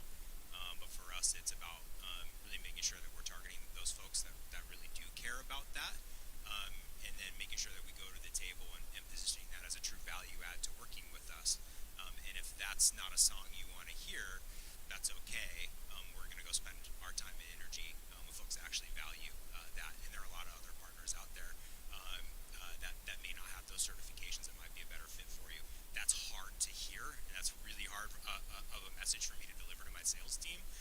But it's one we feel like will pay off in the long run. We feel like we're on the right side of history in this case, even though it might be a little bit more of a long view than we like sometimes. That's a great way to share that. And also, we have to think about doing the right thing, not just for ourselves and partners alike, but also doing the right thing for the end client. We're talking about traceability and transparency and certifications. So we have to align and make sure that we are, whatever we say we're doing, that we are delivering that. And by delivering that means that we are giving the full chain of custody to that end client, because it's specific. If they're being audited or they have a data breach, it impacts, and we have a name to uphold. So yeah, that's a good point. Terrific. Another question on internationalization? Yeah, hi, George Ganis, representing Zones. And your sales team and my sales team, they must hang out at the bar together because, I've got 100 great opportunities in Asia Pacific, Latin America, and all these wonderful countries. But the question is globalization. And I've been talking about it for about 2 years within our company, and it's something we're struggling with. And my perspective is we're trying to homogenize this global model, right? Concepts that work really well here, like remarketing, and then you try to take them overseas and they don't work in certain countries. Or pricing, just a simple, I pay $1 here, and if I get ITAD service in India, I expect it to be pennies on a dollar because that's what the cost of doing business is. And all these concepts that fail miserably when we take them abroad to these nations and countries. But the question I have is we're all here to listen and to share. The struggle I have, and I think it was Rob earlier said, say yes and say yes often, right? Why can't we solve this, or why is this such a complex problem to solve for when we put all of the industry best people in the room, and yet I can't provide ITAD service for my customer in China?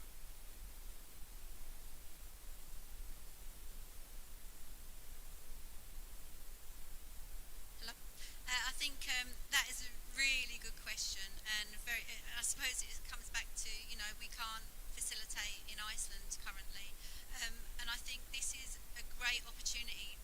ask those questions. We might not have the answers today, but it's a really good question to bring forward so that eventually we can all get together and say, well, is there a way that we can facilitate that?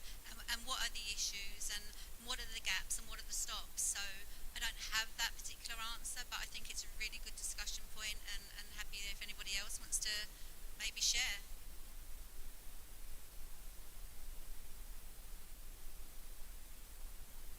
One, two. Okay. First of all, sorry for my accent. As you can hear, I'm French. Based in Thailand for the last 26 years and operate ITAD for the last 15. And so far, we work in 45 countries and we receive order in Thailand and Cambodia, Vietnam. It is the same. I do not understand. For us, the way we service clients in Southeast Asia so far is the same as we service in US and in Europe. There is not such difference. Of course, sometimes the price, but like Blanco license, we pay the same price. Buyback, yes, it depends on the market. Logistic, yes. But in terms of quality of service, we are NIAG, for example, and all my partner in Cambodia, Vietnam, Taiwan, we provide the same service. Don't be worried. Don't be scared. It was a comment. So what was was there a question with that? It was just, yeah. I think that was a great reaction, and it's really, yeah. Thank you for that. Thank you for sharing. Hi, I have one question because I was looking in the mobile here, what he told about the certifications. In 3 countries in Europe that's quite big, France, Germany, and Italy, you have like 3 companies or 4 that has the R2V3 and this S-Steward, none. So I think the diligence that he said that the companies has to do it, to do business in Europe, I think is pretty, it should be the pretty standard. Because even if you request the certification, many companies, because they don't have the same checking out there in Europe, how this would work? That's my question. Like, I don't know how much is the really requirement to have the R2V3 in Europe. Does someone want to come up and sit on the? Come on.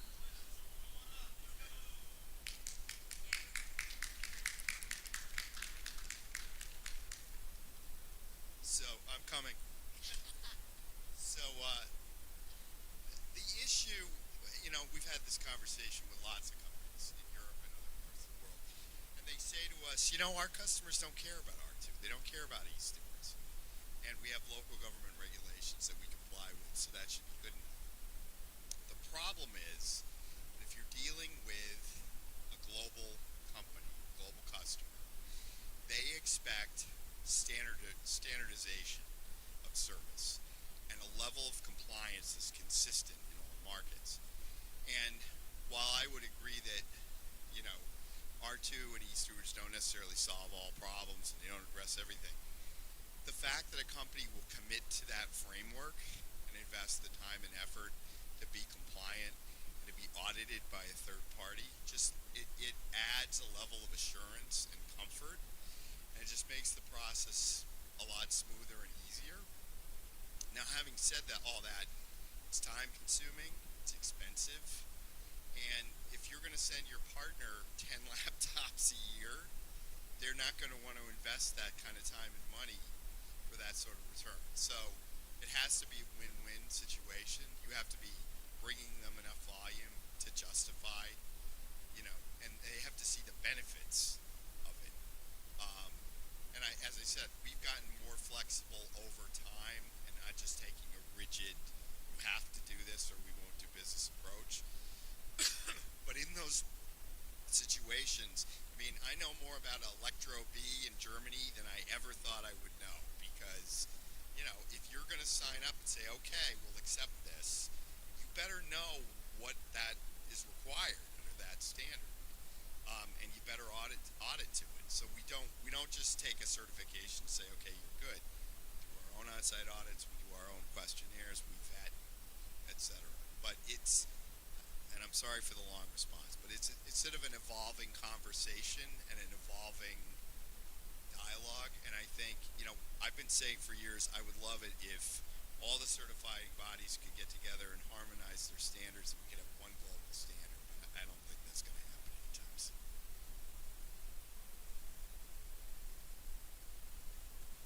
Okay. If we don't have anything else on globalization, we can move on to the next fishbowl topic. Sue, that was wonderful. That means Can we maybe get I get off the stage. round of... Yeah, stick around. I might not know the answer, but I'll try. And you're welcome to stick around too, Sue. Maybe Mark will introduce another topic. Anybody out there thinking of one, we're going to have an opening after this, so please. I have a question. Why is there a mustache painted on your picture, on the moderator picture? That was a bet that I lost, and had to wear a fake mustache. So yeah, thank you. And I wore it upside down. If you can't tell, I didn't even know how to put it on properly. But Mark, if you would, I think you had a next topic that we can kind of round table here. Sure. Yeah. And my disclaimer is I'm far from an expert on this topic, so I'm hoping this will be interactive and maybe some people up on the stage. But it's one that's top of mind, given that I think a lot of us got caught up in Atlanta because of the CrowdStrike data issue. And so it had me thinking a lot this week about how can the ITAD industry be a much what's the next level for us when it comes to cybersecurity and data security. I want to kind of go back though. I heard a lot of interesting words, and I'm sitting here looking at the prompt of the session and brainstorming next steps for the industry. I can't help myself. I think of analogies. And for us to understand what the next step is of the ITAD industry, it's important for us to understand what step it is that we're on today. And Sue walked us through a little bit of the history in her opening from from recycling to reuse to now a broader service model, right? And it had me thinking, one of my hobbies and interests, who likes coffee out there? There's got to be some coffee drinkers in the house, right? I have this odd obsession with coffee. But if you look at that industry, you have the first wave of the coffee industry was, Folgers, post World War II era, instant coffee, and then Starbucks came along and they talk about that as the second wave, right? In our space, first wave would be recycling and scrap. Second wave would be, okay, what's the next iteration of that? In this analogy, that would be reuse and asset disposition. I think we're at this critical point in our industry where what's the third wave? And the third wave in the coffee industry is, okay, what's that next tier above Starbucks? We all have in our hometown or city that corner shop that can get away with charging us $8 for a cup of pour-over drip coffee with tasting notes that rival 15 at the fountain. 15. Sorry, I'm from the Midwest, so you got to account for that. But you guys kind of see where I'm getting at, right? So we're in this state where there's homogeny. I heard that word from the gentleman here. We have everybody's R2, and it means a lot, but it's also kind of getting diluted, right? At the same time, and it's almost like this pay to play thing. Like you're either in or you're out, right?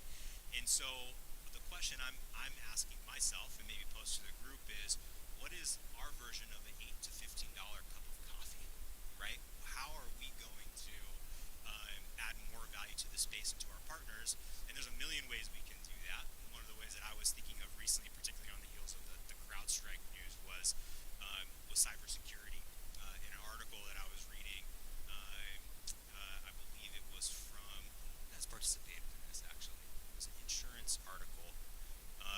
But anyways, it was pulling a bunch of IT leaders, and it said 40% of IT leaders out there don't have a comprehensive ITAD solution plan.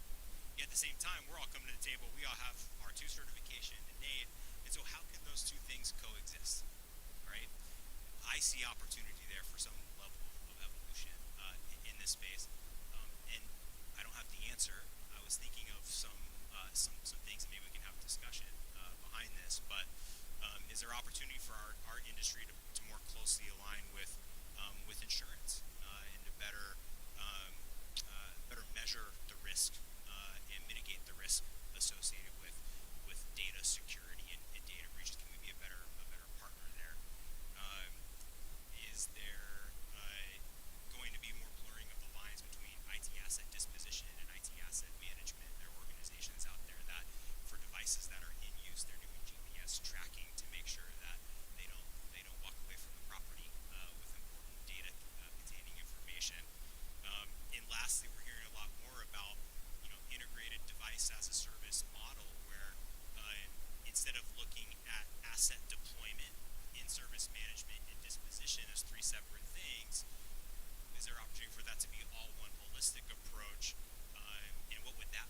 were some comments earlier today at the carbon credit session that talked about blockchain.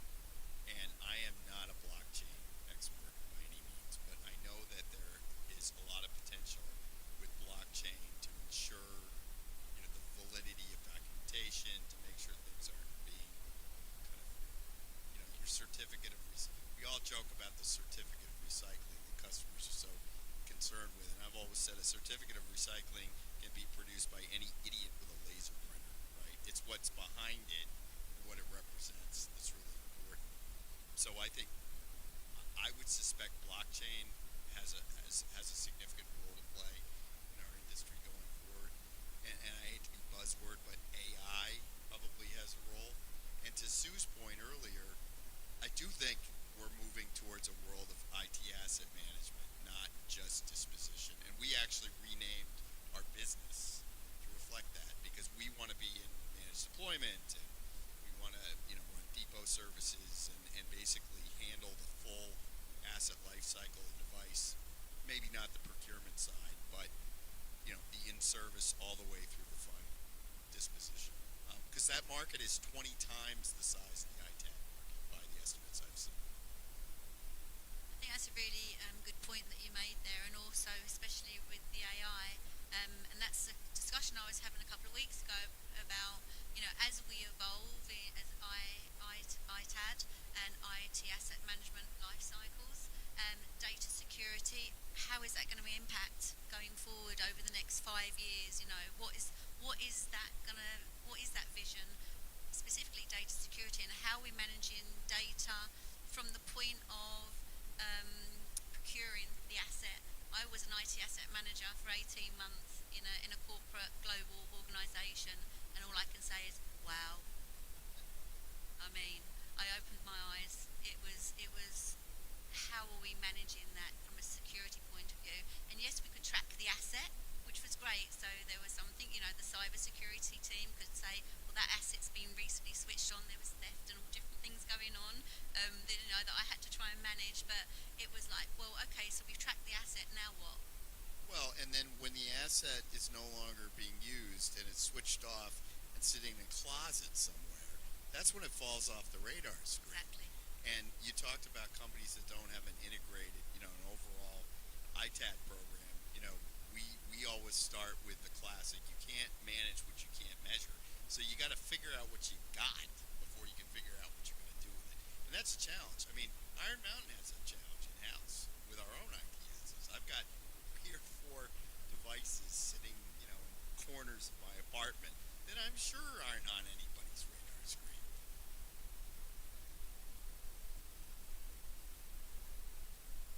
Terrific. Anybody else want to? Yep, here we go. The IT asset management conversation is absolutely spot on. We brought on Dave Hunt here as a resident expert and incorporated that into our talk track. So when you were talking about ITAD 1.0, I called it ITAD 2.0, right, when we started going through the different cycles, right? And then new for 2024, we just introduced the ITAM talk track into it to help the customers with the CMDB, the ServiceNow integrations. And we were talking about the assets. It's funny because if I'm a CISO, those are liability bombs, not assets, right? They're in closets, they're stuffed under the desks, and anything we can do to help our customers find that equipment, identify it, track it, etc. It's not perfect, but it definitely is moving the needle in the right direction. So one of the services we offer our customers is helping them, go into these dark places. We won't mention the customer name, but they had 180 pallets worth of stuff. And we went through, we did a site assessment, and 5,000 unaccounted for laptops. And this is a Fortune 50 that has ServiceNow, that has active CMDB, that is tracking their assets, supposedly. But those liability bombs are everywhere. So they were very happy with us afterwards. Big success story, and everybody was, kind of excited. But there's all kinds of stories out there where these things are just lying around. So back to the story. I think IT asset management and incorporating that now into ITAD 2.0 as a bolt-on, a value add to the overall services that we're delivering, I think is a big winner for us. And I think that's a great way to counter that. Somebody mentioned price earlier, how it's very challenging to deal with customers that only want to focus on price. If you could get to the CISO or the compliance department or the risk management people, they're delighted to pay a few extra dollars to avoid being the next Morgan Stanley with a 200 million. Morgan Stanley, for those of you who don't know, paid a $200 million fine because they trusted their data-bearing end-of-life assets to a moving company so they could save a few bucks. I will tell you that I am familiar with their current processes, and let's just say that they have kind of gone to the far other end of the spectrum in terms of risk management. And they are not price sensitive. They understand the value proposition that better to spend an extra $10 per asset than wind up on the front pages of the Wall Street Journal. For you guys dealing with environments and clients like this, how has work from home and the decentralization of all those assets played a role here? When I think about that, I think of you're taking a liability and you're now just compounding that liability by taking all that stuff from a single site and all around. Are you able to service that better? And come on down. Come on down.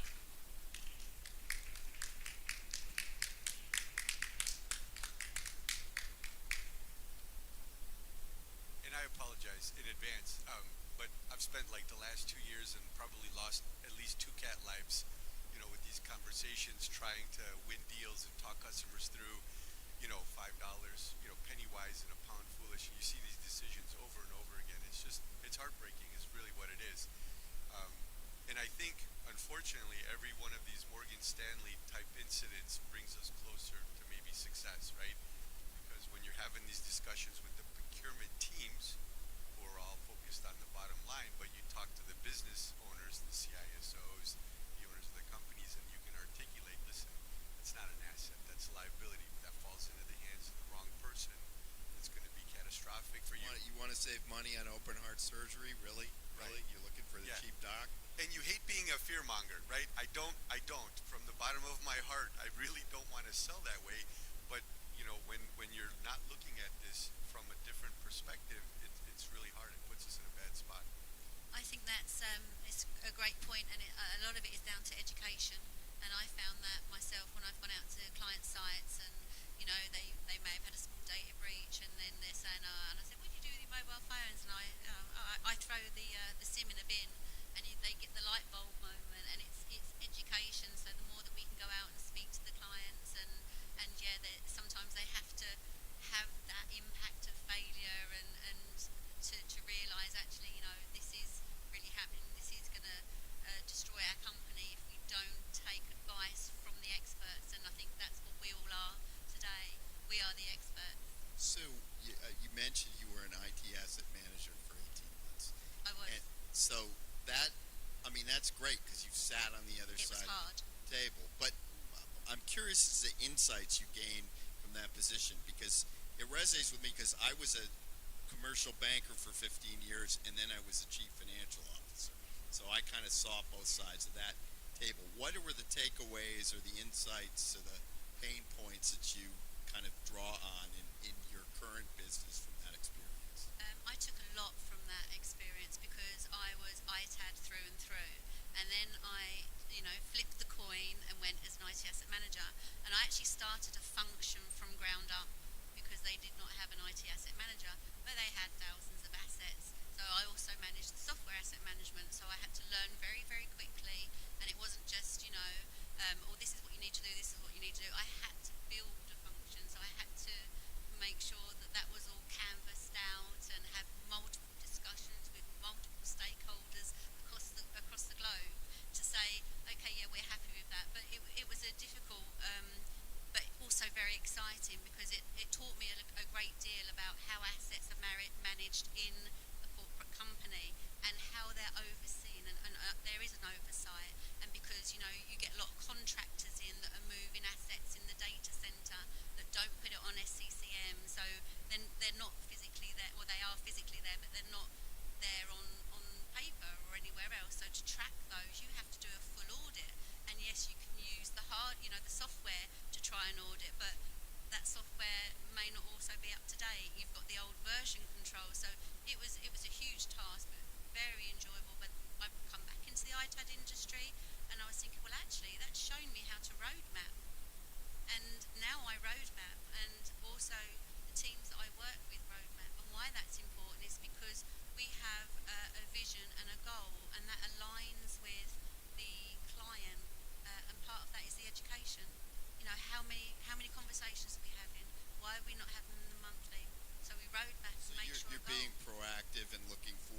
say, hey, 100% what do you got for me right now?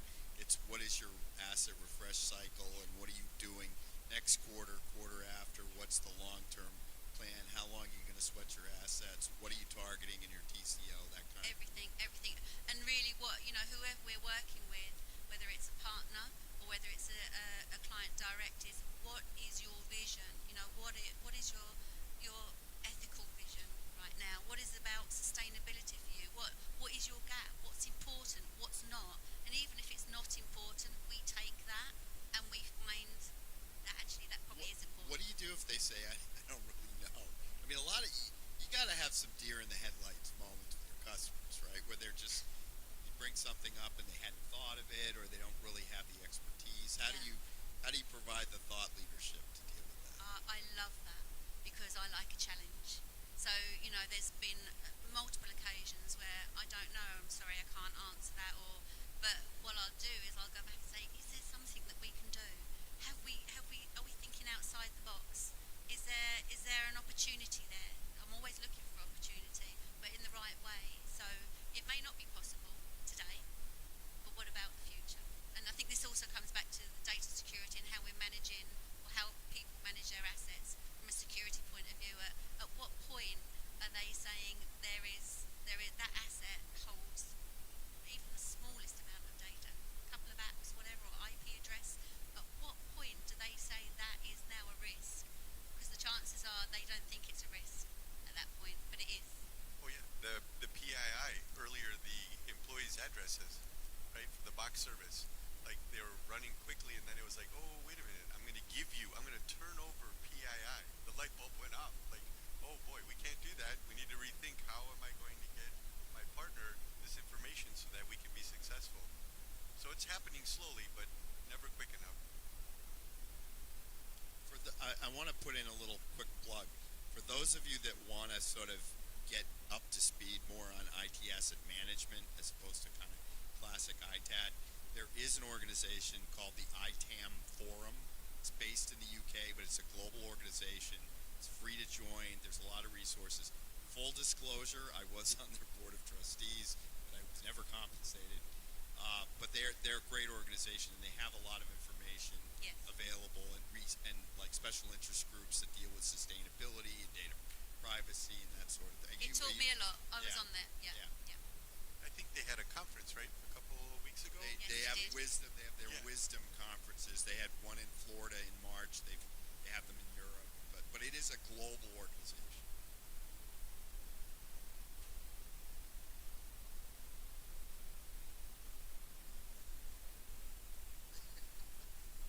I'm the moderator. Oh my gosh.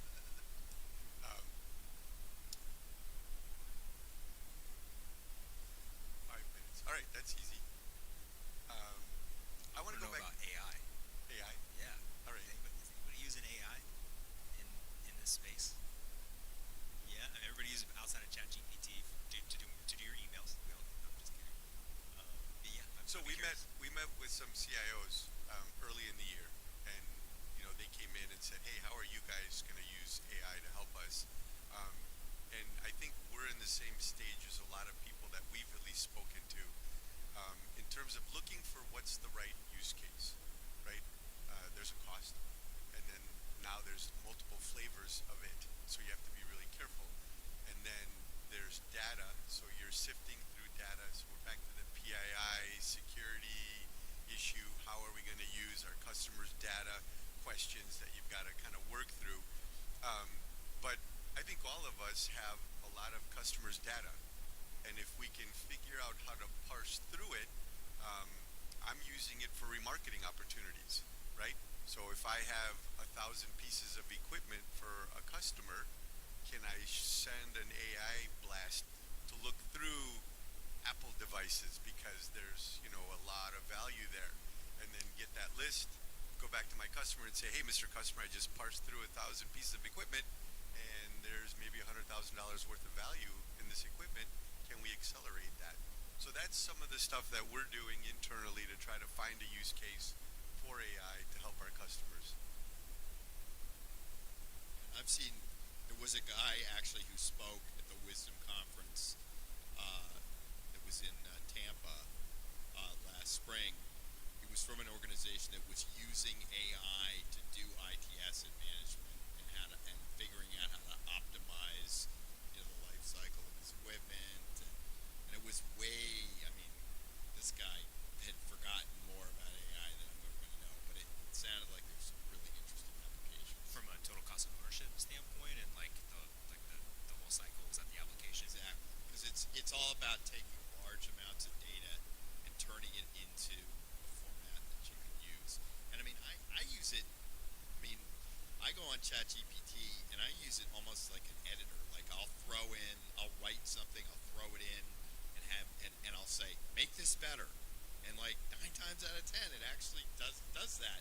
Or I was asked to speak at a conference last summer, and they said, the topic is the ITAD landscape in Europe. And I'm like, how the hell am I going to boil that down? So I went to ChatGPT and I said, give me 500 words on the ITAD landscape in Europe. And it wasn't perfect, but it was definitely a starting point. So I kind of view it as a tool, an emerging tool at this point.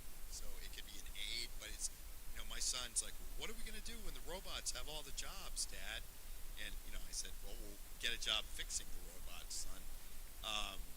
It's a tool, but it's not, I don't think it's a panacea.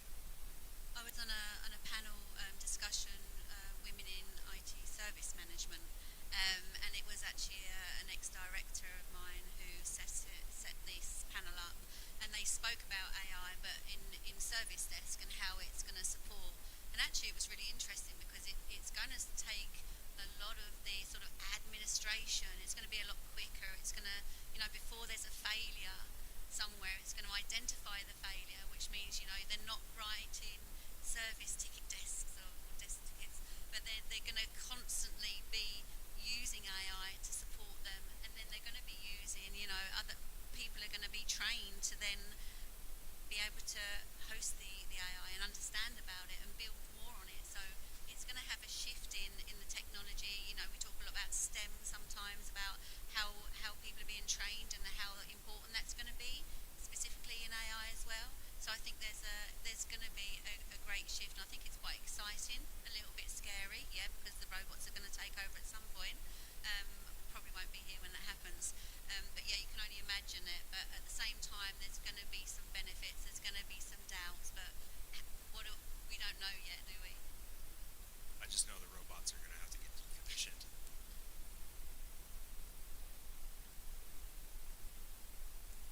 Thank you. Terrific. Do we have any other questions from the audience? This was really to serve you. Yes. Wonderful. We do. Careful, you might wind up on stage. Go sit on a lap. Sit on a lap. All right, no real question I want to add to the AI. So something what I was hearing around AI was kind of business side.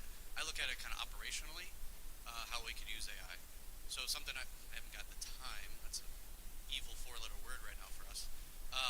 Is how we can use AI, large language models. That's like ChatGPT, where we could apply the context of our operations, which some of the things we run into are, a PC or a laptop comes across our floor that we've never seen before, and our operators on the manufacturing line don't know how to get into the BIOS or what keys, right? So I see AI being something where we could, all the manuals of all the computers and everything in there, load that into there, and now you can present to your operators the information they need at the time they need it on how to process this device, things like that.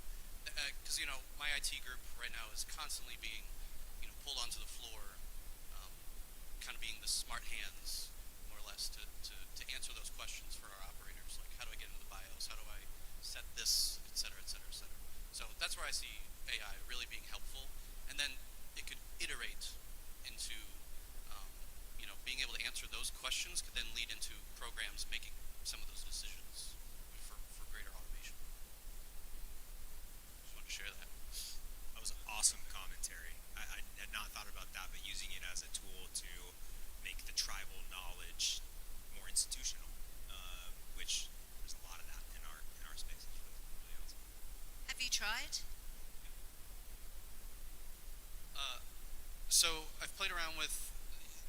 actually go stand up your own free, AI program.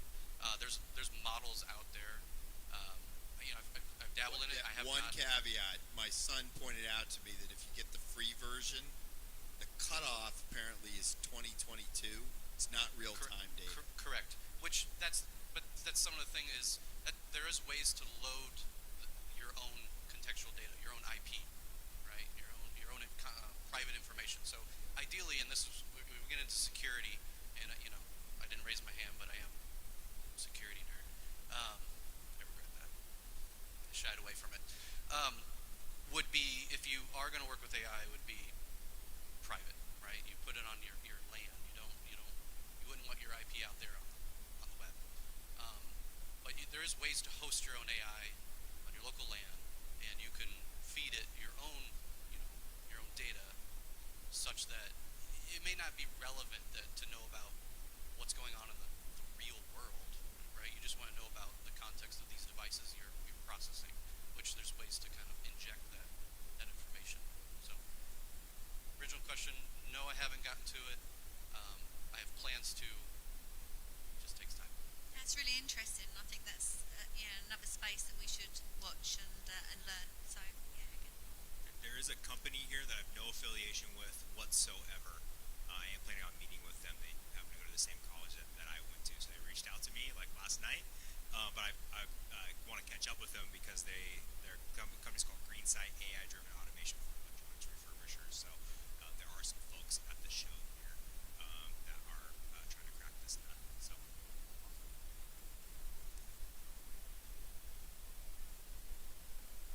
All right. Any other topics or questions before? No, yeah, we've got one more. I love it.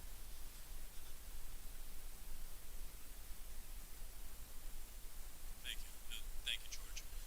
I think you're spot on when you're talking about it's all about the money, right? I mean, we're kind of chasing the environmental thing, but it comes down to data security. And so, I know the cybersecurity model version 2.0, for those that adopt the cybersecurity model, version 0, I believe you get a 40% reduction on your insurance, on your cybersecurity insurance, right? So it comes down to the money aspect of it, and I really see this as your point about ITAD and asset management overall converging, because there's a lot of misunderstanding as what ITAD is, what it isn't, what it continues to be. But I think the Security Exchange Commission, the cybersecurity rule, 96-hour rule, if you will, is really bringing those two disciplines together to a place where now I argue with Dr. Barbara Mbisa, as the president, founder of the International Association of IT Asset Managers. Full disclosure, I'm an instructor. We've got certified practitioners in 126 countries around the world. But I really see this as evolving to a place where, and she doesn't like for me to use the word in terms of a responsibility for signing off, right? A certified IT asset manager has a fiduciary responsibility. Sorry, Dr. Burr, I'm going to say it. It's going to evolve to that point, right, where a certified asset management practitioner, right, has an organization, right, of mobile asset managers, security asset managers, disposition managers as well, to a place where it's just naturally going to evolve. So meet the new boss, same as the old boss, won't get fooled again. It really is European market, EMEA really leading, and you can see where the future is going, right? It is data security. And environment's nice, but not until, as I asked the question earlier this morning, until we have a true market where you can trade, like I was early on in the alternative fuel vehicle, trading carbon emissions as well. Not until we establish an open market where there's value to that. It's nice to have a green stamp on the annual report. Come to my ESG panel tomorrow. You might change your mind. Well, and ITAM Forum's great, right? And what Martin's done is phenomenal. But from a certification perspective, so I'm hesitant to say that in terms of fiduciary responsibility, but I can see EMEA coming to that, because if you got to submit a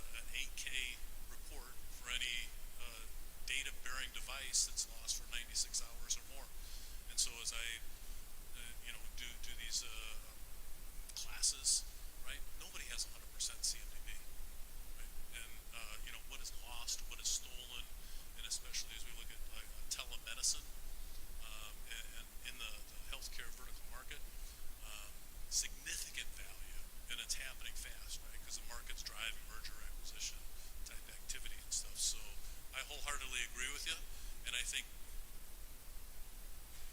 everyone's going to create more value for their customers by taking that approach and recognizing Kyle Marks, right? A market leader. I'm sure a lot of folks know Kyle.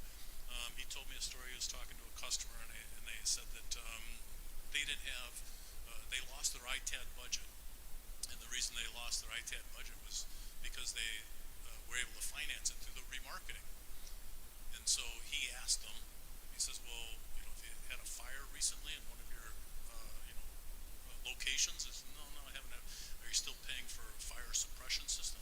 Are you still paying insurance for, So it's an education process for the market, and this group here are true market leaders that have to educate the market as to what the value is before it's too late, right? And so I commend you for spotting that because I think it's extremely valuable.